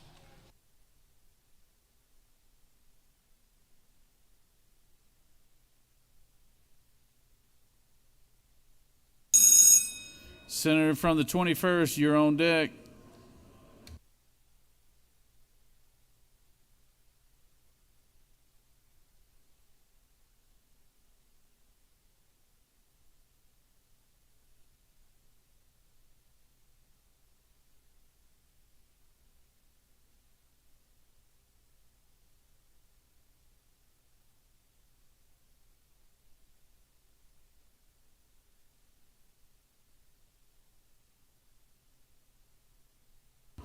On the passage of the bill, the yeas are 41, the nays are 9. This bill, having received the requisite constitutional majority, is therefore passed by substitute.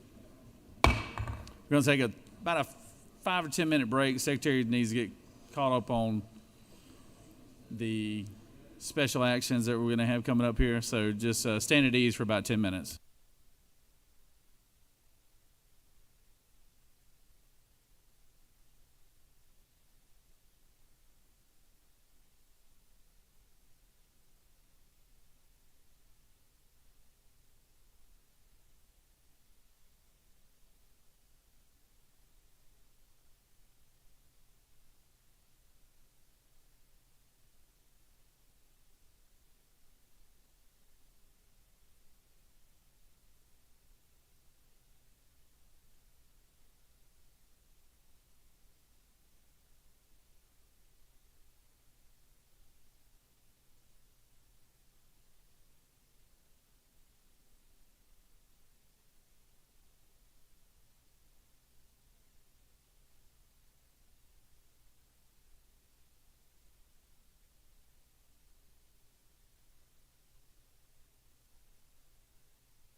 The Senate will come back to order. Senator from the 21st, you're on deck.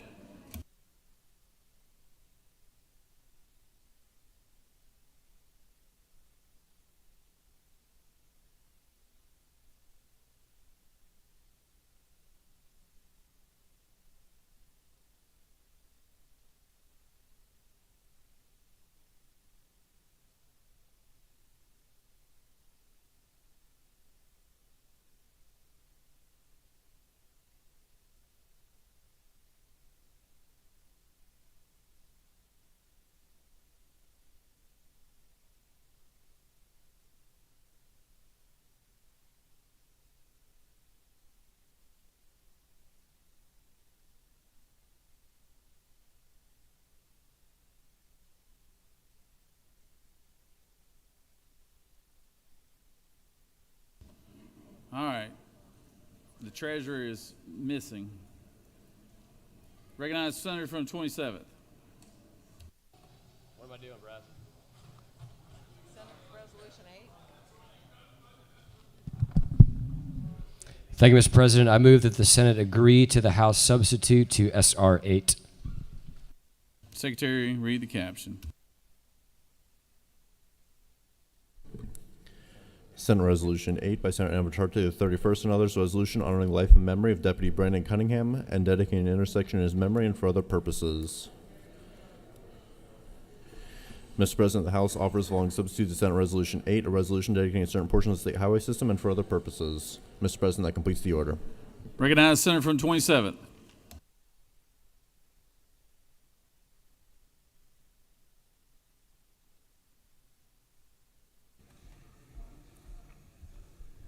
Thank you, Mr. President, colleagues. Senate Resolution 8 was our road naming bill.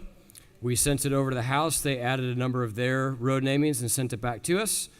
Once we agree to this, we will be done with our first of 3 road naming bills. I'm happy to answer any questions or yield the will. You have no questions, Senator. Thank you, Mr. President. I yield. Does any other senator wish to speak for or against the measure? Hearing none. Senator has moved that the Senate agree to the House substitute on SR 8. All those in favor will vote aye. All those opposed, no. Secretary, unlock the machine.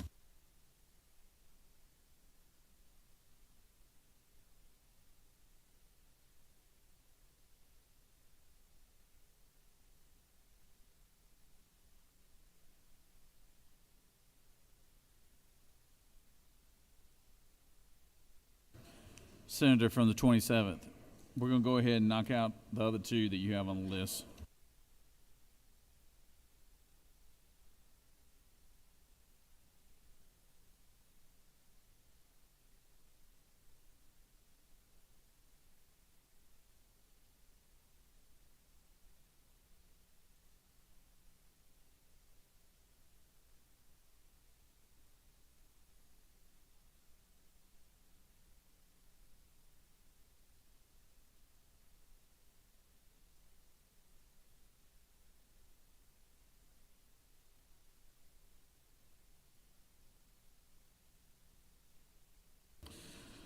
On the agree to the House substitute, the yeas are 49, the nays are 0, and this motion has passed. Recognize the Senator from the 27th. Mr. President, I move that the Senate agree to the House substitute to SR 231. Secretary, read the caption. Senate Resolution 231 by Senator Albers of the 56th and others, the resolution honoring the life of Officer Jerry Levante and dedicating an interchange in his memory and for other purposes. Mr. President, the House offers the following substitute to Senate Resolution 231, a resolution dedicating certain portions of the state highway system and for other purposes. Mr. President, that completes the order.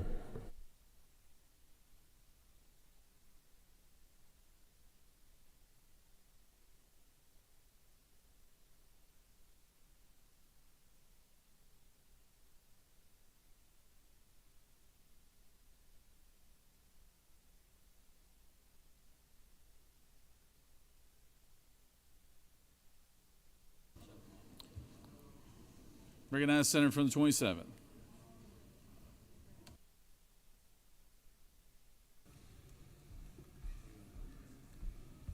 Thank you, Mr. President, colleagues. Same deal here. Road naming bill. House added a number of elements. This one is focused on first responders. And we're going to do our final agree and get this across the finish line, Mr. President. I will yield the will. Does any other senator wish to speak for or against the measure? Chair hears none. The senator has moved that the Senate agree to the House substitute on SR 231. All those in favor of his motion will vote yea. All opposed, nay. Secretary, unlock the machine.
On the motion to agree, the yeas are 52 and the nays are 0, and this motion prevails.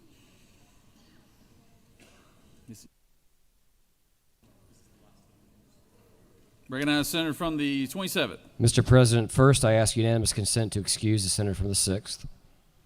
Without objection, Senator from 6th excused. And then I'll move that the Senate agree to the House amendment to the Senate substitute to H.R. 7.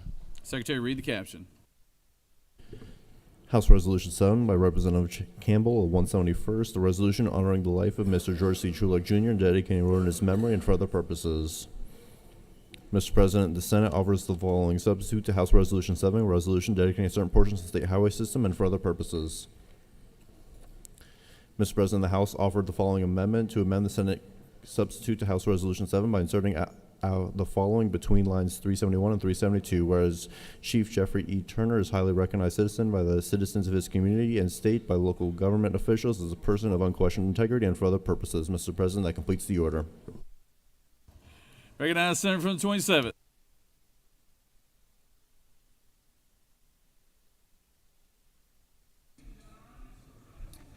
All right, guys, this is 3 of 3 on our road namings. The House had a last-minute ad for Chief Jeffrey Turner. This bill, if you look on your desk, it was dropped. This is the green bill here. This has the bulk of the Senate road namings in it. And with that, Mr. President, I'll answer any questions or yield the will. You do have one question. The senator from Perry, Georgia. Thank you for recognizing me, Mr. President. Would the senator yield? Yes, I will. I was wondering if you were going to call for a power hour or not. Is that where we're going with this? Senator, can I ask my question, please? I yield, Mr. to the chairman.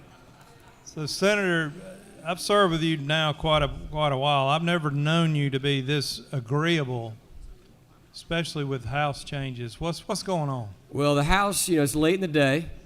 The House is finally passing us some good legislation. It took 40 days, but they are finally passing us a few pieces of legislation that are worth this consideration of this august body, Mr. Chairman. Would you further yield? I do.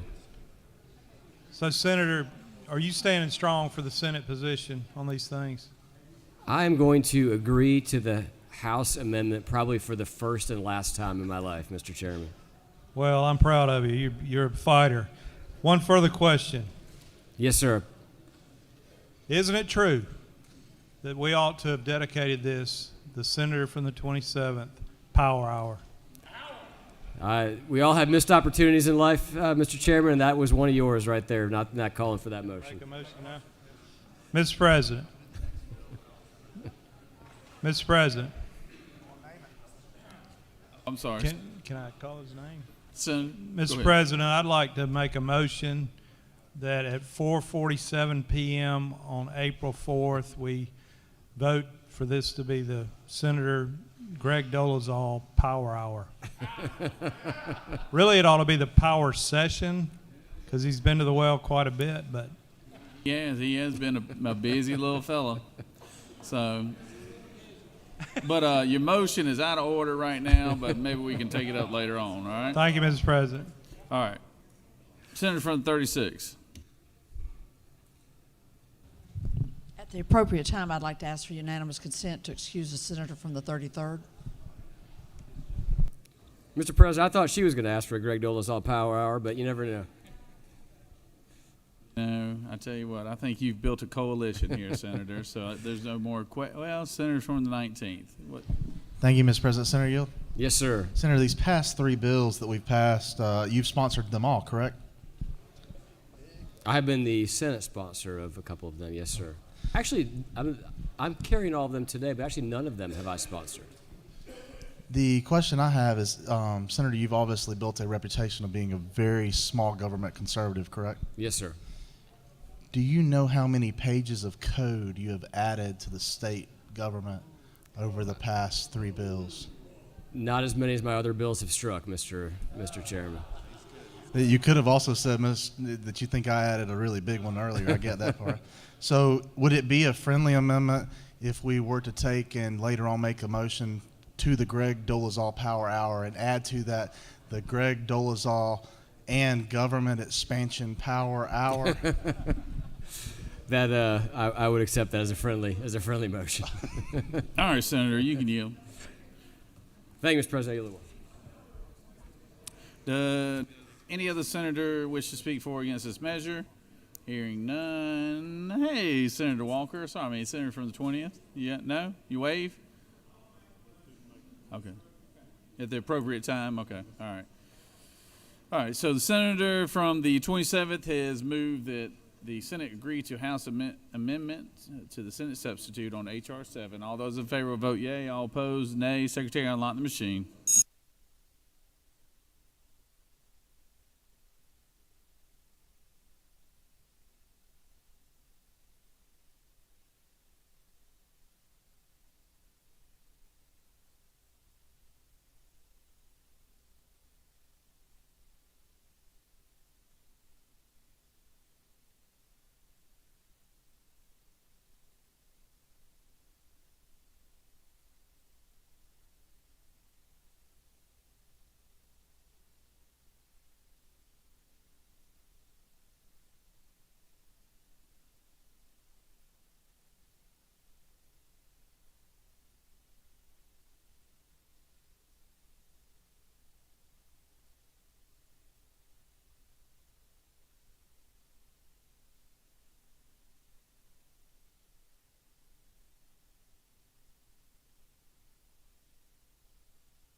On the agree to the House amendment to the Senate substitute, the yeas are 50 and the nays are 0, and this motion has prevailed. Senator from the 20th.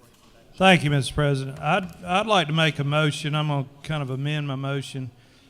So from 4:00 p.m. Eastern Standard Time to 5:00 p.m. Eastern Standard Time, April 4th, 2025, I make a motion that we designate the Dolezal Government Expansion Hour, and it'll be, the acronym will be DOGE. Oh, man, that's funny. All right, just hold that thought real quick. So just hold that thought. We're kind of moving along at a good pace right now. I recognize the senator from the 36. I'd like to ask unanimous consent to excuse the senator from Senate District 22 for business inside the Capitol. All right. Without objection, the senator from the 22nd is excused. We'll come back to that power hour motion there, Senator. All right. Recognize Senator from the 21st. Mr. President, I move that the Senate agree to the House amendment to the Senate substitute to HB 155 as amended by Amendment 2. Secretary, read the caption.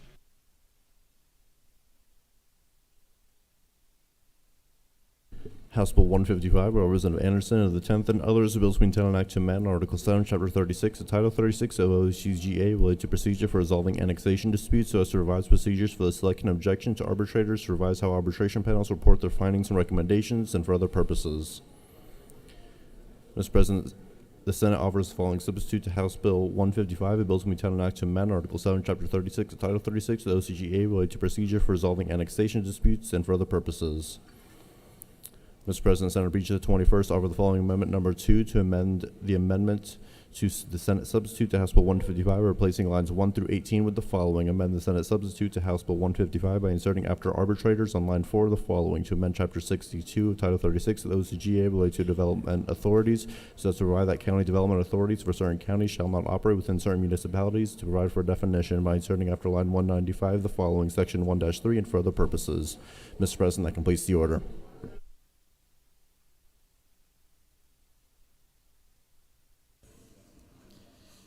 Recognize the senator from the 21st. Thank you, Mr. President. I bring to you House Bill 155 and an amendment.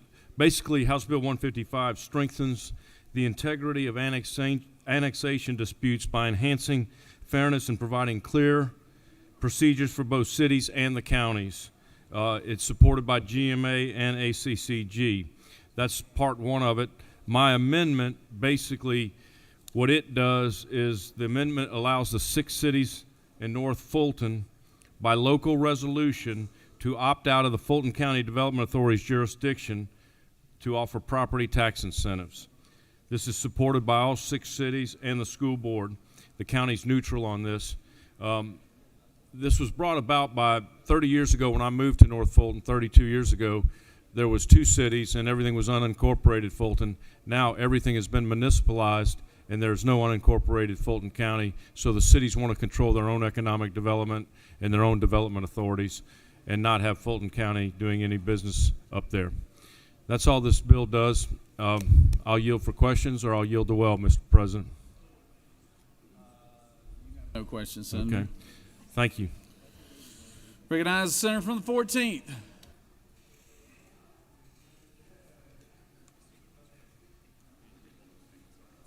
Hold on one second, Senator. Hold on one second, Senator. Let the Secretary finish this amendment. I apologize. Mr. President, the House offers the following amendment to amend the Senate substitute to House Bill 155 by replacing lines 424 through 437 with the following, and for other purposes. Mr. President, that completes the order. Thank you, Senator. I appreciate it. You know, well's yours. Thanks, Mr. President. After a long textual journey in which I had to read and reread the amendment, I rise in support of the senator from the 21st, amendment number 2. The reason I do that is because I typically, as a matter of, in any legislative discussion we're in, do not want there to be multiple development authorities that are operating in the same space. Because as a general matter, that creates a race to the bottom where development authorities have an incentive to keep out-competing each other, giving away more and more tax revenue for a project. So the reason that I'm okay with the Development Authority of Fulton County not operating in North Fulton cities, especially when those cities deliberately opt out, is because I don't want the DAFC to be competing with the city development authorities that may already be operating in that space. Now, there are different views from the minority party on this, different views from Fulton and Atlanta legislators, so I do not purport to speak for all of Fulton or Atlanta, but I just wanted to explain why I will be supporting the senator's amendment. I'll yield for any questions. You do have one question, Senator. Recognize Senator from the 41st. Thank you, Senator. Thank you, Mr. President. Senator, do you yield? I yield. So, if my understanding your your reasoning here, it's because you believe that it's possible that there would be two competing development authorities. Is that right? Correct. However, isn't it true that the second development authority that you're concerned about, which would be a North Fulton Cities Development Authority, has not become law at this point? Isn't that true? Well, there's not a new, omnibus North Fulton Development Authority, but there are some cities who have their own municipal development authorities. One issue that has occurred in Atlanta is that Atlanta has a municipal development authority that is in tension sometimes with the operation of the Development Authority of Fulton County. So as a general rule, across the board, I'm trying to be consistent. I don't like enabling multiple development authorities to operate in an overlapping way. And so that is my reason why, if the North Fulton cities say by resolution or ordinance that they do not want DAFC to operate, I want them to have the freedom to do that. Thank you. Thank you. With no further questions, I'll yield the well. Thank you. Yes, Senator is yielded. Recognize Senator from the 39th.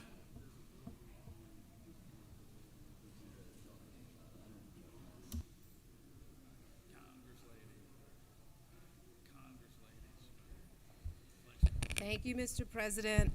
So I rise in opposition to Amendment 2 as the chair of the Fulton County Development Authority. When this bill got to the House, there was some changes and substitutes made to the bill that everybody agreed upon. There was a compromise that would have still allowed the Fulton County Development Authority to operate in North Fulton if the cities allowed them to. This amendment takes away the ability for the development authority, the existing development authority that has already done so many great projects in the northern part of the county, from being able to do that any longer. This is completely flying in the face of the compromise that was reached very delicately from lots of different partners over in the House. This starts us back from scratch with the original bill, which is not the one that was worked on over in the House. Those of us in Fulton County who recognize the work that has happened over many, many years throughout the entire county understand that each of the different cities can have their own downtown development authorities or their own authorities, and some of them do. And even with the duplicative nature of a downtown authority and a county authority, so much great work has been done. To now decide that only the municipal authorities should be the ones that are empowered to bring big, huge investments and projects to the county is a major shift in philosophy and policy. I urge you to vote down this amendment and allow our Fulton County Development Authority to continue to do the good work that they've done, bringing hundreds of millions of dollars throughout the county. Thank you. Unless there are questions, I yield. Questions, Senator. Recognize the Senator from the 56.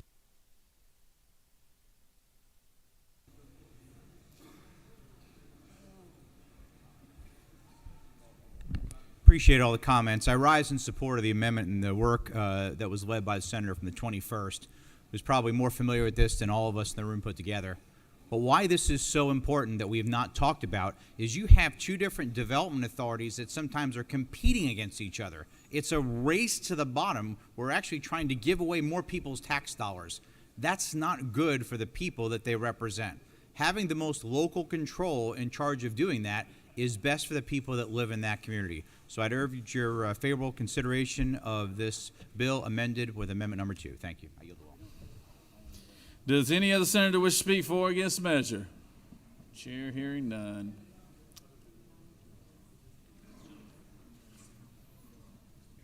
Senator, does the treasurer want to close debate?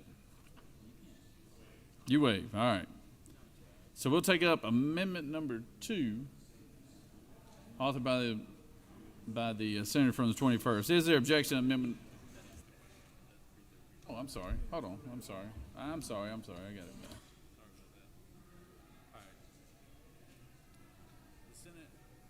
So we're in a posture where the Senate agrees to the House amendment to the Senate substitute on HB 155 as amended by Amendment 2.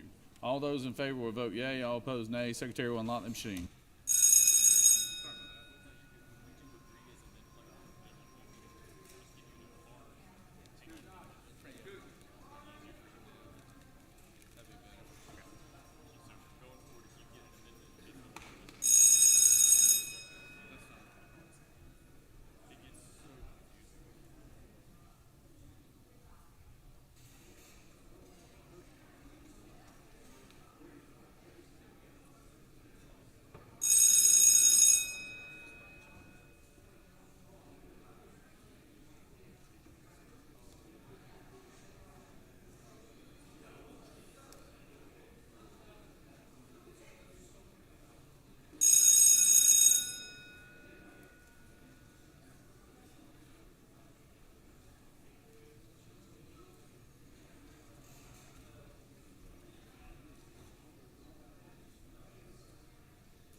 On the agree to HB 155, the Senate agrees to the substitute as amended by Amendment 2.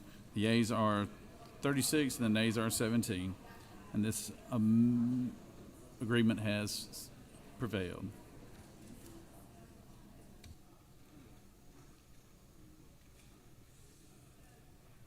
Recognize the senator from the 42nd. Mr. President, I move the Senate agree to the House substitute to Senate Bill 132. Secretary, read the caption. Senate Bill 132 by Senator Strickland, letter 42nd, and others, the bill to entitle an act to amend Part 2, Article 6 of Chapter 7, Title 17 of the Official Code of Georgia annotated related to insanity and mental incapacity, so as to require a hearing before a court orders an evaluation of mental competency of an accused person to stand trial, to provide for release of reports, and for other purposes. Mr. President, the House offers the following substitute to Senate Bill 132, bill to entitle an act to amend Part 2 of Article 6, Chapter 7, Title 17 of the OCGA related to insanity and mental incapacity, so as to require a hearing before a court orders an evaluation of the mental competency of an accused person to stand trial, to provide for release of reports of such evaluations, to establish different procedures in cases where the subject has been accused only of one or more nonviolent misdemeanor offenses, including automatic dismissal in some cases, and for other purposes. Mr. President, that completes the order.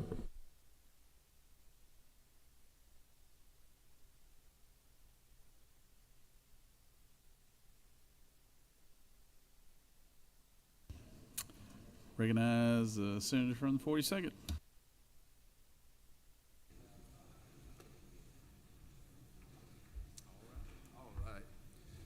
Thank you, Mr. President. Members of the Senate, Senate Bill 132 was a bill that you all voted for a couple of weeks back that deals with the process of someone not being competent to stand trial, and we put some more due process within that procedure.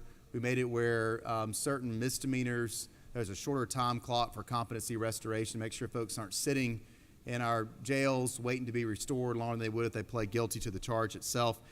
Working with the House, there was one part of the bill we had an understanding behind the scenes to keep working on over there, and it deals with that hearing in the initial phase. And so if you look at the pink sheet, lines 45 through 50, this is where the initial process comes up, where a judge is going to look at someone to see whether or not they're competent to stand trial and start the process of being evaluated. And we just added some more due process in there, making sure that there always is a hearing on the front end of these, that the prosecutor has the ability to submit information themselves, that any evidence presented by the accused can be ex parte, and making sure that all evidence submitted is under seal. And so it was a way to make sure we cleaned up and spelled out for all our courts how this initial phase would work. Happy to take any questions.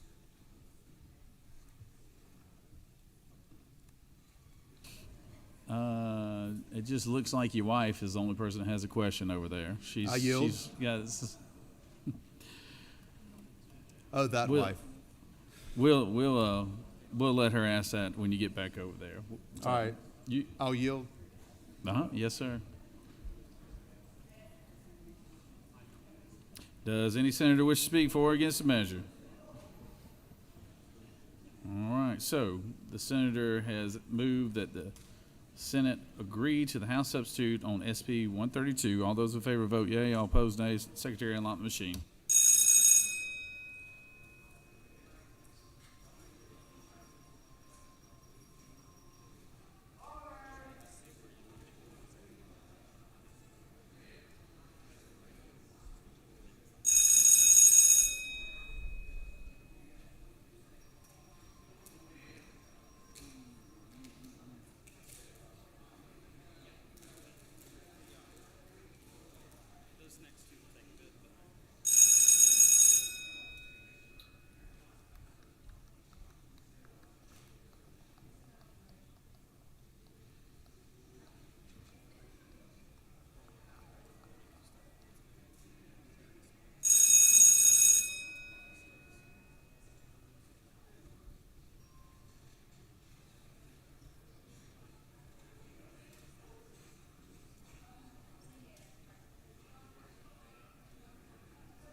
On the motion to agree, the yeas are 50, the nays are 1, and this motion has prevailed. Recognize the senator from the 20th. Thank you, Mr. President. I move that the Senate agree to the House substitute to Senate Bill 125. Secretary, read the caption. Senate Bill 125 by Senator Walker the 20th and others, a bill to entitle an act to amend Chapter 15 and Title 43 the official code of Georgia annotated related to professional engineers and land surveyors so as to decouple the sequential order of experience and examination requirements derived for related matters to repeal conflicting laws and for other purposes. Mr. President, the House offers the following substitute to Senate Bill 125, the bill to entitle an act to amend Titles 8, 10, 36, 43, and 46 of the official code of Georgia annotated related to buildings and housing, commerce and trade, local government, professions and businesses, and public utilities and public transportation, respectively, so as to provide for provisions related to professional license to establish on behalf of professional licensing boards under the jurisdiction of the Office of Secretary of State continuing education tracking solution to monitor compliance of licenses and for other purposes. Mr. President, that completes the order. Recognize the senator from the 20th.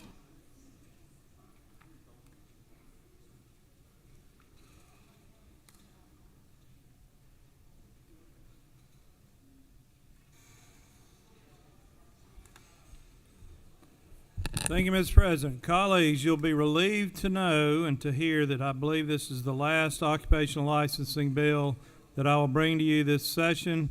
We passed Senate Bill 125 related to professional engineers and the timing of when they could take their licensing exam. It was not a controversial bill.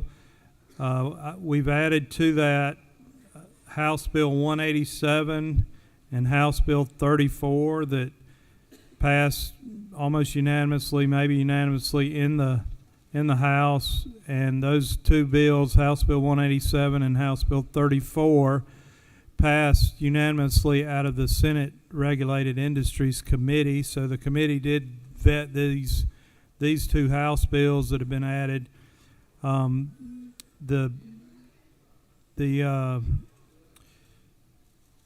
Let's see, we added clarifying language. This has to do with master plumbers. We added clarifying language to the master plumbers occupational licensing code to protect their ability to work both inside and outside of buildings. And the plumber parties were involved in that. And then we made it so that all licenses that need continuing education for renewal, that they will track that online. It doesn't specify the service they have to use, so it doesn't select like one vendor that they have to use, but they have to provide CE tracking online, use a service that is out there. Good pro-business bill to further streamline our occupational licensing code. I ask for your favorable vote on this. Thank you very much. Hold on one second, Senator. You got man of your status. Folks want to question you. Got a question from the senator from the 27th. I thought I might. My sweet mate, my good friend. He is sweet. Somebody I really have great respect for. Thank you, Mr. This President. Is streamlining government, by the way. Chairman, do you yield? It's red tape rollback stuff here. Chairman, do you yield? I'll yield for. Do you yield for a series of questions? Yes, I will. Mr. Chairman, I'm looking at your bill as it passed the Senate here, and it's pretty light. It's 3 pages and 43 lines. Does this look like your Senate bill? If you say so, Senator, my vision's not that good. Now, Senator, this is the bill after the House got done having their way with you, apparently. And this bill is 48 lines and 48 pages and 1,226 lines. Does that sound correct? Yes. Chairman, how many pages of new laws do we need to roll back the red tape in the state of Georgia? There's a lot of red tape. It takes a lot of work to roll it back. It's combining 3 occupational licensing bills into one. Well, So Chairman, that's you a have been lot more efficient than dealing with 3 things. We're just dealing with one now, one bill.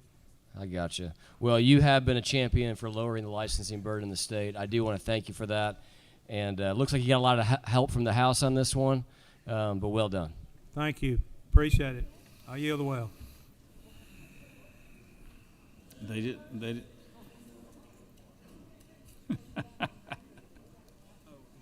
Hello, Senator from the 26th.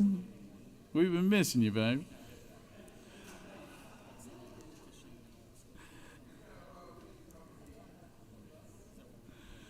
We're glad you're with us. All right. Any other senator wish to speak for or against the measure? All right. The senator has moved that the Senate agree to the House substitute on SB 125. All those in favor of the bill vote yea. All opposed nay. Secretary unlock machine.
On the motion to agree, the yeas are 37, the nays are 14, and this motion has prevailed. Recognize the senator from the 21st. Mr. President, I move that the Senate agree to the House substitute to SB 244. Secretary, read the caption.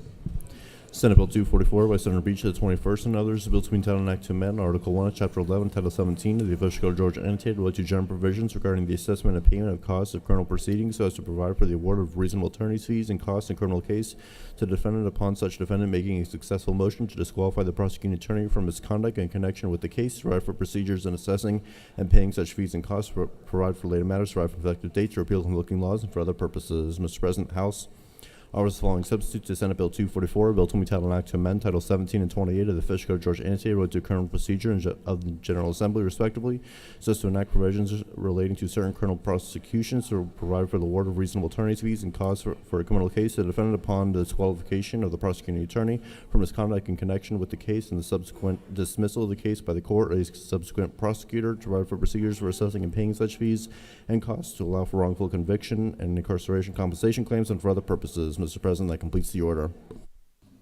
Recognize senator from the 21st.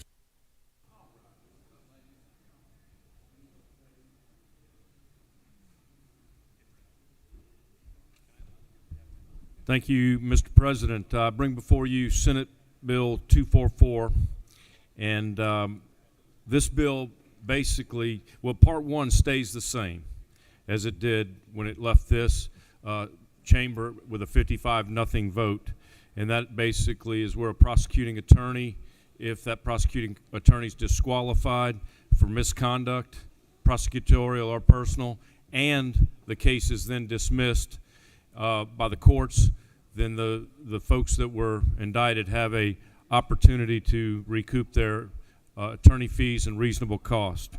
Part 2 was added in the House, and it requires administrative law judges within the Office of State Administrative Hearings to hear and evaluate claims of those that were convicted and then proven innocent through DNA testing and so on, and they may have spent 20 years in jail.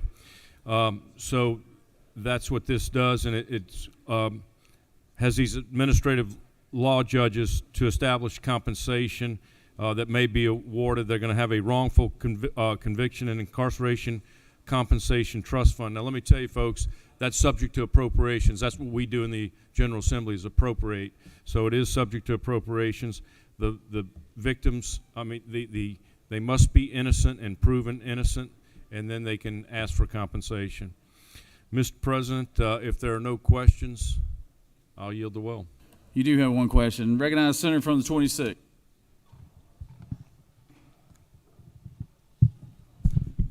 Thank you, Mr. President. Senator Yield? Yes. Senator, did the Secretary of State record the gentleman in asking to change the votes? Did what? I said, did the Secretary of State record the gentleman in asking to change the votes? I don't know who recorded it. I think it was recorded illegally out of the state of Florida by one of his employees. But that has not. This listen, Senator. This has to do with a DA that had misconduct, personal misconduct, and now the case has been dismissed by the Court of Appeals. And if the Supreme Court dismisses it, you don't think those 15 defendants have some kind of right to get some compensation? So you think they have rights when they call in and ask us to change the vote in the state of Georgia? Those 15 defendants didn't do that. Are you saying your president didn't do it? Listen, the president had every right to make a phone call and ask questions about that election. I asked questions about that election. A lot of us asked questions about that election. The president asked for votes, Senator. He didn't ask. He didn't say that. Yeah, he did. You heard the conversation. Had the Secretary of State not recorded, he would have lied on him. No. Well, that's not what this bill's about. This bill's That's about what compensation. The bill's about, Senator. Senators yielded the well. Okay. This is my last time in the well, and I'd ask for a green vote. Thank you very much, Mr. President. I yield the well.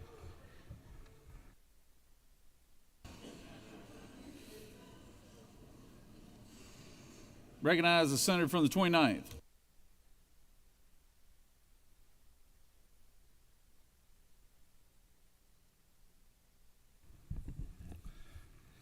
Colleagues, first of all, I want to thank the senator from the 21st for this bill. I wasn't super warm about the bill when I first saw it, but there's some language added over in the House. Once again, held a subcommittee hearing on the Appropriations Compensation Subcommittee, as I was asked to. Got a lot of testimony. We do something a little different on the Senate side than they do across the way. When we have a hearing about legislation, we invite everybody in, all impacted parties. So when we talk about compensation for the wrongly convicted, we invite not only the individual who claims they were wrongly convicted, but we invite the district attorneys in, we invite defense attorneys in, and we do something really, really strange over here. We invite the families of the victims, because I've yet to see a compensation request that did not involve the murder of a Georgia citizen.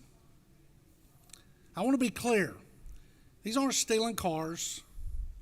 These aren't robbing stores or burglarizing homes. These are killing other human beings.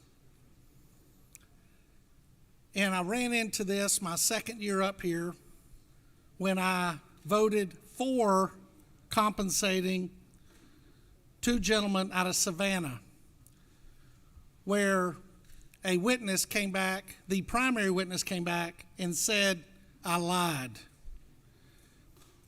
And it was discovered that the district attorney in Savannah had purposely hidden discovery. Both of those acts are impediments to due process. And then in that same year, I voted to deny compensation from a gentleman in my district who drove the getaway car in an armored car robbery where the armored car guard was assassinated as he was doing his job 2 days before Christmas in Columbus, Georgia. Because of a technicality, the case had been sent back to the district attorney, who no longer had the witnesses she needed to prove the case, so she chose to null pros the case, which means to not prosecute the case, re-prosecute the case.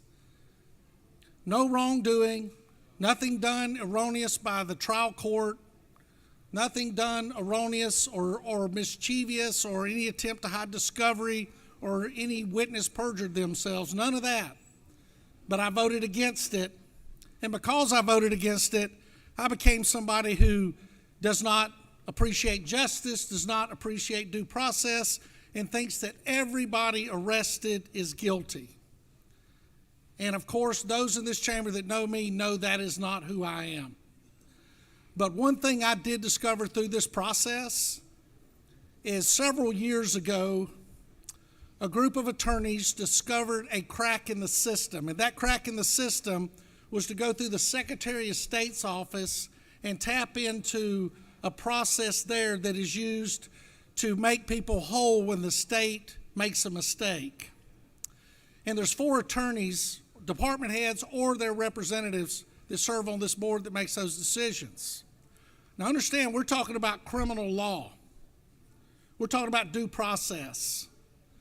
These attorneys on this committee come from the Department of Transportation, Department of Health Services, Health and Human Services, and 2 other attorneys. And it's run by a young lady out of the Secretary of State's office who does an incredible job. But what I realized is the process is not a good process. So we've been working back and forth on trying to figure out what the process is, or we attempted to work back and forth on what the process is. But my friends across the hall don't want our help, don't want my help in figuring out the process. So when we're here in a legislative session, they see an opportunity to tack something on that they think is the solution. And I'm going to tell you, part of the thing they tacked on is not a terrible thing.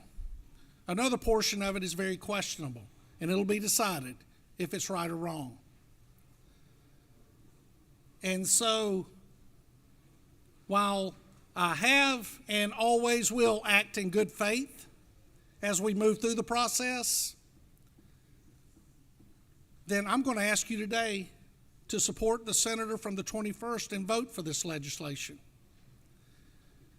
And in the off season, we'll tackle the other thing that's attached to it. And we'll come up with a process that works. But I want to be perfectly clear on something. I listened to some compensation resolutions the other day. One, looking at all the evidence, and this is 20 years down the road. One where an individual's already filed a 1983 action, so he wants 2 or 3 bites at the apple. Another one where some people were in a gun battle, and as the person being sex trafficked was fleeing the scene, she was shot through the roof of a car in the head and killed. The person that shot at her, no matter the circumstances, that they're out of prison, they murdered somebody. Another one where a gentleman and another guy were in a room by themselves, and the testimony of the person in the room was that the individual killed themselves playing Russian roulette with a gun that the accused and the convicted introduced into the scene. But we did something unusual in this too. We invited the victims' families there to talk too. We had trial transcripts there. We had one guy there who said he did not shoot a young man going down the road in his car, did not participate in the murder of a young man going down the road in his car, over a girl that they both were interested in. But amazingly, the transcripts from a phone call he made from prison may tell an entirely different story, where he calls that female, calls her horrific names, and threatens to kill her. So understand, if anybody in this state is innocent and they're convicted, we should make sure that we take care of them. We should make sure they have due process. But we need to do it the right way. And we need to start remembering that for every crime there is, and there are 50,000 people in the Georgia Department of Corrections, which means there are thousands upon thousands upon thousands upon thousands of crime victims, if they are alive, walking the streets of this state, looking for somebody to stand up for them. And we in this chamber are elected to represent 200,000 people. And I've told you before, If you need a kidney, I can give you one. The senator from the 56th has shown that. If you need corneas, I got to do a little more to get you one of those. But anything that is transferable, I'll give you. But there's one thing I can't give you, and that's a backbone. You're either born with one, you either develop one, or life's going to be tough on you. Support this bill, get it across, and I promise you the fight's not over. Thank you, Mr. President. I yield the well. Thank you, Senator. Senator from 38th.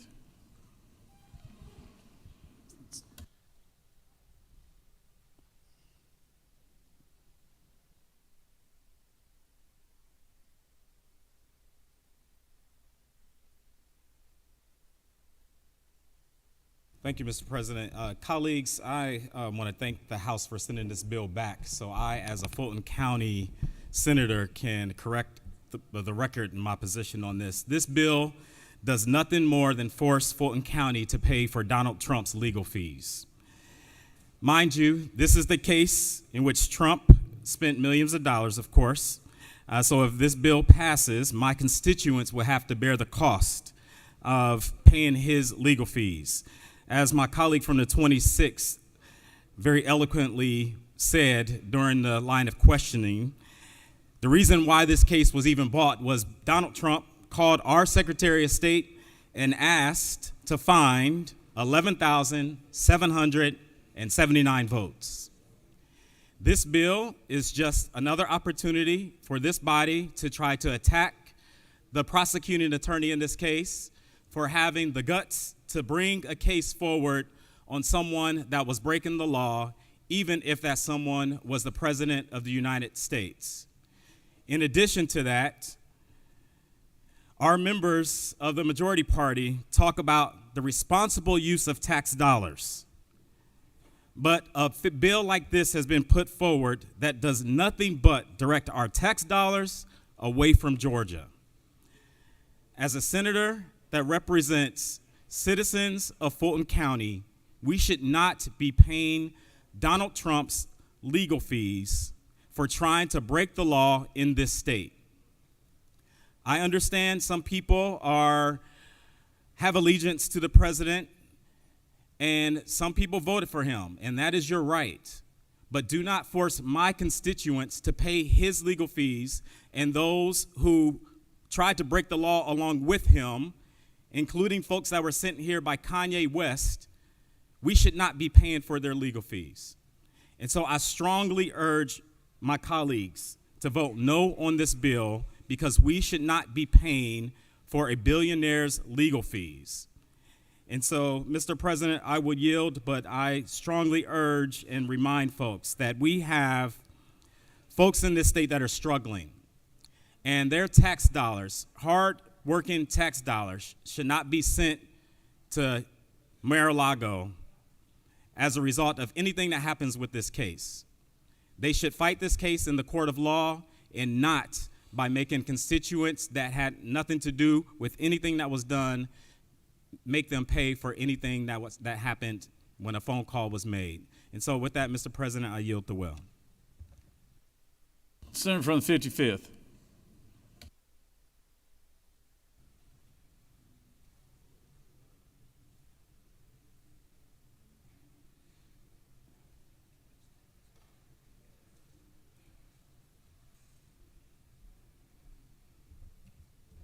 Thank you, Mr. President.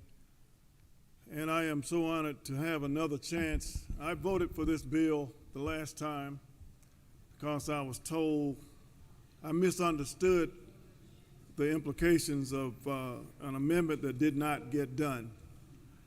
And this bill, as I understand it, is as the senator from the 38th so eloquently just stated, it is already a bill to compensate someone who made a call. If I made that call, I would be up under the jail, and the key would be thrown away. And in this country, it does appear that some can be above the law. You can grapple a woman on Fifth Avenue and get away with it. You can have 34 felonies, and there are people that cannot vote because they are felons. It's not right. If we're going to have two standards, we cannot be the beacon of democracy to these other countries. And I simply stand today because it's my understanding, and you can correct me if I am mistaken, that there's already been an adjudication that somebody's been disqualified due to improper conduct on the part of a prosecuting attorney. So there's already, by the passage of this bill, it is giving away money to the person who said, let me have 11,700, as just was stated, it was my understanding 11,780. It may be 11,779. But at any rate, this bill says, and I actually would support this bill if you would support an amendment, even the gentleman from the 21st, if this bill said, and there is a proximate causation of the guilt or innocence of that person who is accused. If it is found that the misconduct of that attorney caused the guilt of that person that was accused, I would support it. They should be paid if there was some misconduct that caused it. But if this woman slept with someone, it had nothing to do with the guilt or innocence of the person that we are talking about in this institution. And this is very unpleasant for me to stand here, but someone's got to say, when the king doesn't have any clothes on and we keep telling him that he does. This bill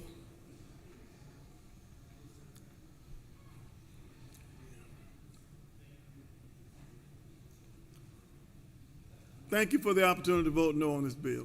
I'm going to leave it at that because you put a poison pill in it.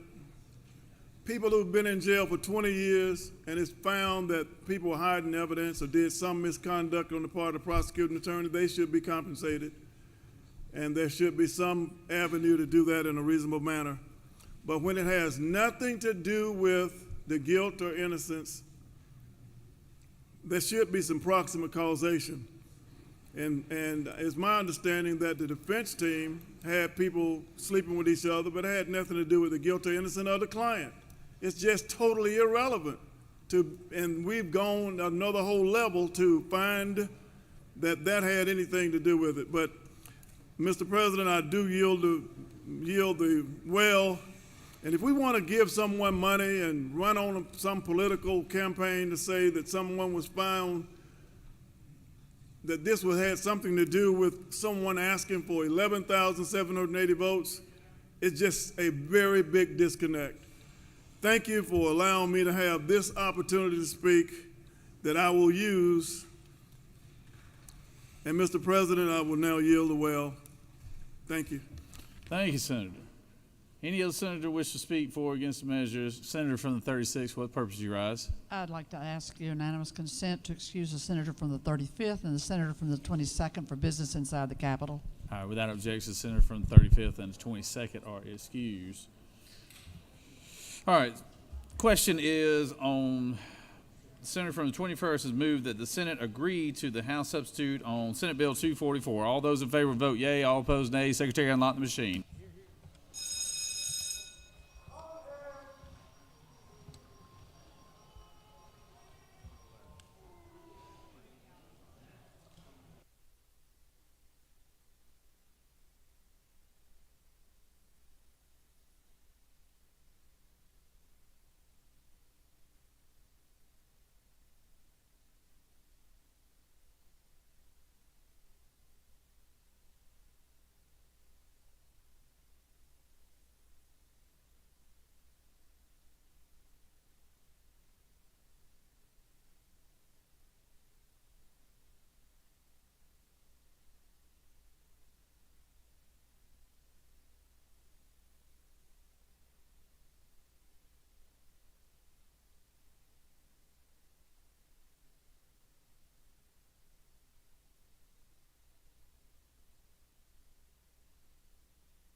On the senator's motion to agree to the House substitute on Senate Bill 244, the count is yeas are 35, the nays are 18, and so this motion has prevailed.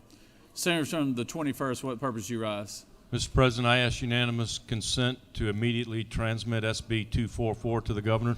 On day 40, it already is automatic, Senator. Does it? Okay.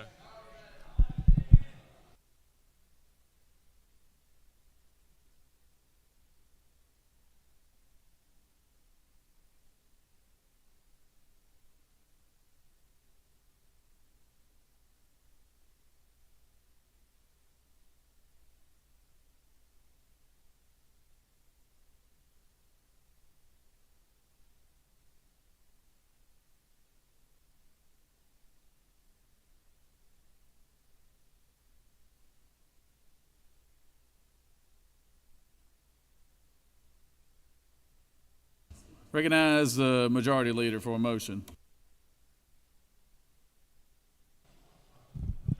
Thank you, Mr. President. I move that the Senate agree to the House substitute to Senate Bill 291. Secretary, read the caption.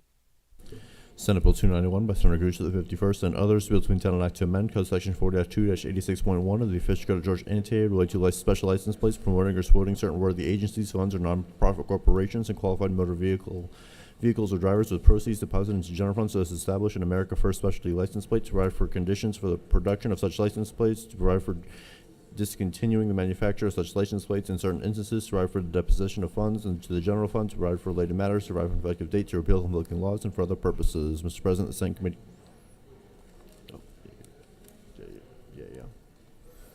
Mr. President, the House offers the following substitute: Senate Bill 291, a bill 2010 an act to amend Code Section 4-2-86.1 of the official code of Georgia annotated related to specialty license plates promoting or supporting worthy agencies, funds, or nonprofit corporations, and qualified motor vehicles or drivers with proceeds deposited into general funds to establish an America First specialty license plate, to provide for conditions for the protection of such license plates, and for other purposes. Mr. President, that completes the order.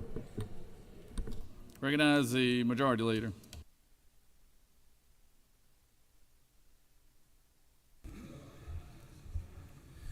Thank you, Mr. President. Colleagues, Senate Bill 291 we passed just a few weeks ago. It creates a specialty license plate. It had two parts to the bill when it left here, and it's coming back with only one section remaining. The part that the House removed was the part of the bill that dealt with the organ donors that the senator from the 56 had attached to it. That portion is no longer on this bill. It only applies now to the part of the plate with the American flag and the words America First at the bottom. Mr. President, I'll yield for questions, or I'll yield the well. We only need a simple majority on this bill, so please vote for the bill. You have no questions. Recognize Senator from the 14th.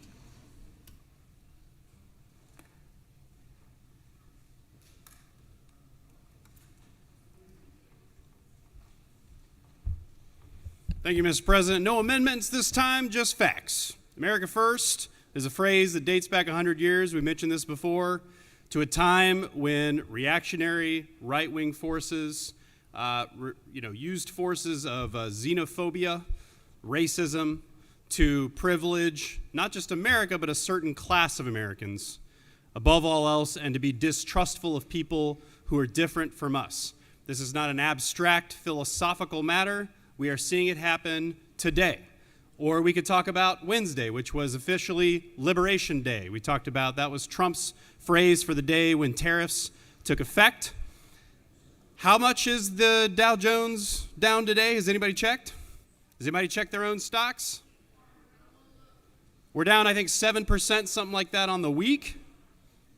We're down 10% in some cases, I think, on the year. That's what happens when you say America First, and what you really mean is destructive impulses, otherizing our traditional allies, taking positions that we would rather destroy ourselves than be friends with others. That's what America First means when Donald Trump is saying it, and that's what America First means if we put it on a license plate. Mr. President, I yield the will. Is there any other senator wish to speak for or against the measure? Senator from the 37th.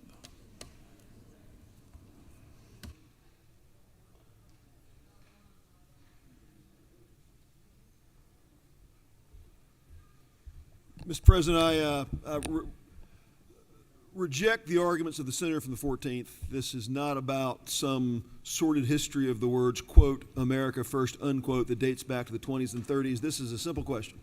This is a question that many Americans believe that America is an exceptional place, and that American interests need to be recognized, that working people across this country who put in 55-hour weeks, sometimes without overtime, raising families, running businesses, paying taxes, believe that our government at the local, state, and national level needs to look after Americans first, as opposed to spending money on overseas entanglements that have cost trillions of dollars and many lives in blood and treasure.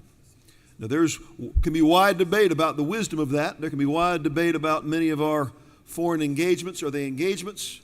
Are they projections of our values and principles? Or are they simply costly entanglements? Legislatures debate those things.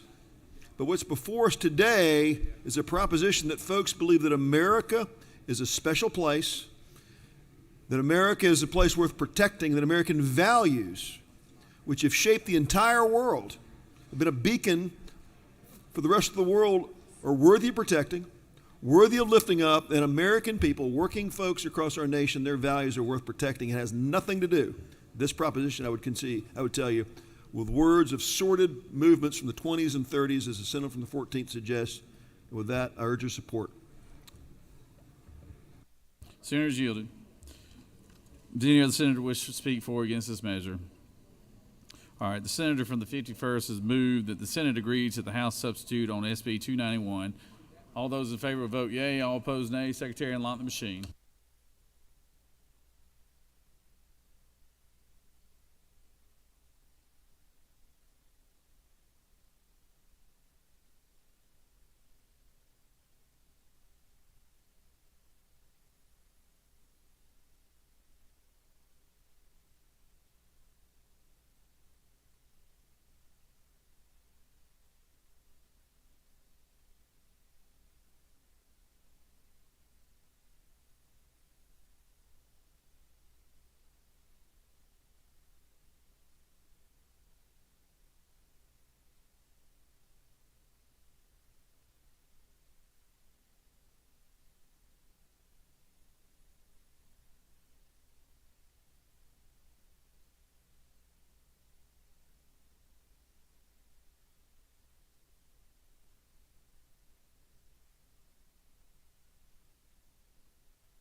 On the motion, the yeas are 33 and the nays are 21, and this motion has prevailed.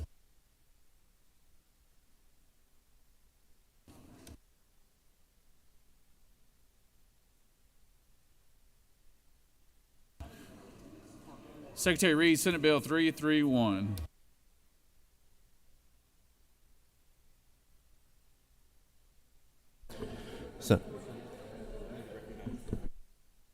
Senator from the 45th, will you make a motion for me, please? Thank you, Mr. President. I move that the Senate agree to the House substitute to SB 331.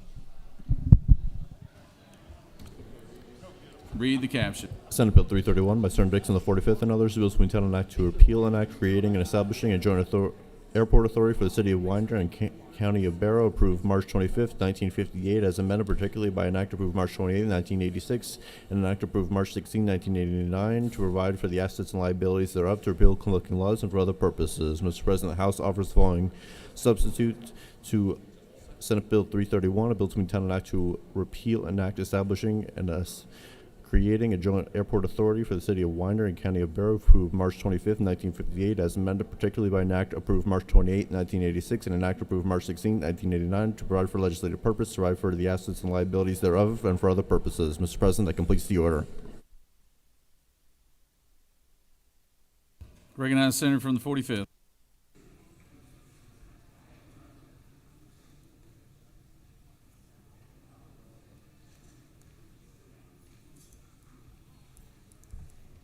Thank you, Mr. President. SB 331, it is a local bill.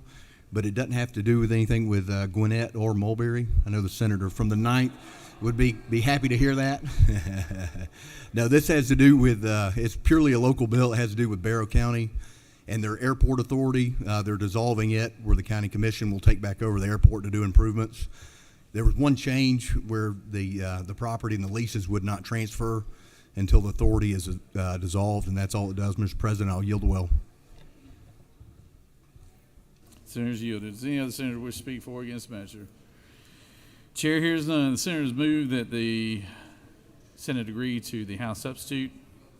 All those in favor will vote yea. All opposed, nay. Secretary, unlock the machine.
On the motion, the yeas are 51, the nays are 0, and this motion has prevailed. Recognize Senator from the 6th.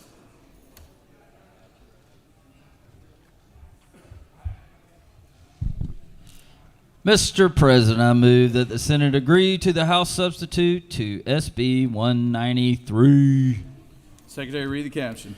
Senate Bill 193 by Senator Brass of the 6th and others, bills being an act to amend Chapter 4, Title 20 of the Official Code of Georgia annotated related to vocational, technical, and adult education, such as authorized State Board and the Technical College System of Georgia to establish the Adult Workforce High School Diploma Program, to provide for selection of third-party providers to administer the program, to provide for requirements for approved program providers, to provide for disbursement of funds to approved program providers, to provide for reporting, to provide for definition, to provide for related matters, to people looking laws, and for other purposes.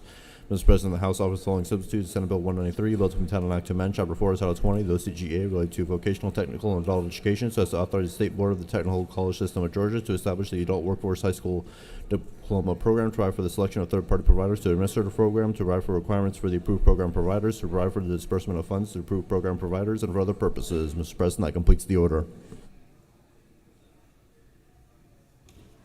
Recognize the Senator from the 6th.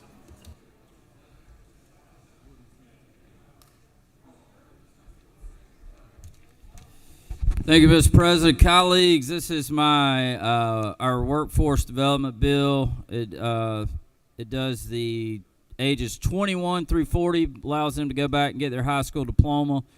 Only change made in the House is, if you'll look on line 170, I know all y'all are real tentative right now, you'll see that we put in a repeal date, a sunset of July 1 of 2031. The purpose of that was to get us in line with TCSG and their program.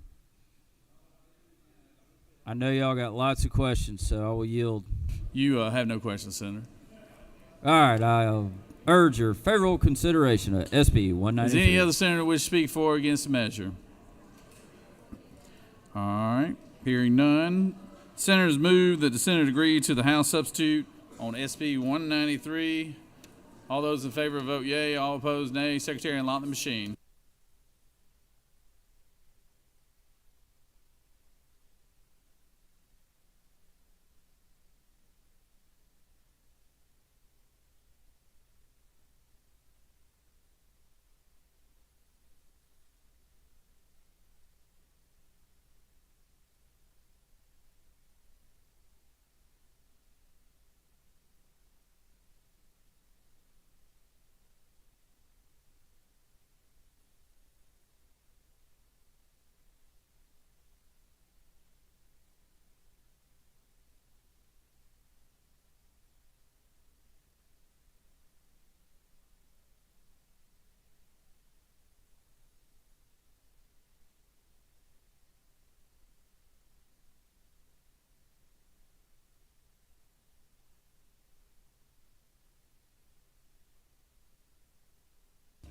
On the motion to agree, the yeas are 50 and the nays are 1, and this motion has prevailed.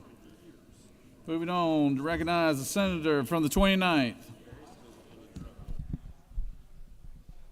Mr. President, I ask for unanimous consent that the Senate agree to the amended SB 99 from the House. Secretary, read the caption.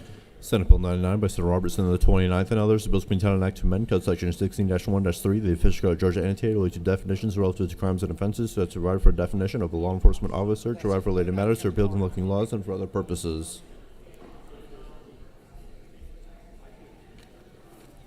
Mr. President, the House offers the following substitutes to Senate Bill 99. A bill to be titled an act to amend Code Section 16-1-3 and 17-4-20 of the OCGA related to definitions relative to crimes and offenses and authorization of arrests with and without warrants, generally, use of deadly force, adoption or promulgation of conflicting regulations, policies, ordinances, and resolutions, and authority of nuclear power facility security officer, respectively, so as to provide for a definition of law enforcement officer and for other purposes. Mr. President, that completes the order.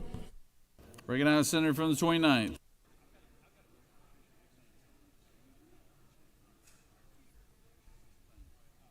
Thank you, Mr. President. I appreciate it. I made the motion that we agree to the House substitute of SB 99. This piece of legislation just clears up the definition of law enforcement officer so that anytime we have assistance from federal law enforcement officers, they are covered and they have the jurisdictional ability to assist Georgia law enforcement officers and also to react if they see a violent crime being committed. And if there are not any questions, Mr. President, I'll yield the well. You do have one question, Senator. Recognize the senator from the 53rd. Thank you, Mr. President. Will the senator yield? I will yield. You said agree to the House substitute as amended, right? I said I move that the Senate agree to the House substitute of SB 99. Okay, you're just agreeing to the House substitute, not as amended. Correct. Okay.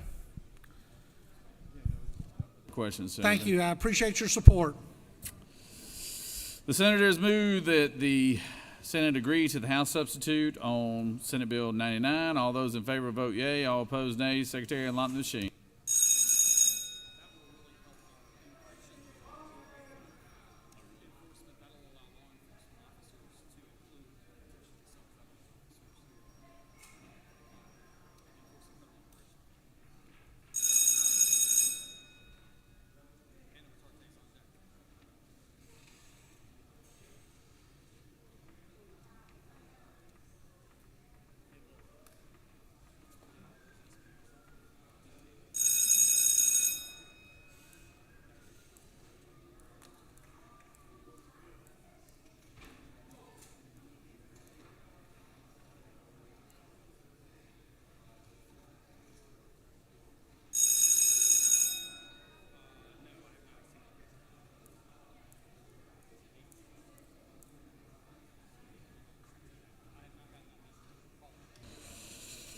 On the motion to agree, the yeas are 50 and the nays are 3, and this motion has prevailed. Recognize the senator from 31st. Mr. President, I move that the Senate agree to the House substitute to SB 105. Secretary, read the caption. Senate Bill 105 by Senator Anavitarte, the 31st, and others. The bill to be titled an act to amend Chapter 50, Title 43, the official code of Georgia annotated related to veterinarians and veterinary technicians, so as to authorize licensed veterinarians and veterinary technicians to practice veterinary teleadvice, to authorize licensed veterinarians and veterinary technicians to practice veterinary teletriage under certain circumstances, to authorize licensed veterinarians to practice veterinary telemedicine under certain circumstances, and for other purposes. Mr. President, the House offers the following substitutes to Senate Bill 105.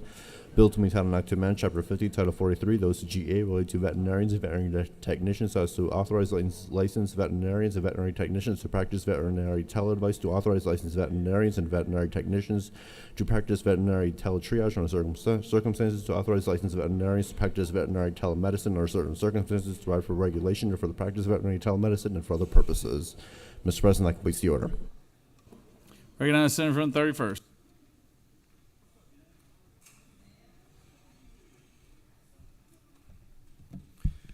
Thank you, Mr. President. If you remember Senate Bill 105, we passed through this body overwhelmingly.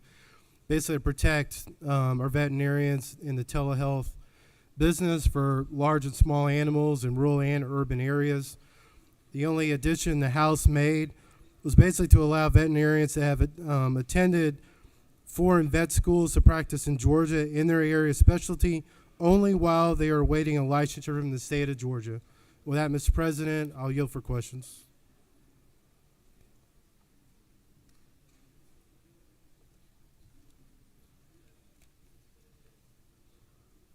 You do have one question. Is your seatmate?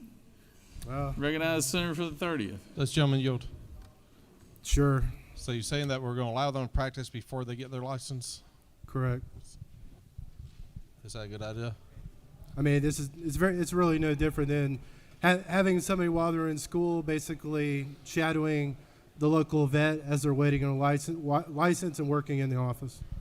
Thank you, sir. You're welcome. No further questions, Senator. Great question. Ask for green on this bill. Thank you, Mr. President. Any other senator want to speak for it or against it? All right. The senator has moved that the Senate agree to the House substitute on Senate Bill 105. All those in favor vote yea. All opposed nay. Secretary, unlock the machine.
On the motion, the yeas are 51, the nays are 1, so this motion prevails.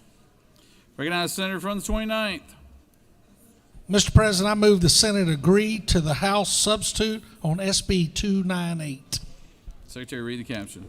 Senate Bill 298 by Senator Robertson on the 29th. The bill is being titled an act to amend Code Section 5-6-34 of the official code of Georgia annotated related to judgments and rulings deemed directly appealable, procedure for review of judgments, orders, or decisions not subject to direct appeal, scope of review, hearings of criminal cases involving capital offense for which death penalty is sought, and appeals involving non-monetary judgments and child custody cases to provide for certain appellate procedures regarding the denial of sovereign and other immunity available to state or city and for other purposes. Mr. President, the House offers the following substitute to Senate Bill 298. A bill is being titled an act to amend Code Section 5-6-34 of the OCGA related to judgments and rulings deemed directly appealable, procedure for review of judgments, orders, or decisions not subject to direct appeal, scope of review, hearings in criminal cases involving capital offense for which death penalty is sought, and appeals involving non-monetary judgments and child custody cases to provide for certain appellate procedures and for other purposes. Mr. President, that completes the order.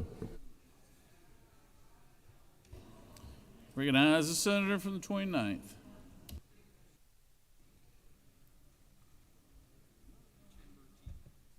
Thank you, Mr. President. Colleagues, you've heard this bill before. We passed it out.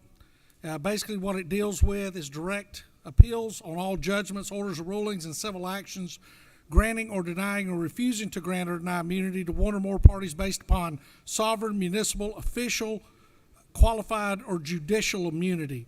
So in other words, what this does is if your city comes out and claims sovereign immunity and the court denies that sovereign immunity, currently they have to wait to the end of the trial to appeal that judge's ruling.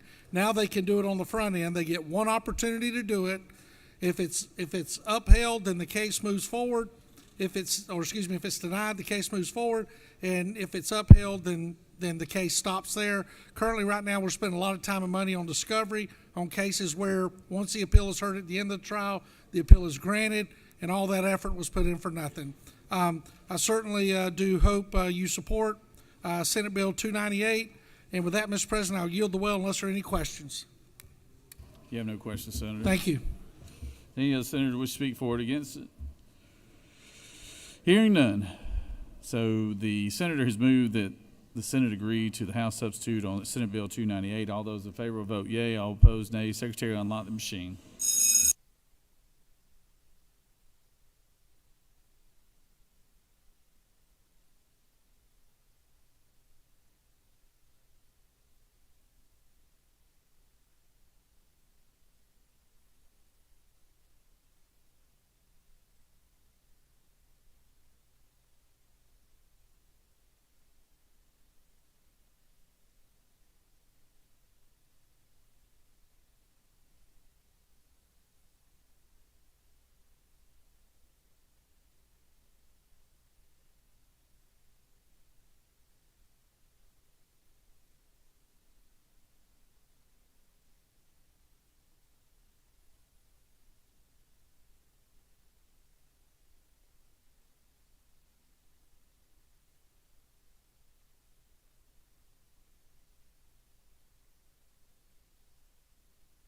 On the motion to agree, the yeas are 44 and the nays are 8.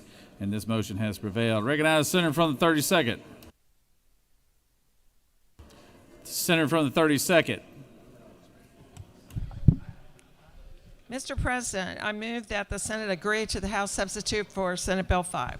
Secretary, read the caption. Senate Bill 5 by Senator Kirkpatrick, the 32nd, and others, the bill to be entitled an act to amend Chapter 46 and Title 33 of the Official Code of Georgia annotated relating to certification of private review agents so as to provide that health insurers to implement and maintain a program that allows for the selective application of reductions in prior authorization requirements under certain circumstances, to provide for an annual filing, to provide for the promulgation of rules and regulations, to provide for related matters, to provide for effective date and applicability, to repeal conflicting laws, and for other purposes.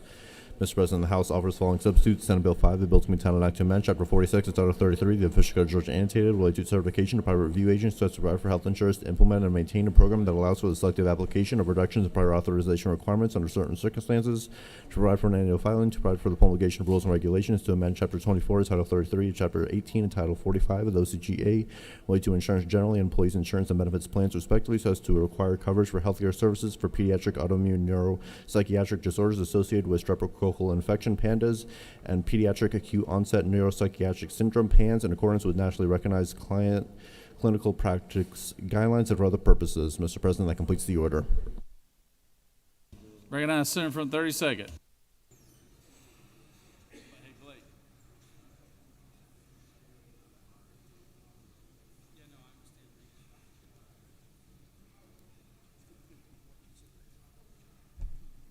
Thank you, Mr. President.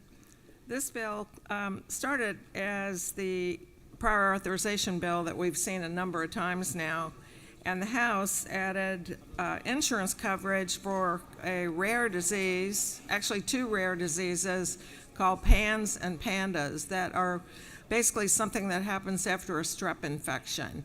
It follows clinically recognized practice guidelines, and it does not include IVG. I'd be happy to answer any questions.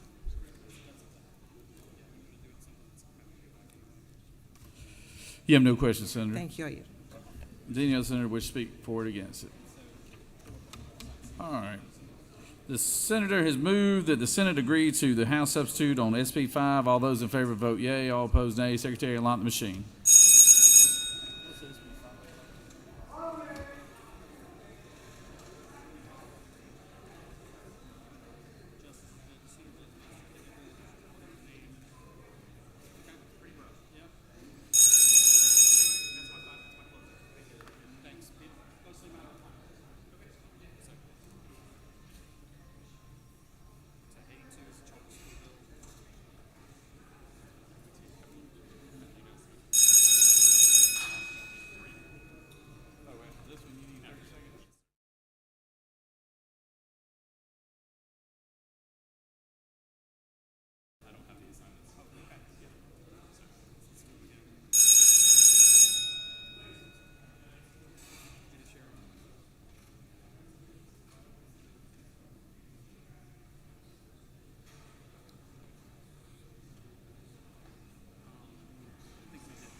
On the agrees, the yeas are 52 and the nays are 0, and this bill has prevailed.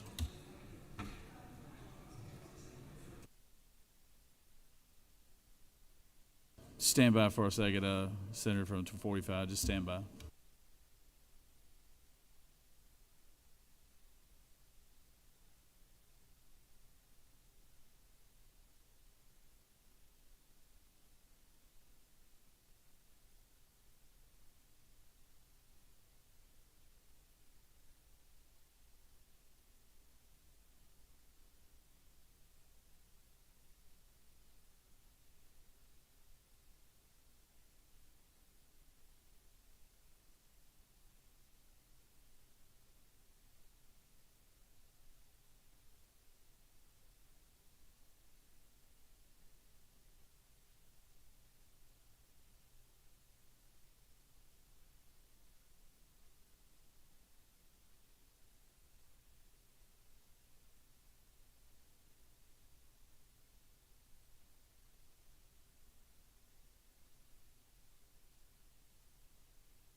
Senator from the 45th. Thank you, Mr. President. I move that the Senate agree to the House substitute to SB 82. Secretary, read the caption. Senate Bill 82 by Senator Dixon, the 45th, and others. Bills being titled Act to amend Article 33, Chapter 2, Title 20, the Official Code of Georgia annotated the Charter Schools Act of 1998, so as to enact the Local Charter School Authorization and Support Act of 2025, to provide for local boards of education to reconsider the denial of local charter school petitions, to require the official office of charter school compliance to prepare guidelines and for local boards of education for the evaluation of charter school petitions, to rise reporting, to rise for related matters, to provide for legislative findings and intents, to provide for an effective date, and for other purposes. Mr. President, the House offers the following substitutes: Senate Bill 82, a bill to be entitled an act to amend Article 31 of Chapter 2 of Title 20, the Official Code of Georgia annotated the Charter Schools Act of 1998, so as to enact the Local Charter School Authorization and Support Act of 2025, to provide for the State Board of Education in collaboration with the State Charter Schools Commission to establish a program for the purposes of promoting and supporting the approval of new local charter school petitions by local boards of education, and provide incentive grants to local boards of education that approve new local charter school petitions, provide for the award and use of such incentive grants and for other purposes. Mr. President, that completes the order.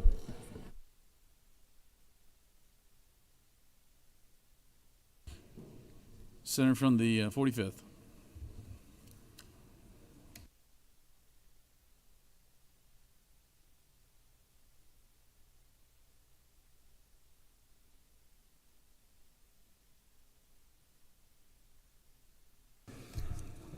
Thank you, Mr. President. Colleagues, Senate Bill 82 has to do with charter schools here in the state, and it incentivizes charter schools be approved at the local level. The changes in the House, it was after working with DOE, and it had to do with the capital outlay projects, and then it also had to do with, it put a 10-year sunset just for accountability. But besides that, there were no other substantive changes. Be happy to answer any questions, Mr. President. You have no questions, Senator. Thank you, Mr. President. I yield well. Does any other senator wish to speak for or against the measure? Hearing none, the senator has moved that the Senate agree to the House substitute on Senate Bill 82. All those in favor will vote yea. All opposed, nay. Secretary, unlock the machine.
On the motion to agree, the yeas are 44 and the nays are 10, and this motion has prevailed.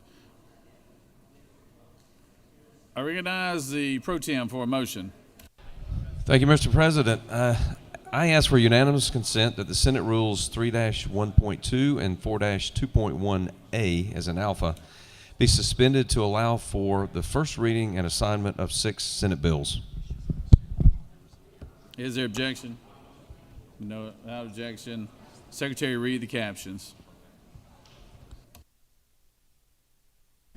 Senate Bill 373 by Senator Kennedy, the 18th, and others. Bills being titled an act to amend Article 1 of Chapter 17 of Title 45. Judiciary. Senate Bill 374 by Senator Strickland, the 42nd, a bill to be entitled an act to amend Part 1 of Article 1 of Chapter 2. Public safety. Senate Bill 375 by Senator Still, the 48th, and others. Bill to be entitled an act to amend Chapter 1. Judiciary. Senate Bill 376 by Senator Robertson. Judiciary. Senate Bill 377 by Senator. Ethics. Senate Bill 378 by Senator. Ethics. Mr. President, that completes the order.